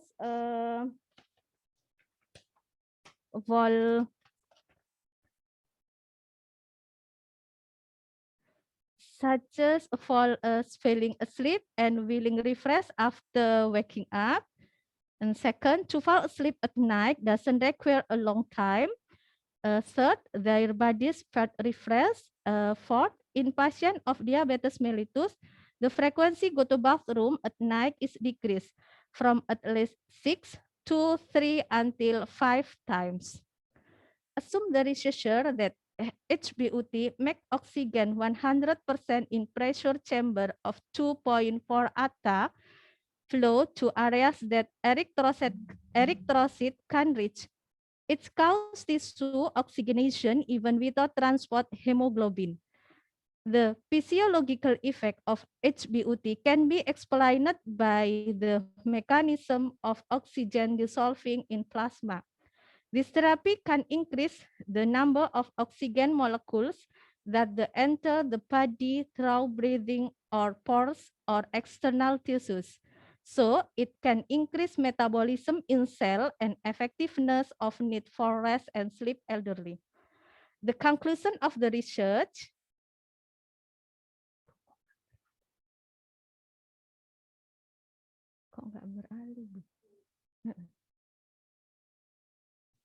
The conclusion of the research is the research show a significant difference in sleep quality in the elderly before and after HBUT. The quality of sleep in the elderly improved after therapy was implemented. This is the documentation from HBUT. The first is chamber hyperbaric, and the second is who elderly who get HBUT. Thank you.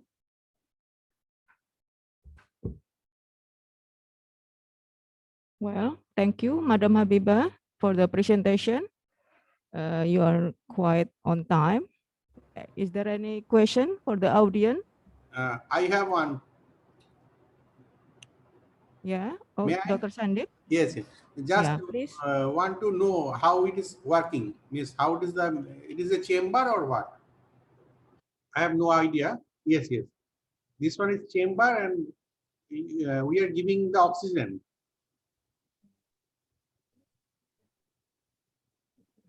Yes, Mrs. Habibah, please answer. Yes.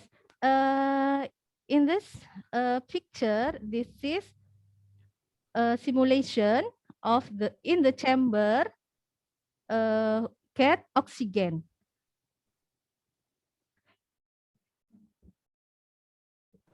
Means one set is 10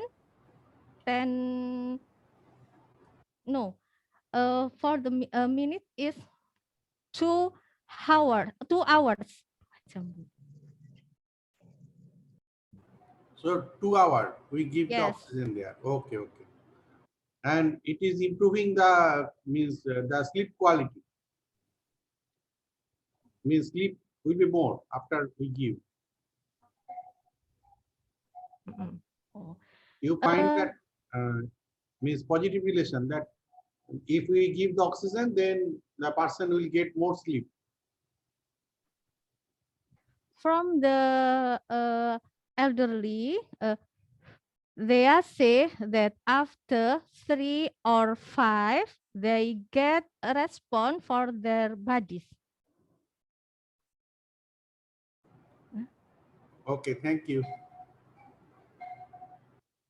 Maybe Prof. Sandip will give another question or maybe give a comment in the chat box.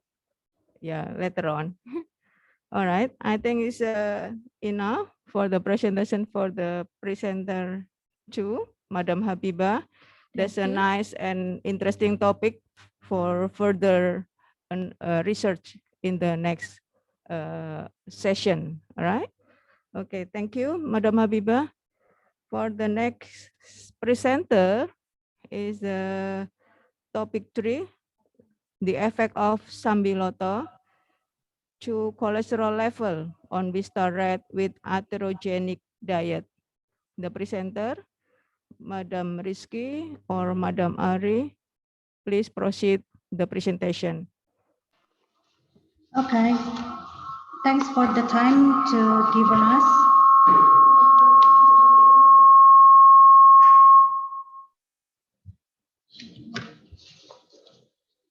Okay, here I represent my team in nutritional department to present our research with the title is effect of Sambiloto and grapes paniculata to cholesterol levels on Vista rats with atherogenic diet.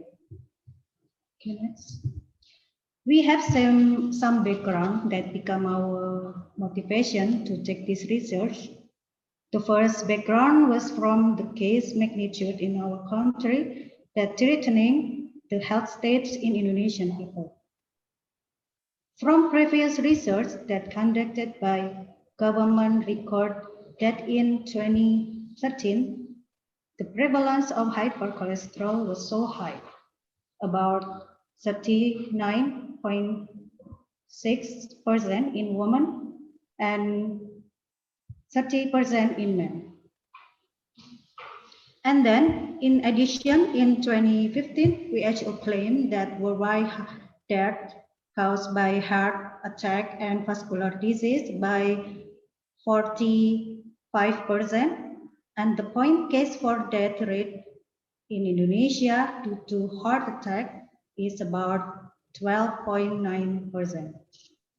For the second point related with food consumption, effect to hypercholesterol is the consumption of high fat, low fiber, and then antioxidant that affect to atherosclerosis disease that is possible to be stroke, heart attack, and gangrene. And third point, as previous research, some researchers have found the active compound in herbs is named flavonoids. Flavonoids can help to inhibit the absorption of fats that indirectly help lowering cholesterol levels. They found flavonoids in some herbs, and one of them in EPL, Andrographis paniculata. For the next, we can call EPL, that used as a biopesticide before. EPL, next. EPL is a medicinal herbs in Indonesian called as sambiloto, in Indian called asamese or kalmek, Malaysian called hempedu bumi. Next. It is easily grows while in our garden. It is like a 3-in-1 plant, wildflower, weed, and medicinal plant. And also it is bitter. And so hardly ever people would consume this plant directly.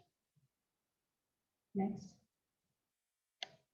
And for this research is looking at the effect of the EPL2 on decreasing cholesterol level in mice given an atherogenic diet.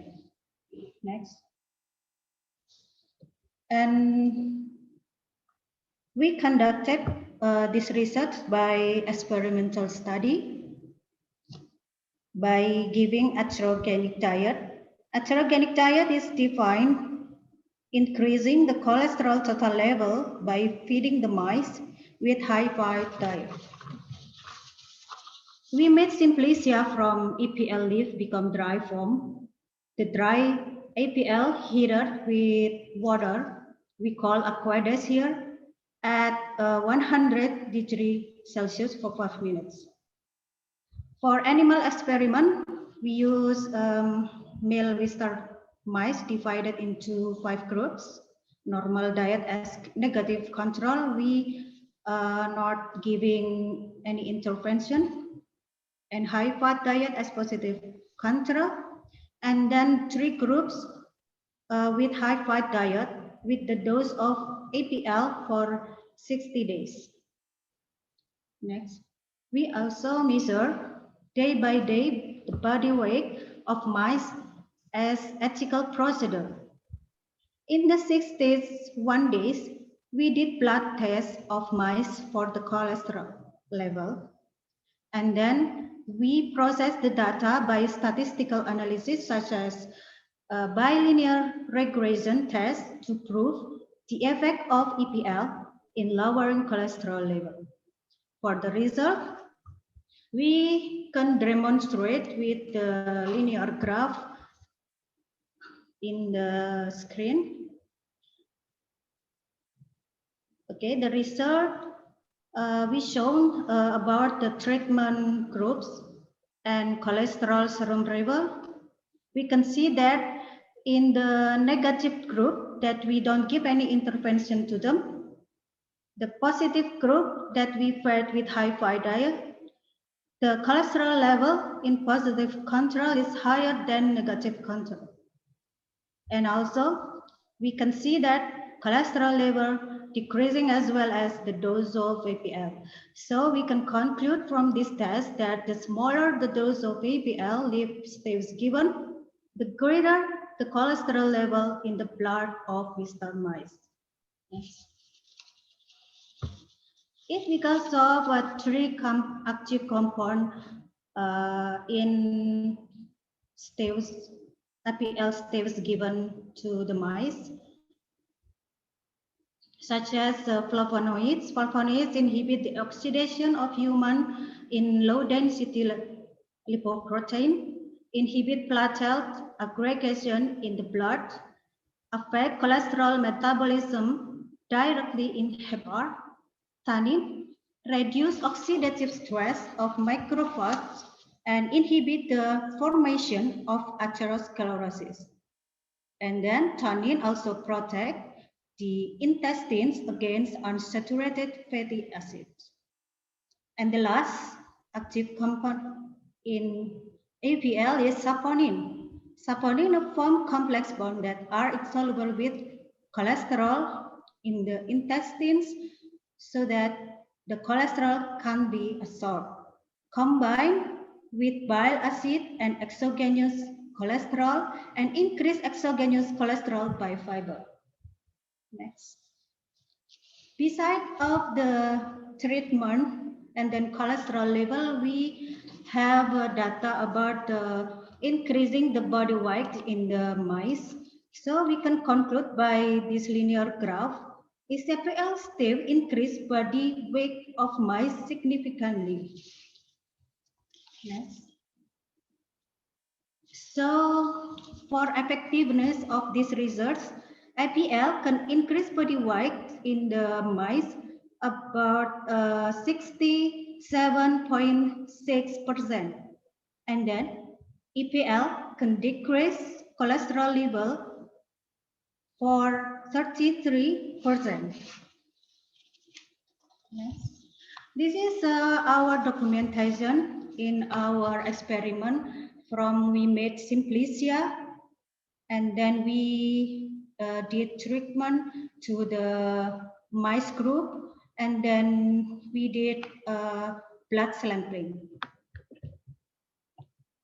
Okay, that's all our presentation. We are welcome for any suggestion. Thank you. All right, Madam Ari, thank you for share. Well, I think it's an interesting paper to share because based on the result, we know that the sambiloto can decrease the cholesterol level. However, it also increase body weight of the rat. Yeah, I think this is interesting to follow up for detailed laboratorium tests in human. Do you think, Mrs. Rizky?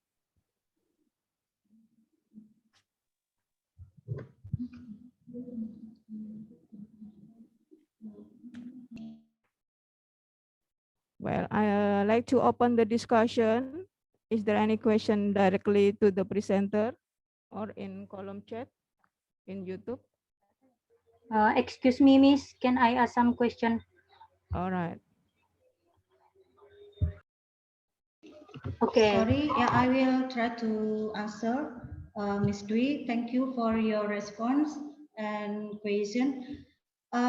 For increasing body weight in the mice, actually, it is like this variable. It's not in our research, not mainly in our research because we main research is main variable research is cholesterol level. But due to we have to measure the body weight too for during the treatment, so we get data about the body weight rats. And as we know that in Indonesia, the traditional people make jamu in Indonesian. What it is in English? Maybe it is like traditional medicine from Indonesia, from Sambiloto to increase body weight in the human. And maybe it is like we will appreciate will there's any researchers to continue our research about the effect of IPL or Sambiloto to the body weight. All right, thank you. So. I think there is a one direct question from Siti Aisyah. Okay, thank you, Miss. Yeah. Okay, excuse me before introduce myself. My name is Siti Aisyah. So I was a nursing student in Stika Sangtua Surabaya. So based on the presentation of Miss Rizky, how many % of this bitter plant has proven to be able to reduce or treat several diseases, such as like Miss Rizky said, how many % of sambiloto can be effect of the treat of disease? Thank you. I'm sorry. I have to declare and explain again about our M research.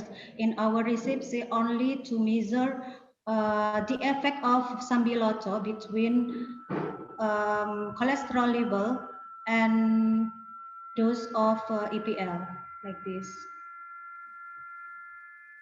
And not we not measure about the effect this APL or sambiloto with the disease. Okay, I see. Okay, Yeah. thank you, Miss Rizky. Okay, I think Miss Aisha already got the answer. All right, so far in column chat, no? Okay, I think it's enough, the presentation and completely done. Thank you, Madam Ari, for share your paper. Okay, you're welcome. All right, next to the next presenter, the fourth, the topic is effect of a herbal therapy, steeping salam leaf to decrease the blood glucose level in elderly patient with diabetes mellitus in the village of Sidoarjo, Sukodono.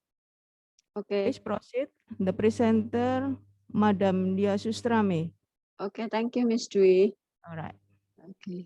Time is yours. Okay, I try to share screen.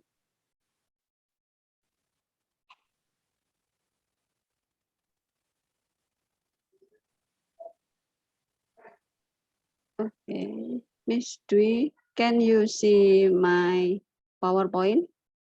Yeah, for share screen. Of course, yes, Miss. Okay. All right, got it. Bismillahirrahmanirrahim. Assalamualaikum warahmatullahi wabarakatuh. Thank you for the time. I try to present our research with title Effect of Herbal Therapy Steeping Salam Leaves Leading to Decrease in Blood Glucose Level in Elderly Patient with Diabetes Mellitus in the village of the Subdistrict Sidoarjo Regency Sukodono.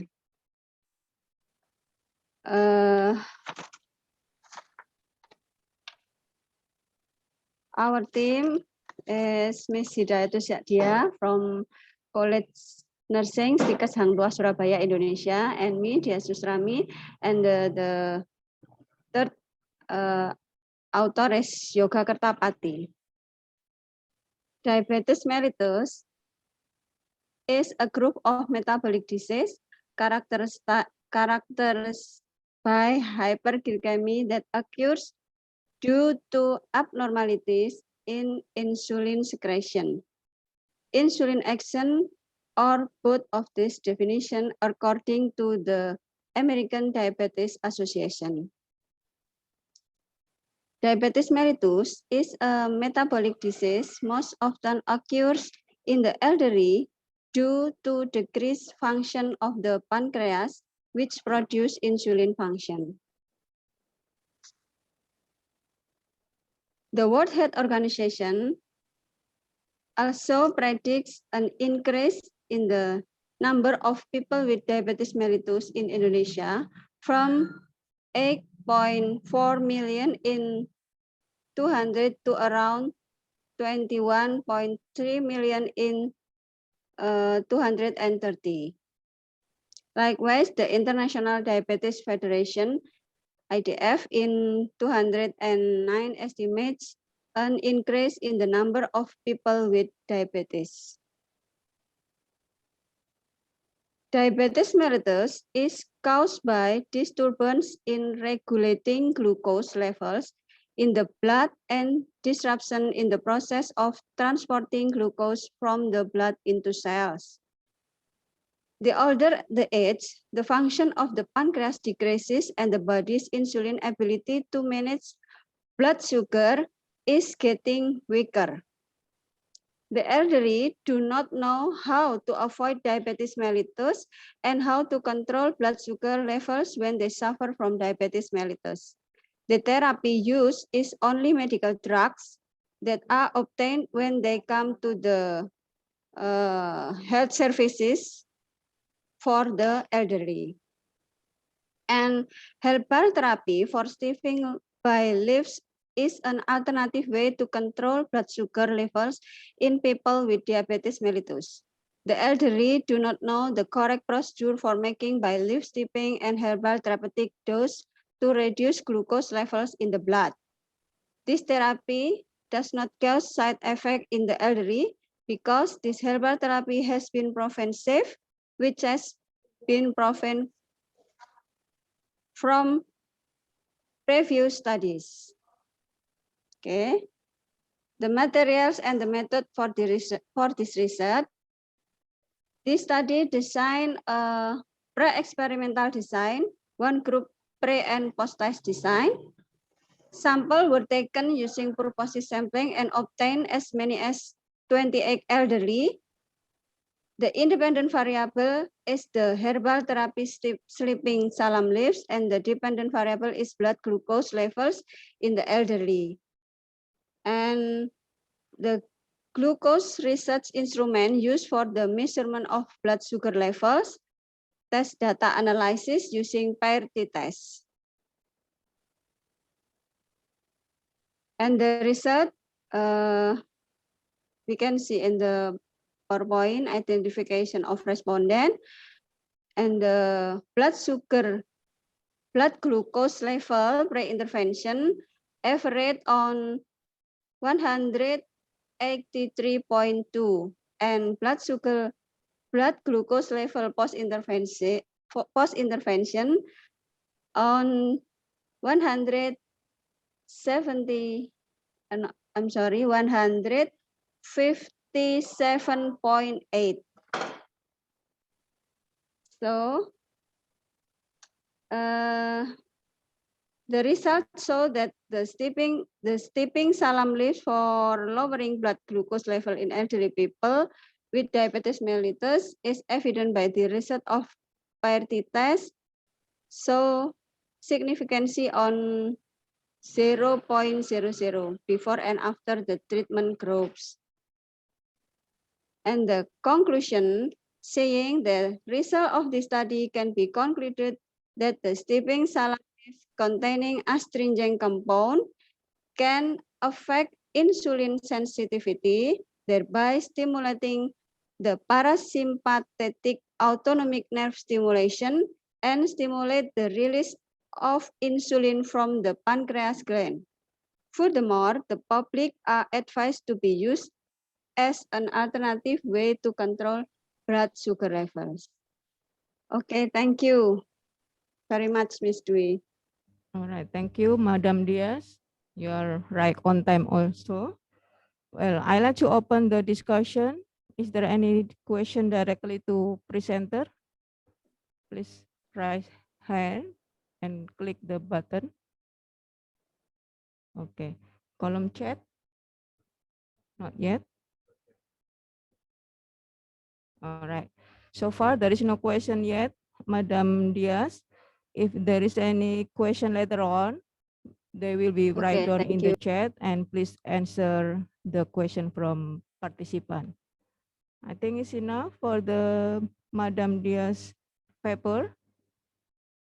Okay, thank you, Madam. Next, we're moving to the next presenter with the topic, a study to assess the knowledge and practice on face mask use during COVID-19 pandemic among graduate nursing students in selected institution. This is an online survey. Please, the team, the author, Mahuya Karmakar, please share screen. Thank you. All right. Thank you. Am I audible? Yeah, you may share your PPT. Yes, let me share my PPT. Is it visible? Yeah, you can full screen, please. Full screen.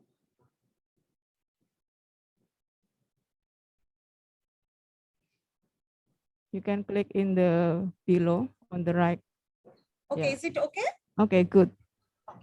Time is Good yours. afternoon, one and all. I am Shomusri Sarkar, Associate Professor, Peerless Institute of Nursing, India, and my colleague, Ms. Mohua Karmokar, Professor, Peerless Institute of Nursing, has conducted this study. I express my heartfelt gratitude to the organizing committee for giving me an opportunity to present my research paper here. The problem statement is a study to assess the knowledge and practice on face mask use during COVID-19 pandemic among graduate nursing students in selected institutions and online survey. Background of the study is on 11th March 2020, COVID-19 was declared as a global pandemic. It was evident that spread of COVID-19 may be prevented by adopting measures like hand washing, physical distancing, and using a face mask. So correct knowledge and practice towards face mask use during COVID-19 among healthcare professionals is highly needed. Next, the objectives. Objectives were to find the level of knowledge among nursing students on face mask use, to find out the practice of face mask use among nursing students, and to find out the correlation between level of knowledge on face mask use with selected practice. The assumptions was nursing students may have some knowledge and practice regarding face mask use. Operational definition, nursing student, a person pursuing nursing degree course of age 17 to 55 years who may or may not have a registration number to practice nursing. Knowledge regarding face mask use, level of knowledge among nursing students on face mask use as measured by the structured knowledge questionnaire. Practice regarding face mask use, level of practice among nursing students on face mask use as measured by the structured practice questionnaire. Selected demographic variable are age, year of nursing study, previous knowledge. Variables are research variable, knowledge and practice of nursing students pursuing graduation course, and demographic variables are age, previous knowledge, present state, year of nursing studies. Delimitations was nursing students pursuing graduation course of age group 17 to 55 years. The conceptual frameworks was based on Rosenstock health belief model, and it includes individual perception and factors, but likely to action and cues of actions was avoided. The methodology is quantitative research approach, and research design is descriptive survey design. The setting was Peerless Institute of Nursing, India. For pilot study, I have taken 10 students and 91 students were selected for the final study, excluding the sample of pilot study. Sample is 91 nursing students pursuing graduation course in Peerless Institute of Nursing, and sampling technique is non-probability purposive sampling. Data collection tool was structured questionnaire of 25 items, which includes 10 items from background information, 15 items on knowledge level, and 10 items on practice. Data collection procedure was held in Peerless Institute of Nursing, Kolkata, India. And before the final data collection, necessary permission was sought from the ethical committee of our college, and entire data collection was done from 15th January to 31st January by online survey method. Data analysis was done by descriptive and inferential statistics. Now the results.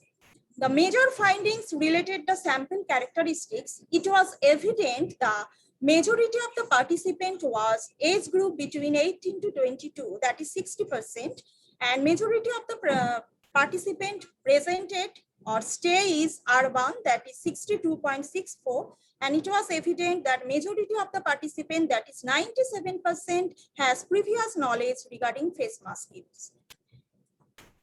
Next, the knowledge level. We have categorized the total knowledge level in 3 categories, that is inadequate, moderately adequate, and adequate level of knowledge.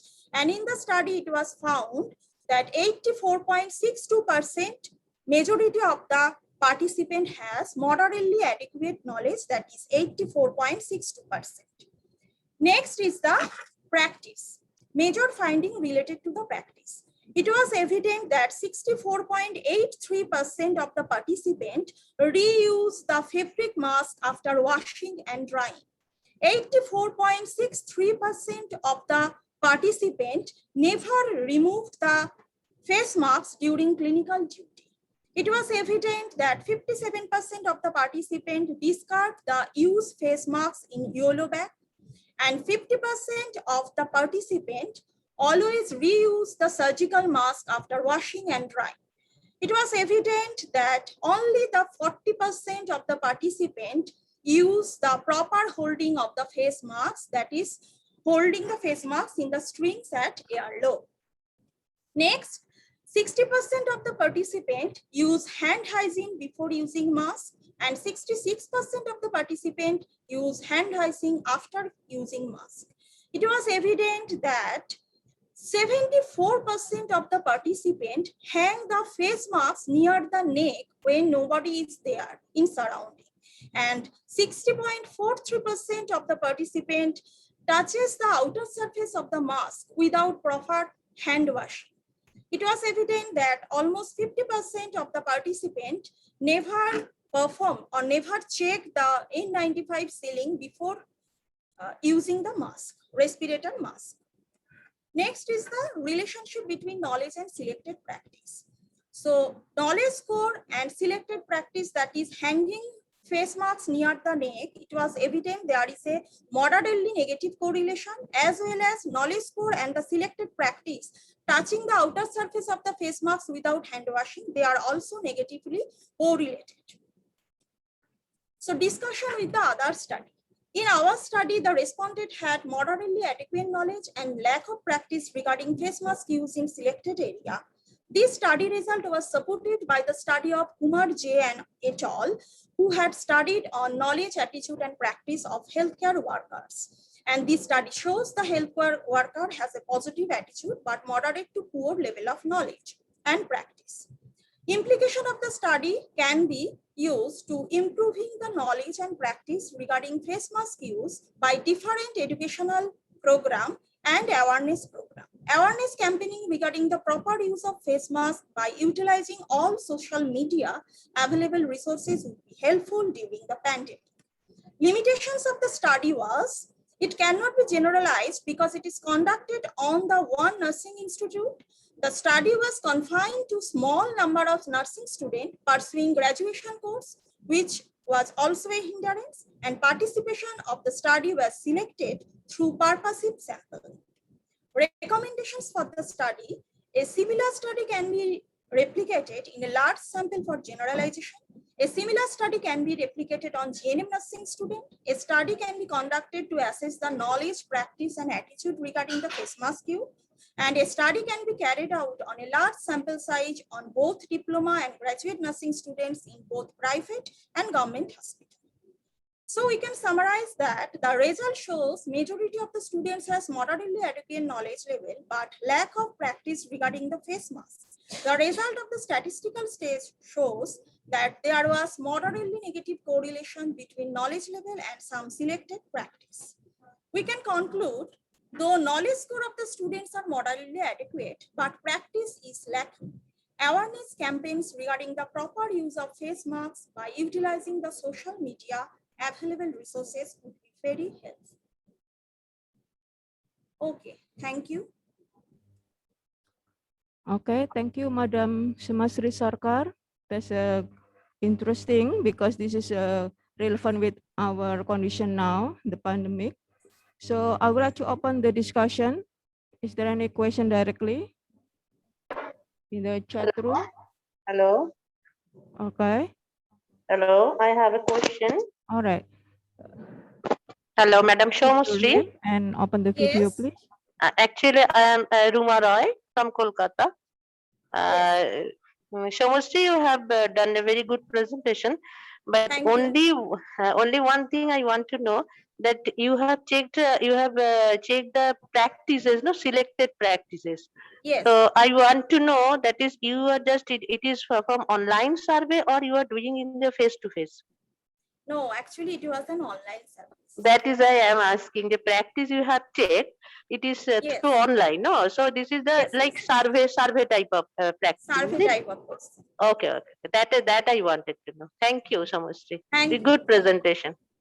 Thank you. Very good. Okay, thank you for the question. Is there anyone? Not yet. Okay, thank you very much, Madam Sumarsi Sakal, for the paper presentation. This is completely done for the presenter. And then for the next presenter is related with the topic knowledge and attitude. Oh, sorry, a study to assess the occurrence and correlation of anemia with dietary practices among adolescents at the selected school Agartala, Tripura. The presenter, please. Good afternoon, everyone. Yeah. All right. Myself, Snigdha Dev. I am from Kolkata, and I am here to present the study to assess the occurrence and correlation of anemia with dietary practices among adolescent girls at selected school, Agartala, Tripura. So Sorry. here I'll start. Sorry. Would you little bit louder and then share screen? Sure. I am trying to share the screen right now.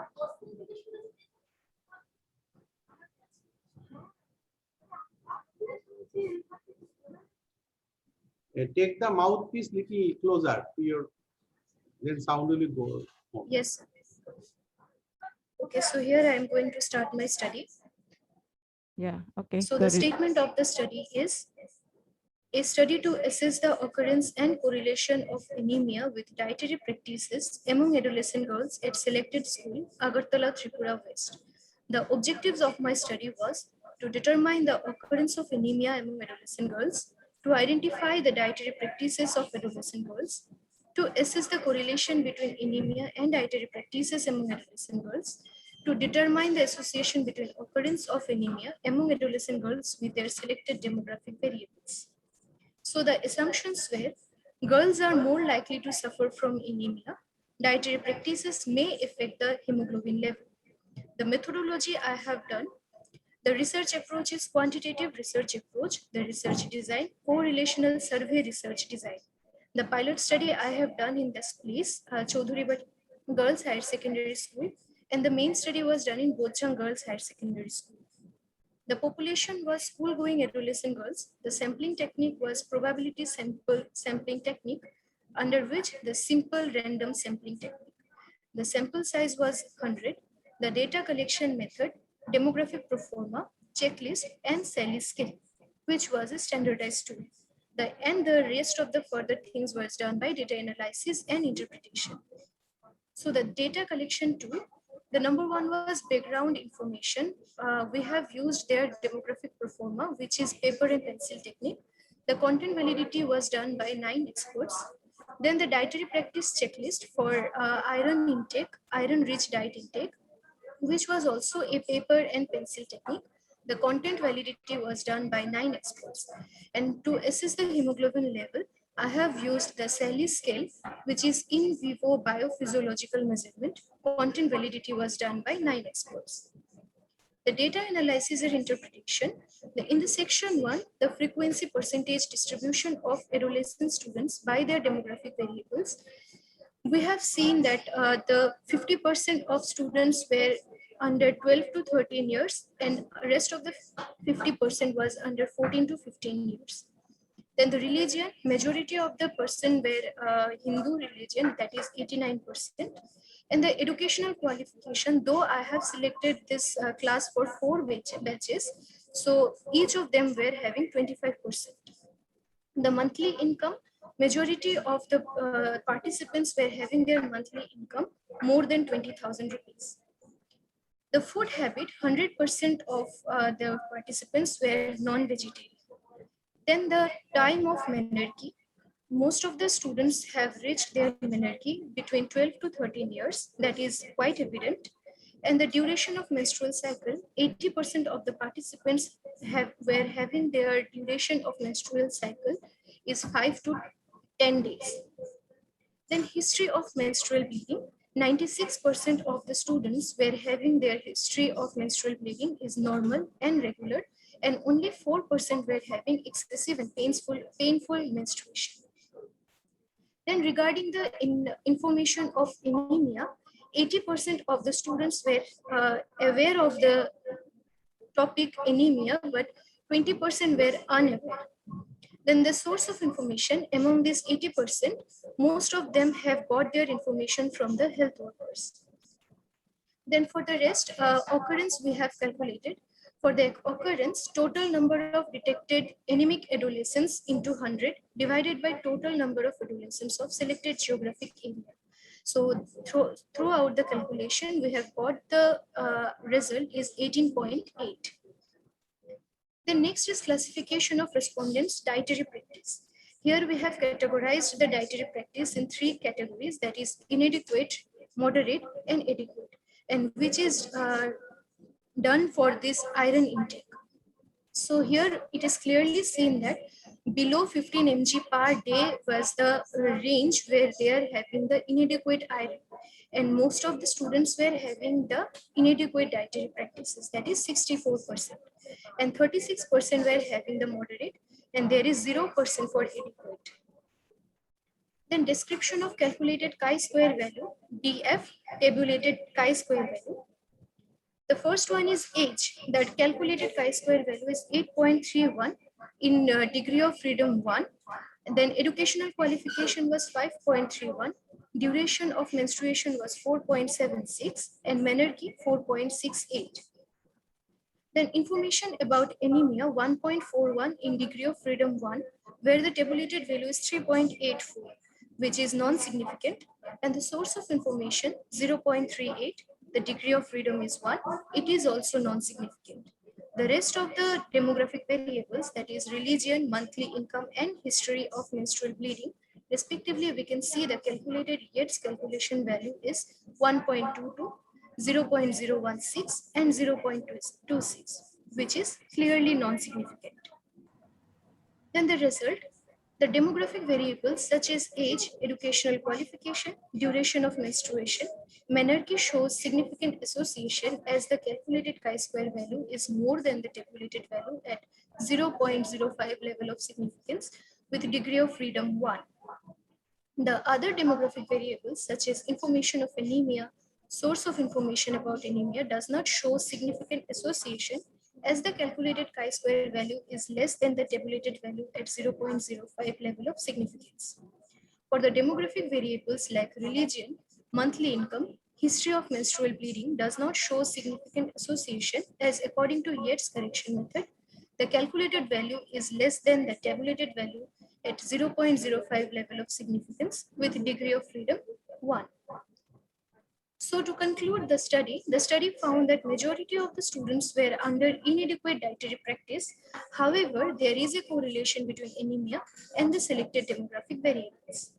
Thank you so much. Well, thank you, Madam Sinodep. It's very informative related with the teenager, right? Is there any question for the audience? Let me check in the chat book. Okay. Well, it's interesting. I have one. All right, thank you. Yes. Please. Just to any relation you check with means other anemia, no only dietary anemia. Sir, I have done my research only on dietary because in recent studies, I have seen that most of the students, those who are suffering from anemia, they're having this poor dietary practices of other things, other types of anemia. I have seen very less history of that. But sometimes it happens that like you are in Tripura, yes, sir. Agartala, I think from Agartala data you are showing. So Agartala is affected with hemoglobinopathy E disease. So yes, that is hemoglobin, that is a very prevalent in Northeast India. So there should be a relation in aspect of that. So when we are discussing on dietary anemia, we should think about that aspect also. Yes. Later on, maybe include in your study. Yes, sir. Definitely. Thank you. Sir. Thank you. One so much. question. One question from my side on. Okay. Yes, ma'am. Please, Madam. Actually, what you say that the dietary practice, I think it should be operationally defined, because you are doing the dietary practice in your Tripura, and also dietary practice may be different in different region. Yes. So I think if you just try to operationally define what all the practices included in as a dietary practice, that I think that will be very clear to us. Yes, ma'am. Actually, I have primarily focused on the iron deficiency thing. So But operationally, what all dietary practices which is related with iron deficiency, that must be clarified. okay, okay, yes, ma'am. Yes, ma'am. That after doing this study, I have given one health talk regarding this, whatever dietary practices they can include, like iron-rich food, fruits, then vegetables, whatever was there. I have included these things in my study. I think I wanted to say that all the elements or the components of the dietary practice, it should be in your tool, so that you can easily understand what all the different deficiencies are there, or what all the dietary practices they are doing from the other regions. So you can differentiate from it, can be comparable with the other regions also. No, that is I am asking. Yes, If it ma'am. is Yes. Maybe I can clear that what Madam Ruma Roy telling is, you suppose you are using 24-hour recall method. So Yes. suppose it is population wise, it all vary. The dietary pattern also vary. So like non-vegetarian, vegetarian, then economic, economic, Yes. and Can I ask one question? so Wait, accordingly, please. it should be varied. Yes. Yes, please. Yes. Snigdha, if you could show your operational definition for dietary practice, that would clear, I think, our queries. Okay, ma'am, can I put this in the chat box directly? Or you can read out? Yes, I can read it out. Yes.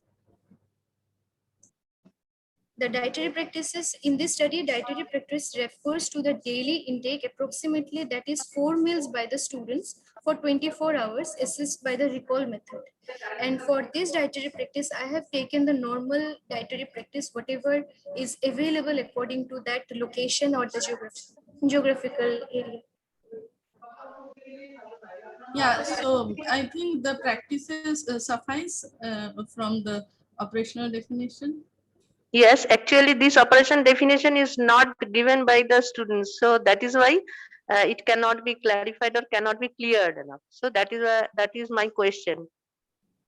Okay, now it is clear what is the dietary practice she want to show.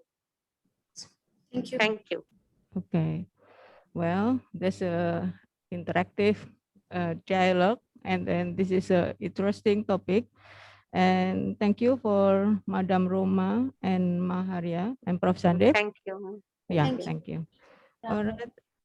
I think the discussion session for the presenter, Miss Signadep, already done. Or maybe there is a raised hand here. Madam Ari, I saw in the chat room. We want to do the Again, dialogue. sorry. Actually, I raise hand for the next, for the last. Actually, my question is same with Mrs. Rumaroy about how you can measure the dietary practices, but it can make sure to us now. Thank you. Okay, I think the answer already done, right? This similar question with the previous participant. Thank you. Thank you. Yeah. All right. I think it's enough for the presentation, Madam Signadep.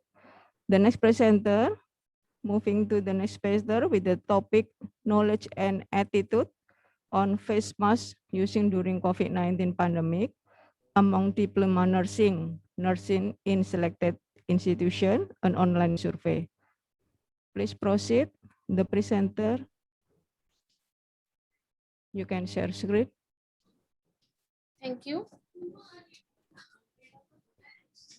Good afternoon, everyone. Okay, I am good afternoon. Monika Sarkar and my colleague Mohua Kormokar from Peerless Institute of Nursing. We are done this research study. So I express my heartful gratitude to the organizing committee for giving this opportunity for presenting my paper. Please share the PPT.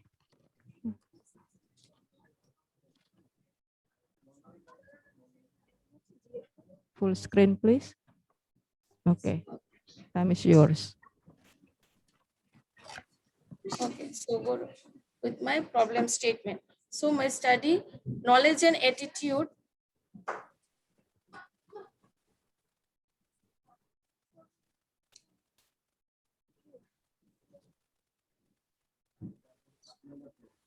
Sorry, it's disconnected.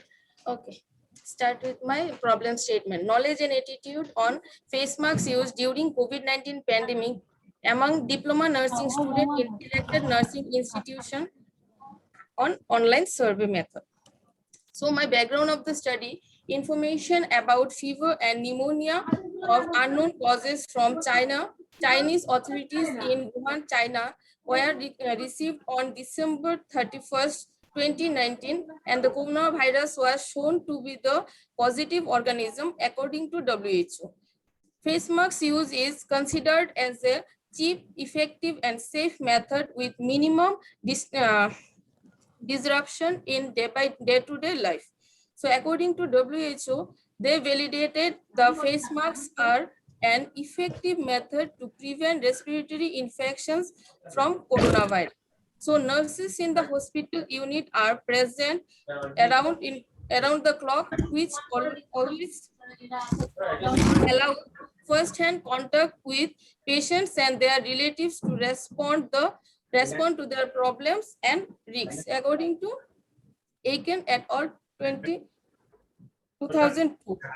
So my purpose of this study, the current study will provide a comprehensive assessment of the knowledge and attitude of the diploma nursing students towards face masks used during COVID-19. Next, the objective, to find out the level of knowledge among diploma nursing students on face masks use. Next objective is to find out the correlation between level of knowledge on face masks use with selected attitude factors. Assumption, diploma nursing students may have some knowledge and attitude towards regarding face mask use. Delimitation of the study, diploma nursing students of age group 17 to 35 years. Methodology. My research approach is quantitative research approach, and my research design was descriptive survey research design. Setting, two different settings from pilot and final study are chosen. Pilot study, New India Academy of Nursing, Kolkata, and the final study, Peerless Institute of Nursing, Kolkata, West Bengal. The administrative written consent will be taken from participants and concerned authority. Sample, 98 diploma nursing students, and sampling technique, non-probability purposive sampling technique will be used. Data collection tool, structured questionnaire of 39 items were used, comprising of 10 items from demographic variable, 15 items from on knowledge regarding face masks use, and 14 items on attitude regarding face masks use. Method of data collection, online survey using structured questionnaire on knowledge and attitude towards face masks used during COVID-19 pandemic. Data collection procedure and plan. The setting for pilot and final data collection in nursing institutes of Kolkata, formal permission will be sought from respective institution. Data collection will be done from 1st January 2021 to 15th January 2021 throughout online survey technique. Data analysis. Data will be analyzed by using descriptive and inferential statistics. Next, come to my result findings.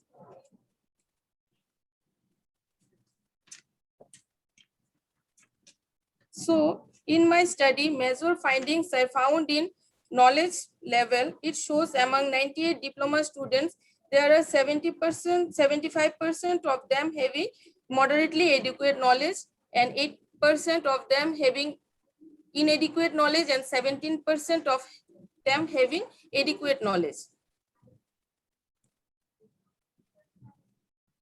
Next, the major findings from the correlation. So, in correlation, describe the relationship between knowledge and selective attitude, like I do not like to wear a face mask. Here I found the result R value is minus 0.67. It shows there is a moderately negative correlation between knowledge level and the selective attitude, like to I do not like to wear face masks. Next, description of the relationship between knowledge and selected attitude, like wearing a face mask is too much of the hassle. Here I found R value is minus 0.61. It also shows that there was a moderately negative correlation between the knowledge level and selected attitude level. Next is description of the relationship between knowledge and selected attitude, like it is difficult to breathe when wearing a face mask. Here I found the R value is minus 0.5. So here is also found there was a moderately negative correlation between the knowledge level and the attitude score. In my study, I found the implications here in nursing education. The study result can be used in improving the knowledge in the field of nursing education. Nursing education can give information regarding use face masks during COVID-19 pandemic situation. And in administration, the nursing administrator need to organize a continued nursing program beneficial to the nursing students, nursing staffs regarding use of face masks during this COVID-19 pandemic situation. In nursing practice, the study can be used to improve nursing practice. The nurses are key persons of the health team. They should take initiatives to arrange a in-service education program, awareness program regarding proper use of face masks during COVID-19 pandemic situation. And in nursing research, the nursing educator and researcher can contribute to the refinement of the core practice. Next, come to my limitation of this study. The limitations of the study findings are the data can be collected from only one setting. So the scope for generalization is less. Limited sample size 98 restricts the finding to be generalized. Recommendations.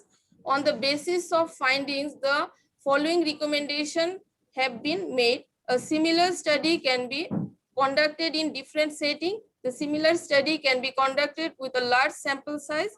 For generalization of the study finding, a comparative study can be undertaken between nursing students and registered nurses to compare the knowledge and attitude on face masks used during COVID-19 pandemic. So I conclude my study. The study found that majority of the students have moderately adequate knowledge. However, attitude towards using face masks was lacking. Thank you. All right, thank you, Ms. Mahuya Karmakar. You are right on time also. Well, is there any question from the participant? Not yet, in the chat box. Okay. Well, is there any differences among the diploma nursing and graduate nursing related with their attitude using face mask? Ms. Mahuya. Actually, in my study, I only include the diploma nursing students. In future, we will study on the overall nursing students, diploma, graduate nurses, and the nurses who are already registered. So in future, we'll study overall, we cover overall nursing students and the nursing staffs. Okay, Thank you for the information. Maybe in the future you will be do next research. Yeah. Is there any question? Okay, not yet. Thank you, Ms. Mahuya Karmakar, for the presentation. And then we are Excuse me, moving. madam. Madam, one thing. She was Monideepa Sarkar, with whom I have done the study. Monideepa Sarkar has presented the. Okay. Okay. Moving to the next paper.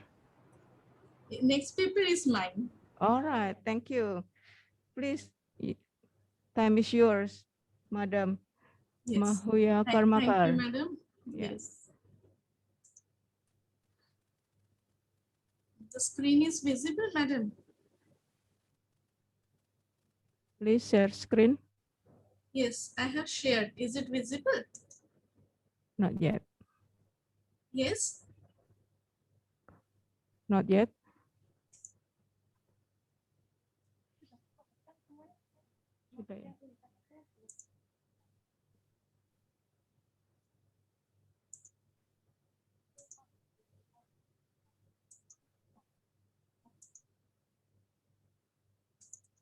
Now? Okay. Is it visible? Yeah, visible now. Full screen, please.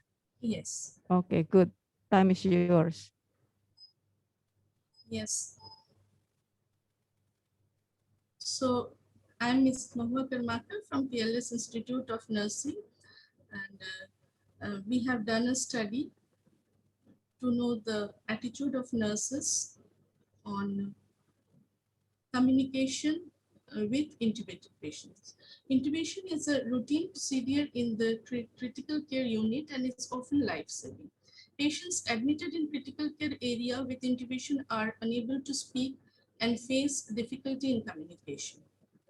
There are many studies which have reported that when patients are unable to respond verbally, nurses often do not find it important to talk with them, and nursing interventions are based on the nurse's own ideas, assumptions, and previous experience about patients' non-verbal communications, which might be wrong or insufficient. So in spite of nurses' high level of knowledge and skills, they often face difficulty in communicating with intubated patients in critical care areas. So we have taken the study as nurses' attitude towards communication with conscious intubated patients. Though nurses use various communication methods to communicate with intubated patients, still they often feel sad, helpless, hopeless, caught, and deprived when communication is ineffective. At my present place of work, informal communication with the healthcare staffs revealed that they do not have any available tools which they may use to communicate effectively with their patients, except for predicting the patient's need through gestures and sign languages. The patients have conveyed that they understood what the caregiver wants to communicate, but they could not reciprocate with reply, which left them frustrated and depressed during the intubated days. The present study explored on the attitude of nurses towards communicating with conscious intubated patients.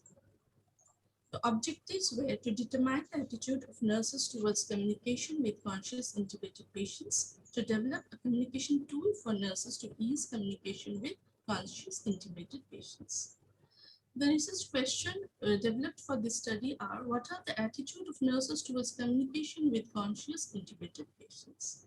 So variables taken were nurses' attitude on communication with conscious intubated patients and nurses' years of experience and educational level. The study is limited to finding out the attitude of nurses to communicate with conscious intubated patients, and did not focus on the practice, and physical and emotional experience for the patients or the nurses were not explored.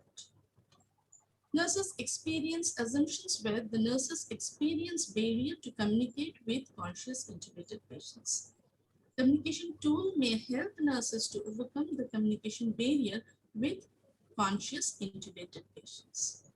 The operational definitions of the variables are: for the study, we have taken communication, verbal communication, non-verbal communication, and intubation. The literature review was done under the headings of communication experience of nurse, communication barriers of nurse and patient with intubation, communication tools for nurse and patients with intubation. The conceptual framework for the study was based on communication accommodation theory.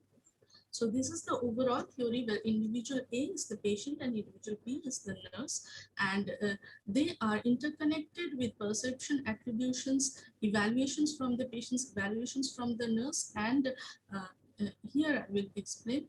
The nurse and the patient communicates where there is convergence and divergence within the intergroup demographic characteristics, because the patient, while they are intubated, they are unable to communicate properly. So convergence and divergence, most people in the world use verbal or non-verbal communication, and therefore often have the choice of which technique to use and how it can be used.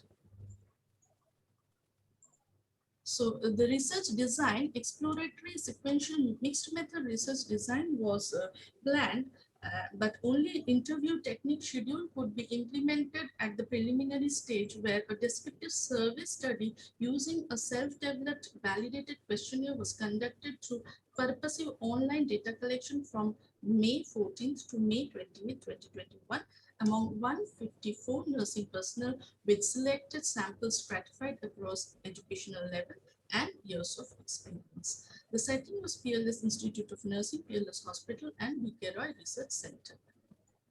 The population was nursing personnel of Peerless Institute of Nursing who are practicing in the field, as because they are post-diploma nurses. The sample size were 154 sample. Technique was purposive sampling technique. The inclusion criteria included the nurses aged about 20 years of age and those who were willing to participate. Exclusion criteria were those who are chronically ill. The research instrument used were divided into section A and B, where demographic data, which gives baseline information of year of experience in clinical nursing or teaching, and category of nurses with respect to nursing practice registration and course of studies. Structured questionnaire with 10 items on attitude of nurses, communication with conscious intubated patients were used. These are the questions, out of which there were three areas where they can mark. The validity and reliability of the research instrument were taken from 7 experts from different fields of nursing, and the data collection was done through information questionnaires, including a demographic information and structured attitude questionnaire administered on nurses through Google form, which have taken only 2 to 5 minutes to complete from 14th to 28th May among 154 nursing personnel with a selected sample stratified across their educational level and years of experience.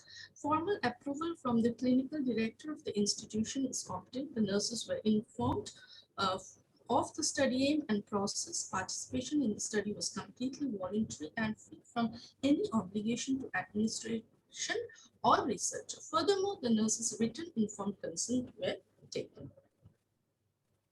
Data analysis was done through descriptive data analysis, where the results were like almost 90% of the respondents, nurses agreed that communication with conscious intubated patient is possible, but most, like 76% of them, face challenges to communicate with conscious intubated patients. Majority of the respondents stated the necessity to communicate with conscious intubated patients, and 92% has agreed to the requirement of a standardized communication tool to do so. 63% of the respondents have never used any communication tools so far.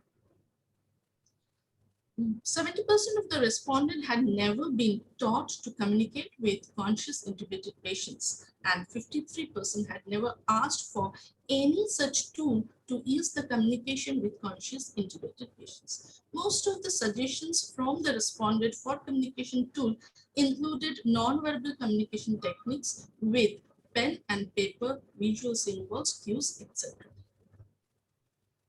So these are the representation in pie chart. where 136 out of 154, that is 83%, have confirmed the need for standardized communication tool. So 76% of the respondent face challenges to communicate with conscious intubated patients is supported by a study conducted by Hapital in 2015, who stated that in spite of nurses' high levels of knowledge and skills, they often face difficulty in communicating with intubated patients in critical care areas. Majority of the respondents stated that they need to communicate with conscious intubated patients, which findings were supported by the study, which reported that when patients are unable to respond verbally, nurses often do not find it important to talk to them. Though they desire to do so, and nursing interventions are mostly based on the nurse's own ideas, assumptions, and previous experience about patients, non-verbal communications which might be sometimes wrong or insufficient. The implication of the study, use or in nursing education, use of effective communication technique to communicate with conscious intubated patients may be included in the curriculum of various nursing programs to orient the student nurses to this area of nursing practices. Nursing management, the administrator may create good working environment and provide effective communication tool to the clinical nurses for communicating with conscious intubated patients. In nursing practices, the findings of the study would help to develop effective communication tool to be undertaken in other hospitals and settings to ease the professionals' communication skill. For nursing research, since nurses could contribute to a lot towards holistic health in the work situation, studies of this sort would help improve the quality of nursing services in critical care areas. The findings of the study cannot be broadly generalized as it was conducted only in institution. The study in only one institution. The study was confined to a small number of nursing personnel, which was also a hindrance in generalization of the findings. Participation in the study was selected through purposive sampling, and exploration of the attitude were restricted to those reported by respondents through the structured questionnaires only in a particular setting. They were not given free flow to express their attitude. Recommendations. Most of the suggestions from the respondent for communication tools included non-verbal communication like pen, paper, visual symbols, etc. So a study may be undertaken further to develop a tool including the recommendations. And exploratory mixed method sequential study may be undertaken with focus group analysis. So the conclusion is to communicate and establish a therapeutic relationship with the intubated patients is challenging but not impossible. Therefore, how the intubated patients prefer to communicate is needed to be explored and thereby improve the communication relationship between nurses and the patients by developing a communication tool.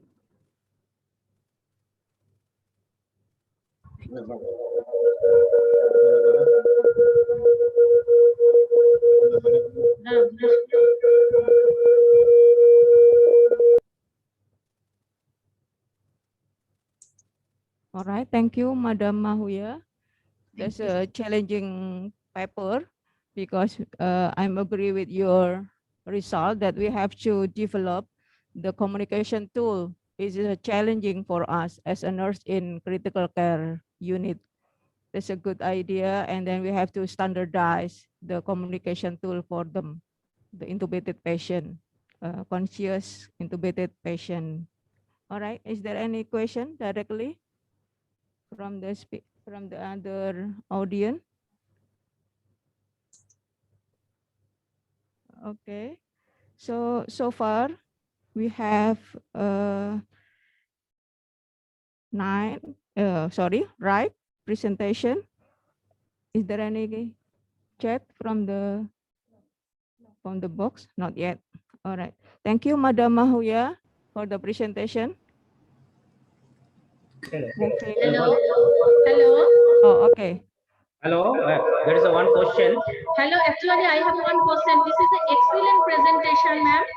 Yeah, What please. communication you require as expected from conscious incubator patient, and what is your suggestion, ma'am? What communication you require as expected from conscious incubation patient, and what is your suggestion? All right. Madam Mahuya, would you answer the question from Madam Ananda? Madam, I'm Chanda Pal. I am Chanda Pal, Calcutta from National Medical College, Nursing Faculty.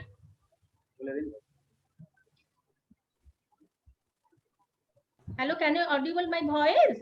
Hello, Madam Ananda, we can hear your voice, but please wait. Madam Mahuya still have a problem. Hello. Okay. Madam, you just on one speaker, other speaker and other microphone have to off. Maybe two in the same room, so echo coming. Okay. Actually, I have one question from Madam Mohua. She's with the excellent presentation. I have question is what communication you require as expected from conscious incubated patients, and what is your suggestion as reply? Madam Mahuya, please answer the question. Yes. Yeah. Actually, I thought there is no question. May I know the question once again, madam, please? What communication you required as expected from conscious incubated patients? Yes. As we have done a focus group, informal focus group study after extubation of the patient revealed that though they could hear what the nurses are telling, like they wanted to meet the patient party, they wanted to know whether they are going to come out of the ventilation, and they usually had pain. So all these things they wanted to communicate, somehow they could not communicate because there was no verbal cues or visual cues present to them. Recently also, we had a patient who came out of this intubation who was conscious, his sedation score was not very high, and he revealed that yes, he was extremely apprehensive and he wanted to communicate during the intubation periods. Okay. Thank you, ma'am. Okay. Thank you so much. Thank you, Madam Mahuya, and also Madam Ananda.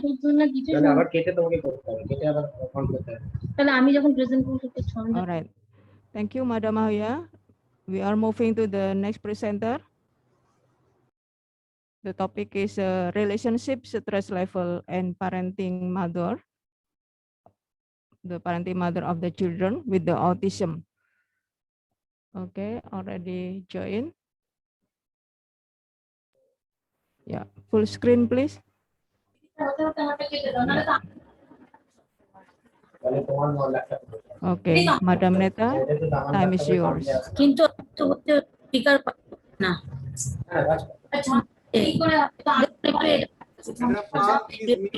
afternoon all. I would like to say thank you for being an honor to meet you all here. Let me introduce myself and my team. Here I represent my team, and my team is Mrs. Diah Arini as corresponding author, and my name is Neta Meridianti Putri as presenter, and Julian Dewi, Farida, Korila Saida, and Dwi Ernawati. We are from Stikes Hang Tuah Surabaya, and in this opportunity, I would like to present our research with the title Relationship Stress Levels and Parenting Mothers of Children with Autism. First of all, I will explain about the prevalence of autism. As we all know, that the number of children affected by autism is increasing rapidly in various parts of the world. The incidence of autism worldwide is estimated to be between 6.5 until 6.6 per 1,000 children by Myers et al. 2007. How about in Indonesia? In Indonesia, it is not yet known the exact number of people with autism, but it is estimated that more than 400,000 children. For families, children with autism are burdened in itself because they require constant attention and drain energy as well as savings. This kind of situation causes prolonged stress in the family, and the coping strategy is expected to reduce maternal pressure in dealing with children with autism to carry out their parenting roles properly. The current study will be focused on the relationship between stress levels and parenting styles for mothers with autistic children at Terapis Anak Terang Surabaya. The research design was a cross-sectional study. The research was conducted on 11 until 16 May in 2015 at Terapis Anak Terang Surabaya. The subject is 24 mothers who had children with autism. The inclusion criteria in the study were mother with autistic children aged 2 until 5 years who just underwent therapy for less than 2 months and then who are willing to be respondents. The exclusion criteria in the study were mothers who have children with autism, are not cooperative, and who resign while the study was underway. This is the result of the study.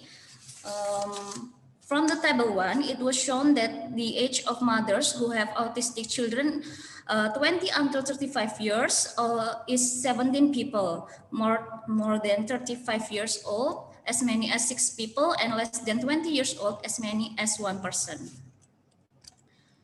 And then based on the table 2, it is found that the educational level of mothers who have children with autism, 11 people as undergraduate, 11 people graduate from high school, and 2 junior high school.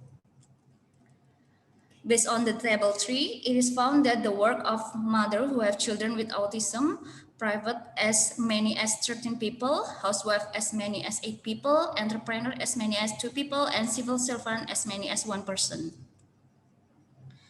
And then based on the table 4, it is found that there are caregivers for mothers who have children with autism, as many as 11 caregivers. There are no caregivers as many as 13 people.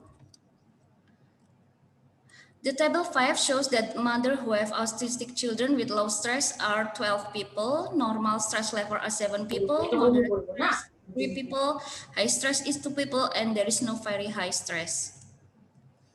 The table 6 above shows that mothers with autistic children apply democratic parenting as 10 people, authoritarian parenting as many as 8 people, and permissive parenting as many as 6 people. And then based on the result of Spearman root test, it shows the value of R 0.577 with value of rho 0.003 with a value of R 0.4 until 0.599. It shows a modern relationship, and statistically there is a significant relationship between the length of stress levels and parenting styles of mothers who have children with autism. According to Maramis 2009, the source of stress varies greatly, one of which is pressure. The pressure in caring of child with special needs is felt by parents, especially a mother. Based on the facts in the research location, almost all mothers who have children with autism and their children are currently participating in therapy programs at this time. Mothers are more dominant in experiencing problems when dealing with their children. The mothers admitted that they were very confused, panicked, sad, and stressed when facing their children. Child development problems are treated by therapists, but only for a few hours a day. This suggests that more time is spent with the family or the mother.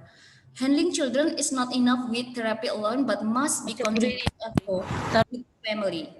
In this condition, mothers have very complicated problems when dealing with children with autism at home. Issues related to maternal problems can be overcome with therapies motivating mothers with autism, increasing maternal knowledge about children with autism, and growing participation or involvement of mothers in helping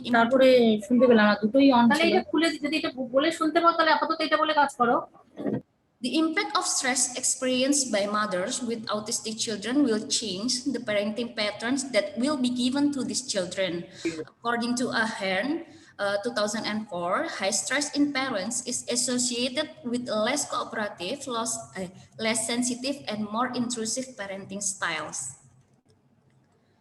In mothers who experience stressful situation will produce emotional reaction ranging from excitement to emotions such as anxiety, anger, disappointment, and depression.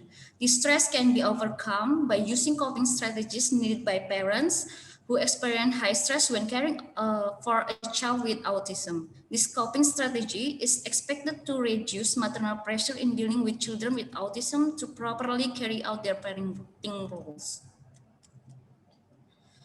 An increasing number of research have been conducted on the coping strategies adopted by parents of children with ASD or autism spectrum disorder to cope with their stress and other mental health problems. According to a systematic review by Oran et al. 2019, educational intervention programs were reported to have been effective in reducing parenting stress and improving coping mechanism among parents of children with autism spectrum disorder.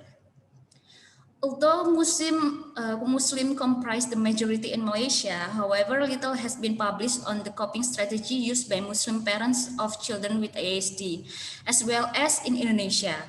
Ilyas et al. 2018 note that religious belief stand out as a very prominent culturally relevant factor in the context of Southeast Asia.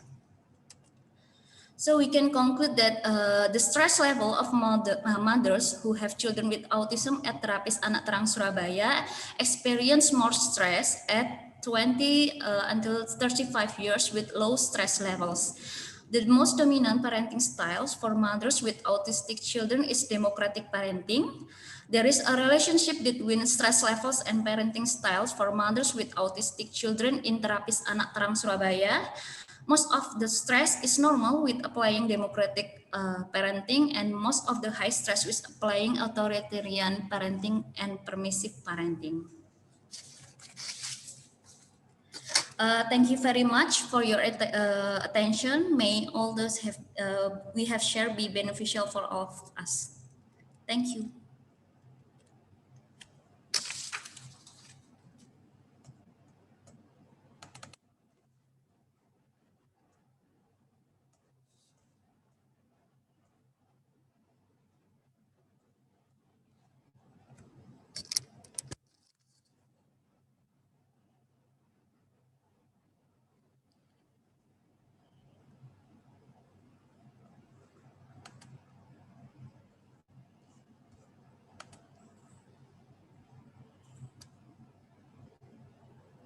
Unmute. Madam Dewi. I'm sorry. We cannot hear you. I can hear you. Yes. Okay, thank you, Madam Neta. Thank you for the sharing your paper with us. I see in the column chat there is no question yet, and then the raising hand. Okay, no. All right. Not yet. Okay, I think it's enough for the presentation with this topic. Thank you, Madam Neta. Moving to the next presenter, the topic is related with the implementation of electronic medical record in the development healthcare system in Indonesia. A little review. There is a presenter. Please, Madam Nuke, share screen.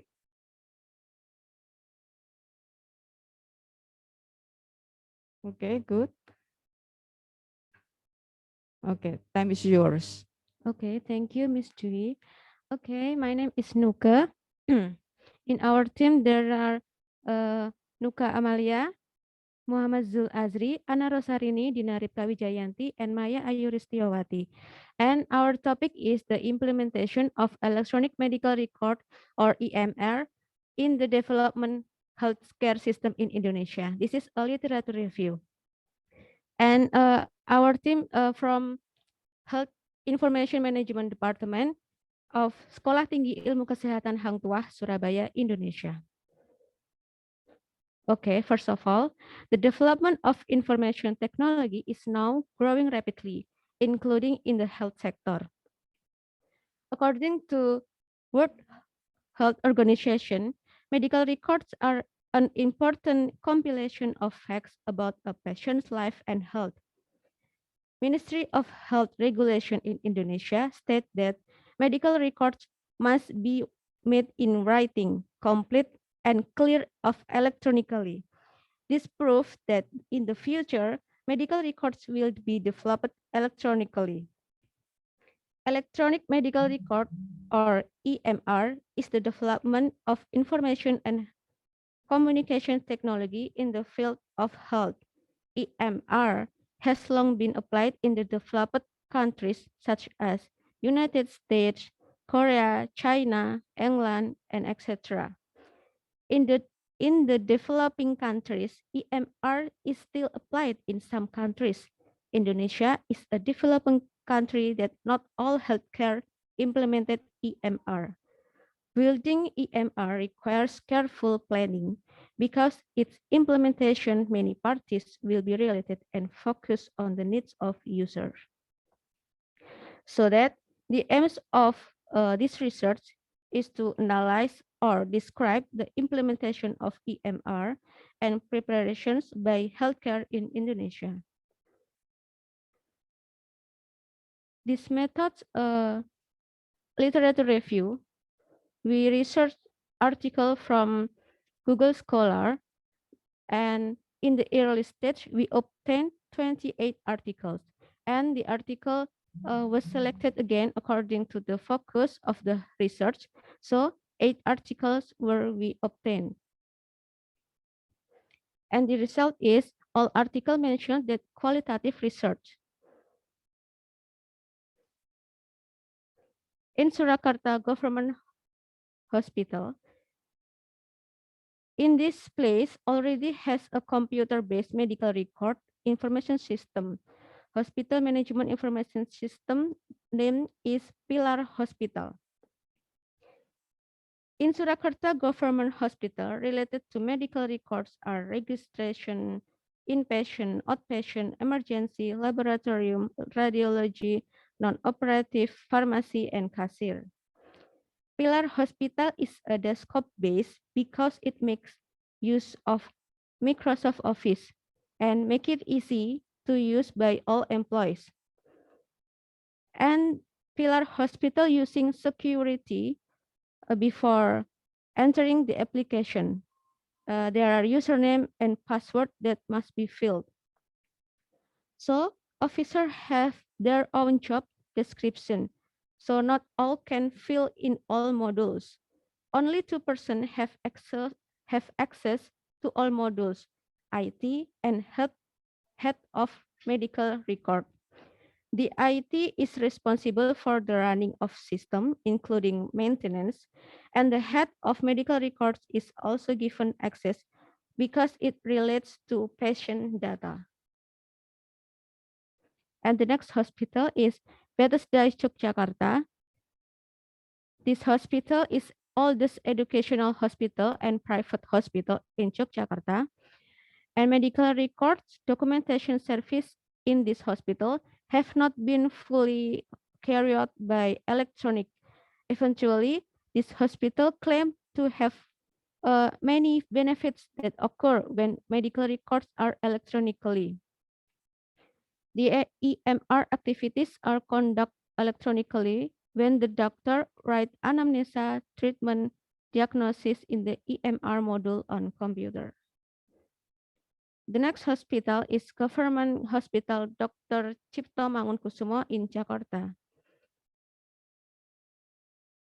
Target users of EMR, adult outpatients are doctors, nurse, medical recorders, and pharmacists. Every user will be facilitated by tablet with stylus pen or computer. EMR is built with web-based with security username and password.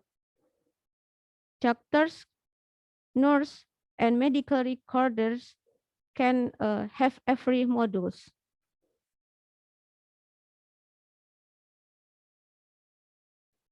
And the next is PKU Muhammadiyah Gamping. The procedures medical record conventional at this hospital is too long, while EMR has a shorter procedure. In June 2018, it using two medical records, conventional and electronic. EMR was first used by a neurosurgeon in April 2018. The sectors involved in the development of EMR are management, directors, medical records, doctors, pharmacy, nurse, and IT. The implementation of EMR is carried out gradually. The trial was conducted from one doctor accompanied by conventional medical records near the computer.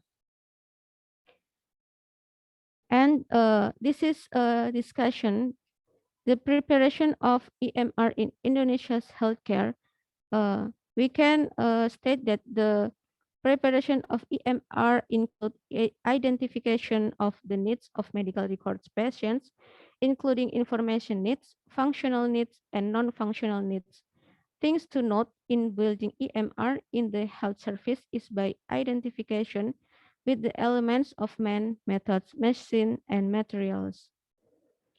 And we can get from the literature, our literature review, that the advantage of EMR after its implementation, healthcare that have used EMR partly already feel some benefits.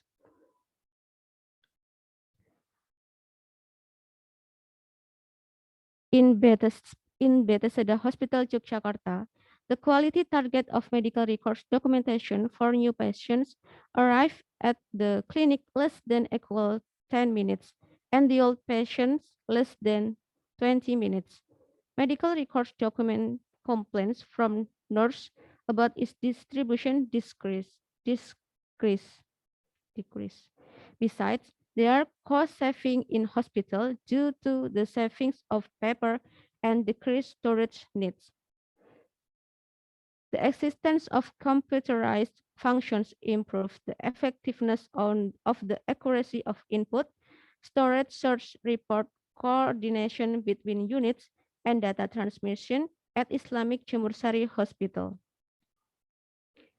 And the EMR can reduce paper usage, so the hospital can saving costs. And this is a line from Sudra that the use of EMR is expected to be able to produce quality documentation in medical reports. It can support the need of healthcare for patients and service management and be able to produce information and reports. The benefits of EMR in terms of efficiency, reliability, and care quality. And we can conclude that the implementation of EMR healthcare in Indonesia is still not fully used in all parts or units. Identification of users needs to be considered in building EMR so that can do easily and integratedly. Although some healthcare already feel the benefits of EMR implementation, the most benefit that felt is the cost savings. So there is need the development for EMR in healthcare in Indonesia especially. Mostly, the healthcare has been working with third parties in developing EMR. Hopefully, they can develop their own if there are obstacles can be solved quickly. Thank you. All right, Madam Nuke, thank you for share. It's a nice and interesting topic. We hope that the implementation of electronic medical record also can support the quality of the system healthcare in Indonesia and many others or in the world. All right. Is there any question from the participant? Let me see. Hello, Please one raise your hand. question. Hello, one question. Hello. Yeah. Yes, please. In Calcutta, one question, madam. How you authenticate EMR?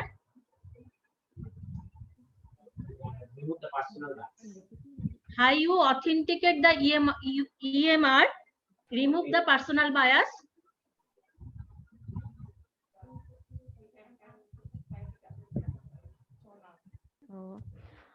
Okay, Madam Nuka. Okay. In the Indonesia, the EMR. Okay, thank you. In the EMR, in Indonesia is still developing, not fully in the all sector. So, yeah. In this healthcare in Indonesia, still need development continuously. Yes. So far, this is a literature review that we get in article. Still in Indonesia, still develop continuously, and information about this. Okay, Madam. Do you want to have another comment, feedback? Based on this research, Madam Nuka mentioned that this is a literature study related with the EMR, and so far still under development and not fully constructed yet. And then maybe it's not cannot answer in detail relevant with your question. Do you have any feedback for this or maybe suggestion?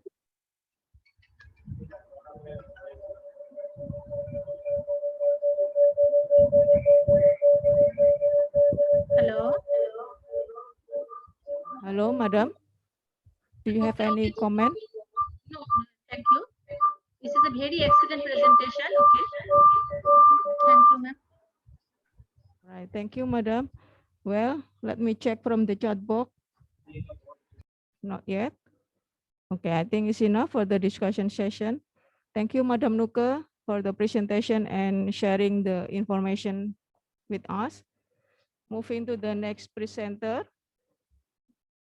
Okay, the 11. The topic is related with the problem of adolescent and solution in COVID environment. Please join the presenter.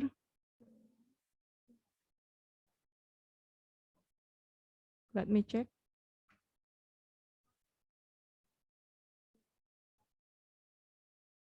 The team is, yeah, okay. Full screen, please.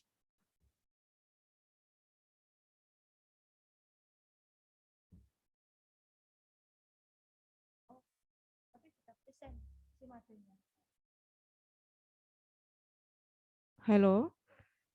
Madam, you please go to first slide, unmute yourself. Yeah. And on video. Go to first slide, title, and on your video and unmute. We cannot hear you. Cannot see you also.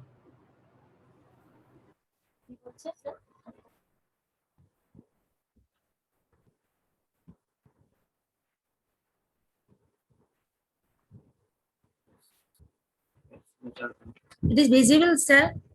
Okay, good. Please Topic. start. Madam Simade, we can see and hear your voice. Very Time is good. yours. My heartfelt gratitude to organizer for giving opportunity for share my knowledge on this platform. We are going through very hard, very tough situation, and which never happened in human history. In this pandemic, making huge toll in adolescents. I shall highlight the problems of adolescence and solution in COVID environment. What do you mean by adolescence?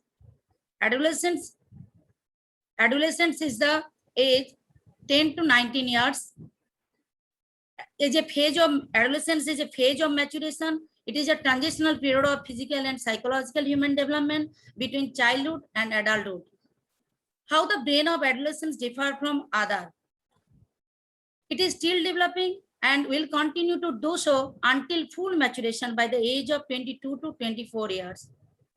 The greatest changes in the brain volumetric areas recruit new functions like self-control, judgment, emotion, and organization.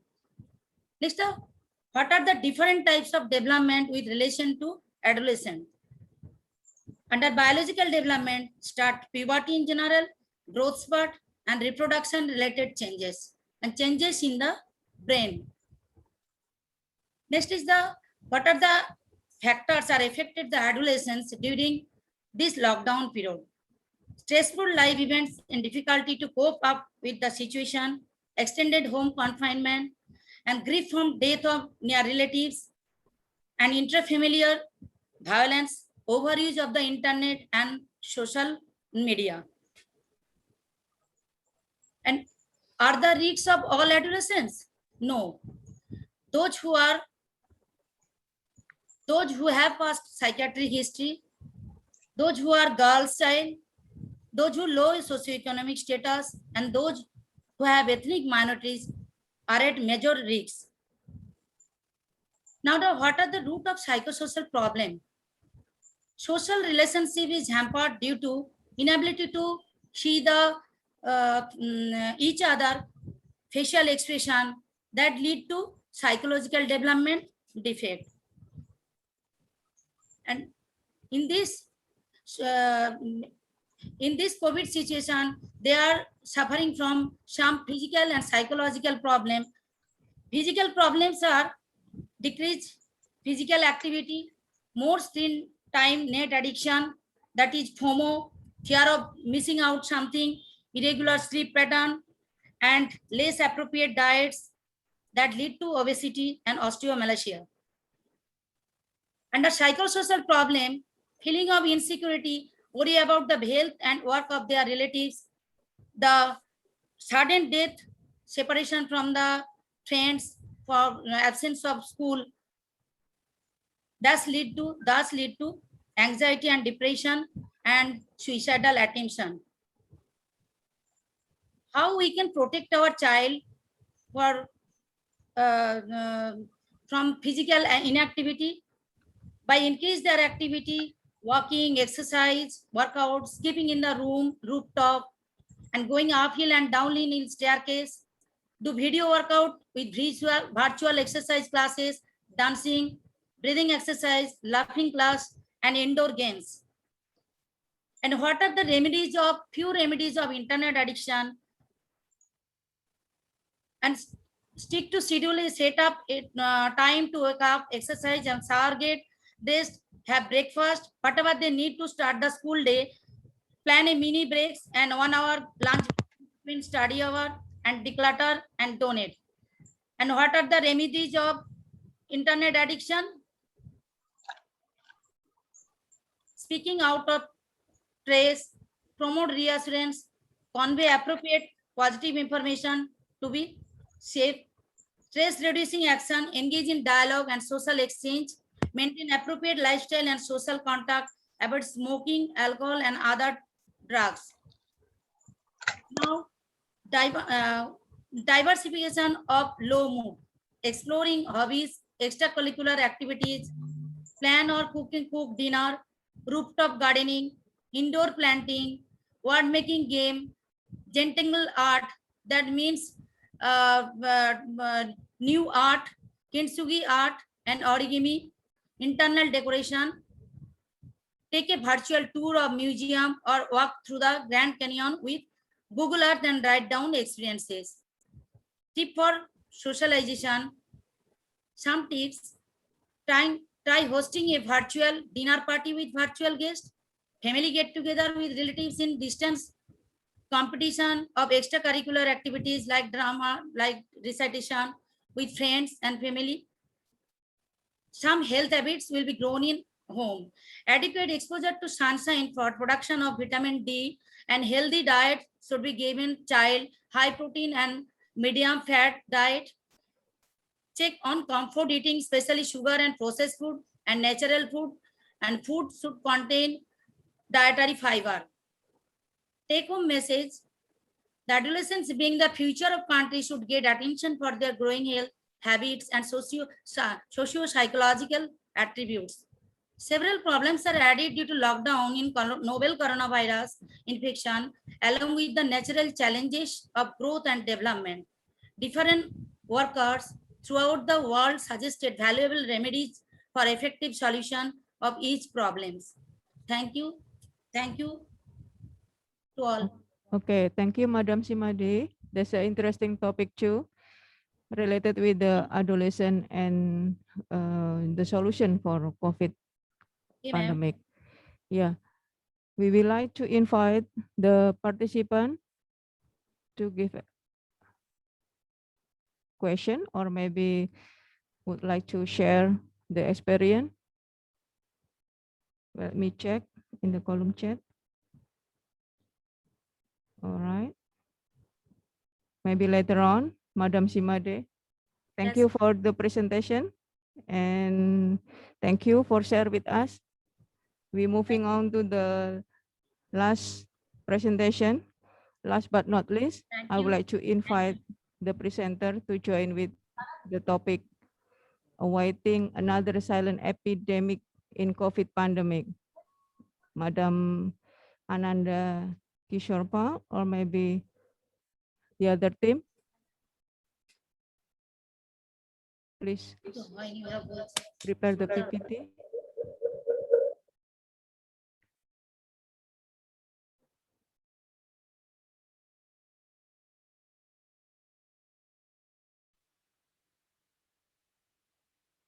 Yeah. Hello, still unmute. We will invite the presenter with the topic awaiting another silent epidemic in COVID pandemic. Please, the presenter, prepare the share screen. Okay. Full screen, please.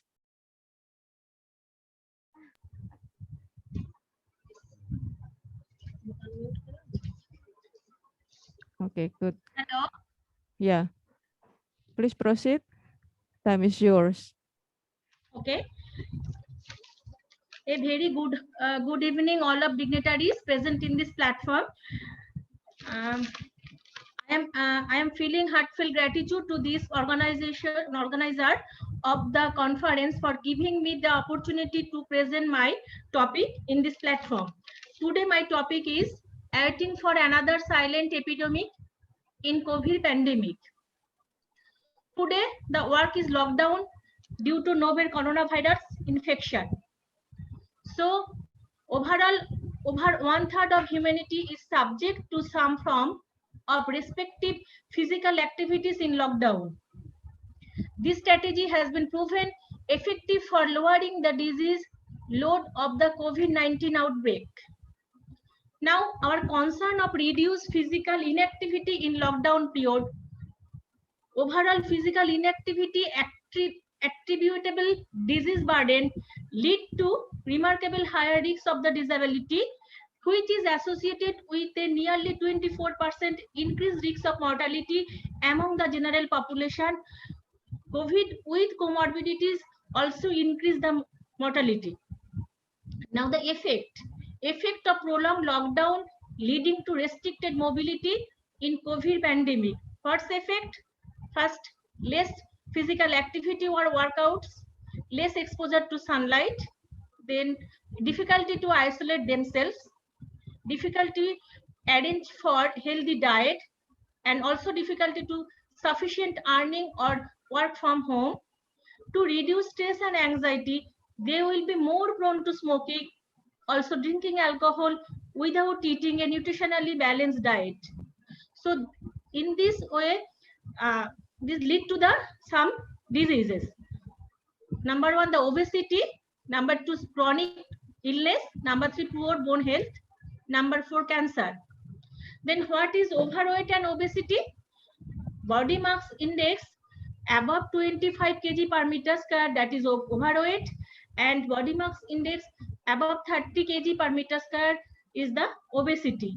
Now overweight and obesity increase the risks of many diseases such as diabetes, cardiovascular disease, pulmonary embolism, cancer, low back pain, osteoarthritis, and also the disability. Now chronic illness developed from attribute interruption of physical exercise and prolonged inactivity. This lead to the insulin, resulting in diabetes mellitus, muscle atrophy and bone loss, resulting osteoporosis, increased blood pressure leading to hypertension, fatty liver or dyslipidemia leading to chronic liver disease, decreased aerobic capacity, which is resulting the high risks of collapsing upon resuming the exercise. This is there a common link with all problems? Yes, that is vitamin D deficiency. Apart from sunshine, other cause for vitamin D deficiency of Indian population, that is genetic factor, more number of hours spent indoor, cultural and traditional habits, increased pollution, and change food habits. Normal classification of the vitamin D deficiency, that is the assessment. Normal vitamin D level in the blood, optimum level 30 nanogram per ml, insufficiency 21 to 29 nanogram per ml, deficiency below 20 or below 10 nanogram per ml. Now the blood vitamin D normal vitamin D level is 30 to 100 nanogram per ml. Average vitamin D level in Indian population below 10. This is the shocking news for us.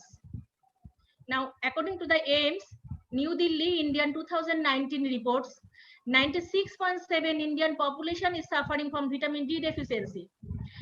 This bar diagram shows that all Indian professionals, that the soldier, nurse, pregnant women, newborn, and office staffs, doctors are suffering from the vitamin D deficiency.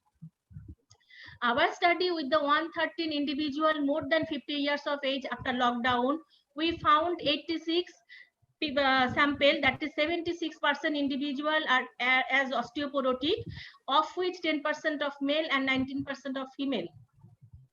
Now I discuss how the ultraviolet B ray produced in our body through sunlight. Ultraviolet B ray of sunlight converted pre-vitamin D3 to vitamin D3 initially goes to the liver through the blood circulation, and they produce 25 hydroxycholecalciferol. Then it is goes to the kidney through blood circulation and produce 125 dihydroxycholecalciferol, which maintains structure of bone and muscles. So deficiency of vitamin D produce osteoporosis. Now this is the normal bone, this is the osteoporosis bone. Osteoporosis bone means porous or fragile formation from the bone. What this is the all are the osteoporotic fractures. Now overall mortality with the vitamin D deficiency, severe vitamin D deficiency lead to type 2 diabetes patient, which is increased risk of cardiovascular mortality.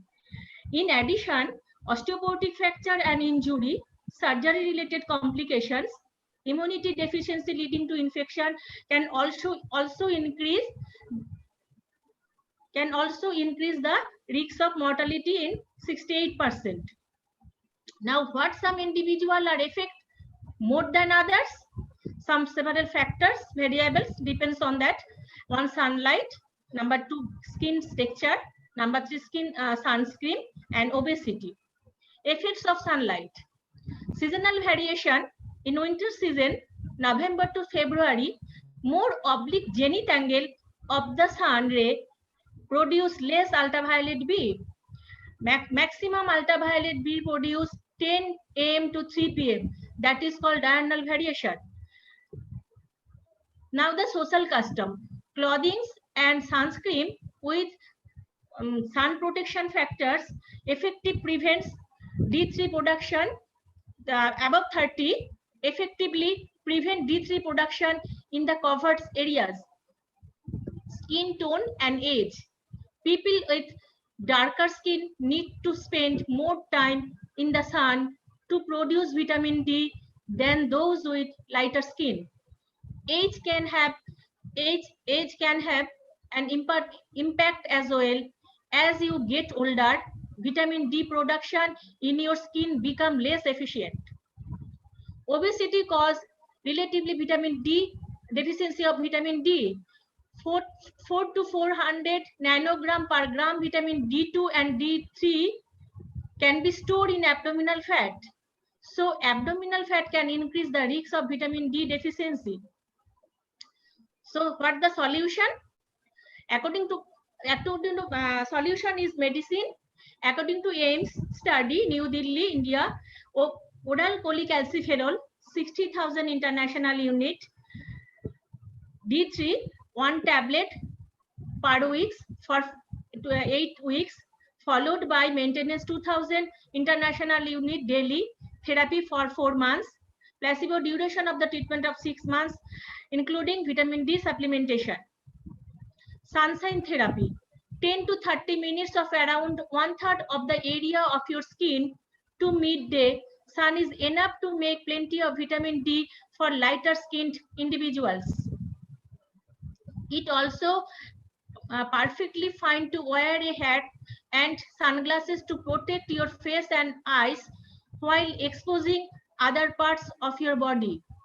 Now I am highlighting the dietary tips. Fatty fish and seafood containing highest in vitamin D. Mushroom are the only vegetarian source of vitamin D. Wild Mytech mushroom provides as much as 2000 to 348 international unit per 100 gram serving. That's almost 300% of the recommended dietary intake. Sunday ho or Monday roj khao one day. That is egg yolk are the another source of vitamin D. Eggs from the pasture-raised or free-range chicken, often up to 4 times more or up to 20% of the recommended dietary intake.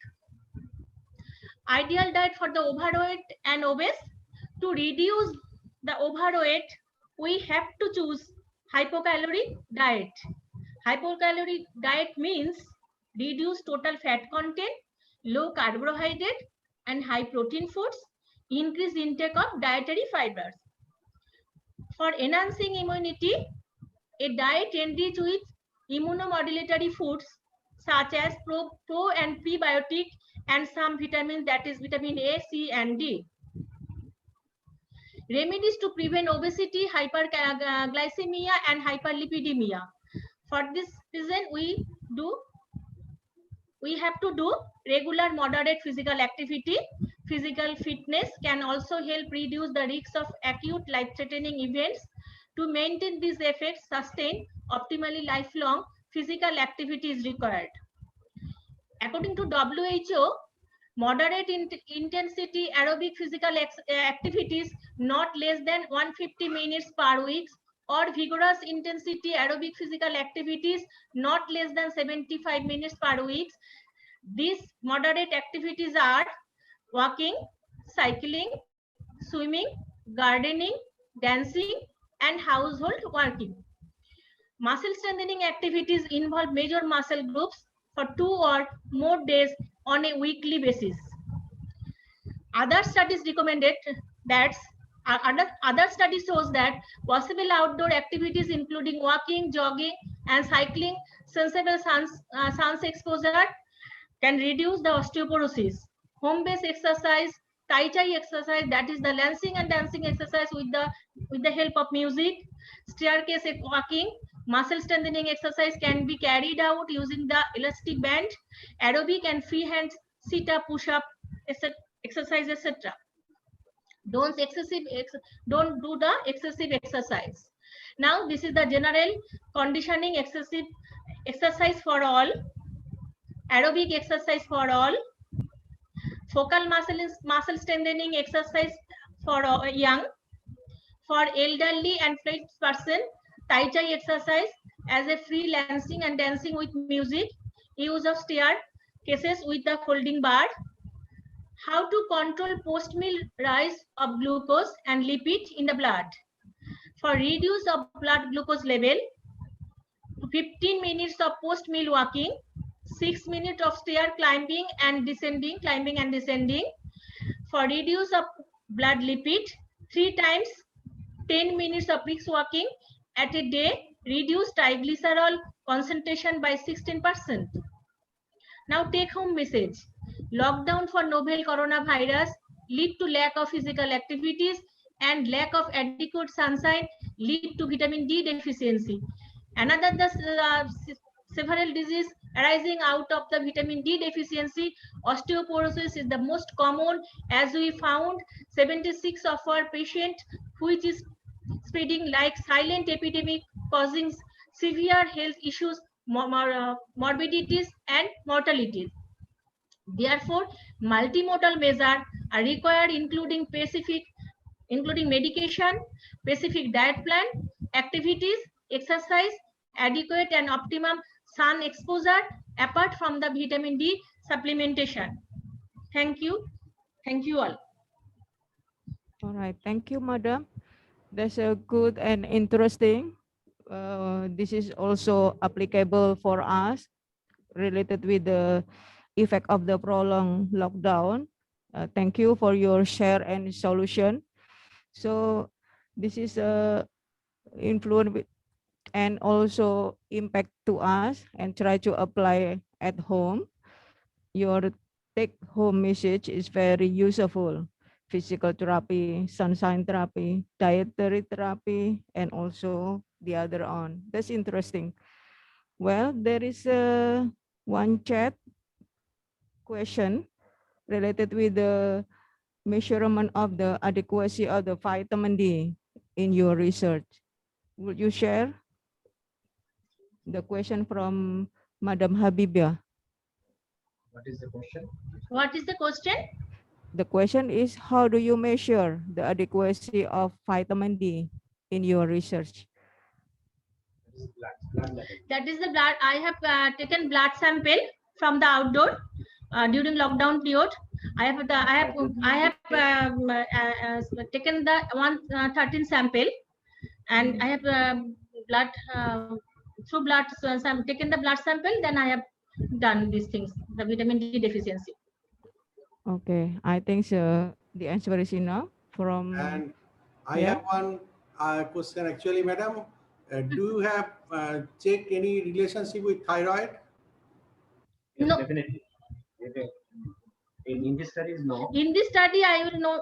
I was not done, but in future I will be done this one. Sir, this is a very good question, Dr. Poddar. So just being a co-author, I am going to answer this. So yes, you are right. That's it. Hypothyroid is very much associated with osteoporosis. So basically there are some comorbidities, of which the hypothyroid is one of the most important cause, which leads to hypovitaminosity.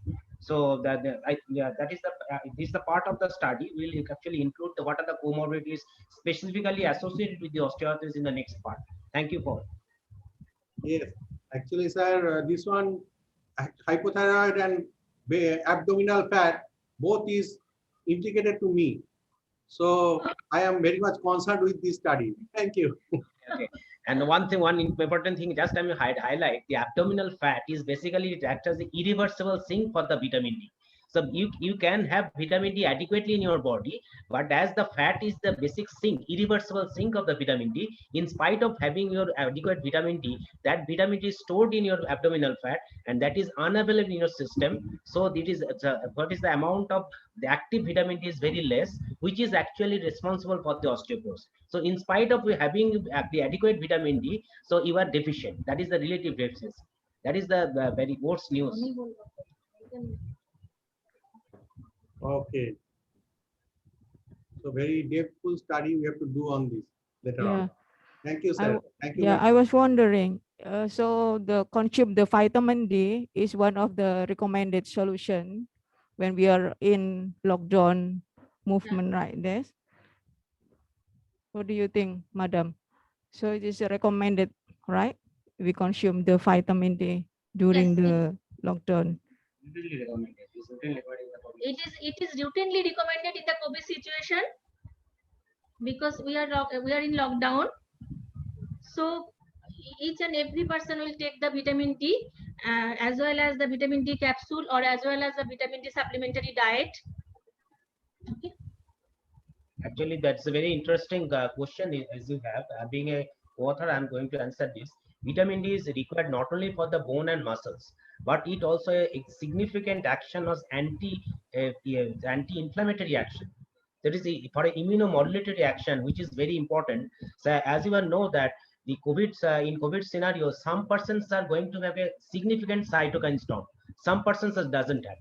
So some older persons, they have become escaped from COVID infection, whereas some young persons are affected with significant cytokine storm. So that is because of this inflammatory reaction, innate inflammatory reaction, and the vitamin D actually that increases this immunomodulatory action. Those who have hypovitaminosis D, they can be being susceptible to that inflammatory reaction. So that is why it is recommended that vitamin D is required not only for the bone and muscle strength, but also recommended for increasing the immunomodulatory action to fight against COVID infection. Thank you. Oh, okay. Thank you, Prof. Ananda. Thank you for the recommendation for us. Well, finally, we come to the end of this open paper presentation today. Thank you, Madam Chandrapal and Professor Ananda. Thank you to all the presenter for the bright sharing and the participant. Please give applause to the presenter and their team. Remember that we have to fulfill the attending form for today and the evaluation of the activity in the chat box. Thank you for joining with us. And then Dr. Sandip, Professor Sandip, please, maybe you have an announcement. Thank you so much, sir. Yes, thank you. Thank you all participants, and still in the evening, now already more than 100 participant is watching, and also YouTube also many person watching.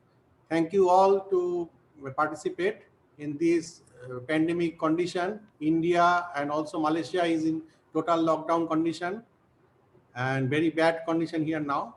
So we wish that you all stay safe. I have seen one slide. It's showing that washing hand with soap solution, very good presentation, and this should be highlighted. Of course, we have to take care, and many participants also ask that if what is the means if the health workers taking proper precaution or not, they are reluctant or not in India, what is the condition like that they have asked. So I have answered in the chat box. So we are, of course, many person not following and many person trying to follow, and many person don't have the instrument to follow, means they don't have the facility to follow. So there are many different types of people we are having. So we are in a very tough condition, but we are trying to work on the situation with total effort. Thank you all again. Tomorrow we will meet at 10:30 Malaysian time and Indian time 8 a.m. with the plenary session with Professor Smriti Mani. And after lunch there will be, I have broke down because Egypt, Dr. Emil is there. After lunch he will speak. So in between there will be open paper session. Thank you. Stay safe. Thank you for sharing. Thank you, Ms. Devi and the co-moderator. Please. Thank you. Yeah, thank you very much, Prof. Sandeep, and thank you for the participant. See you tomorrow, and then the time as scheduled. Bye-bye. Bye.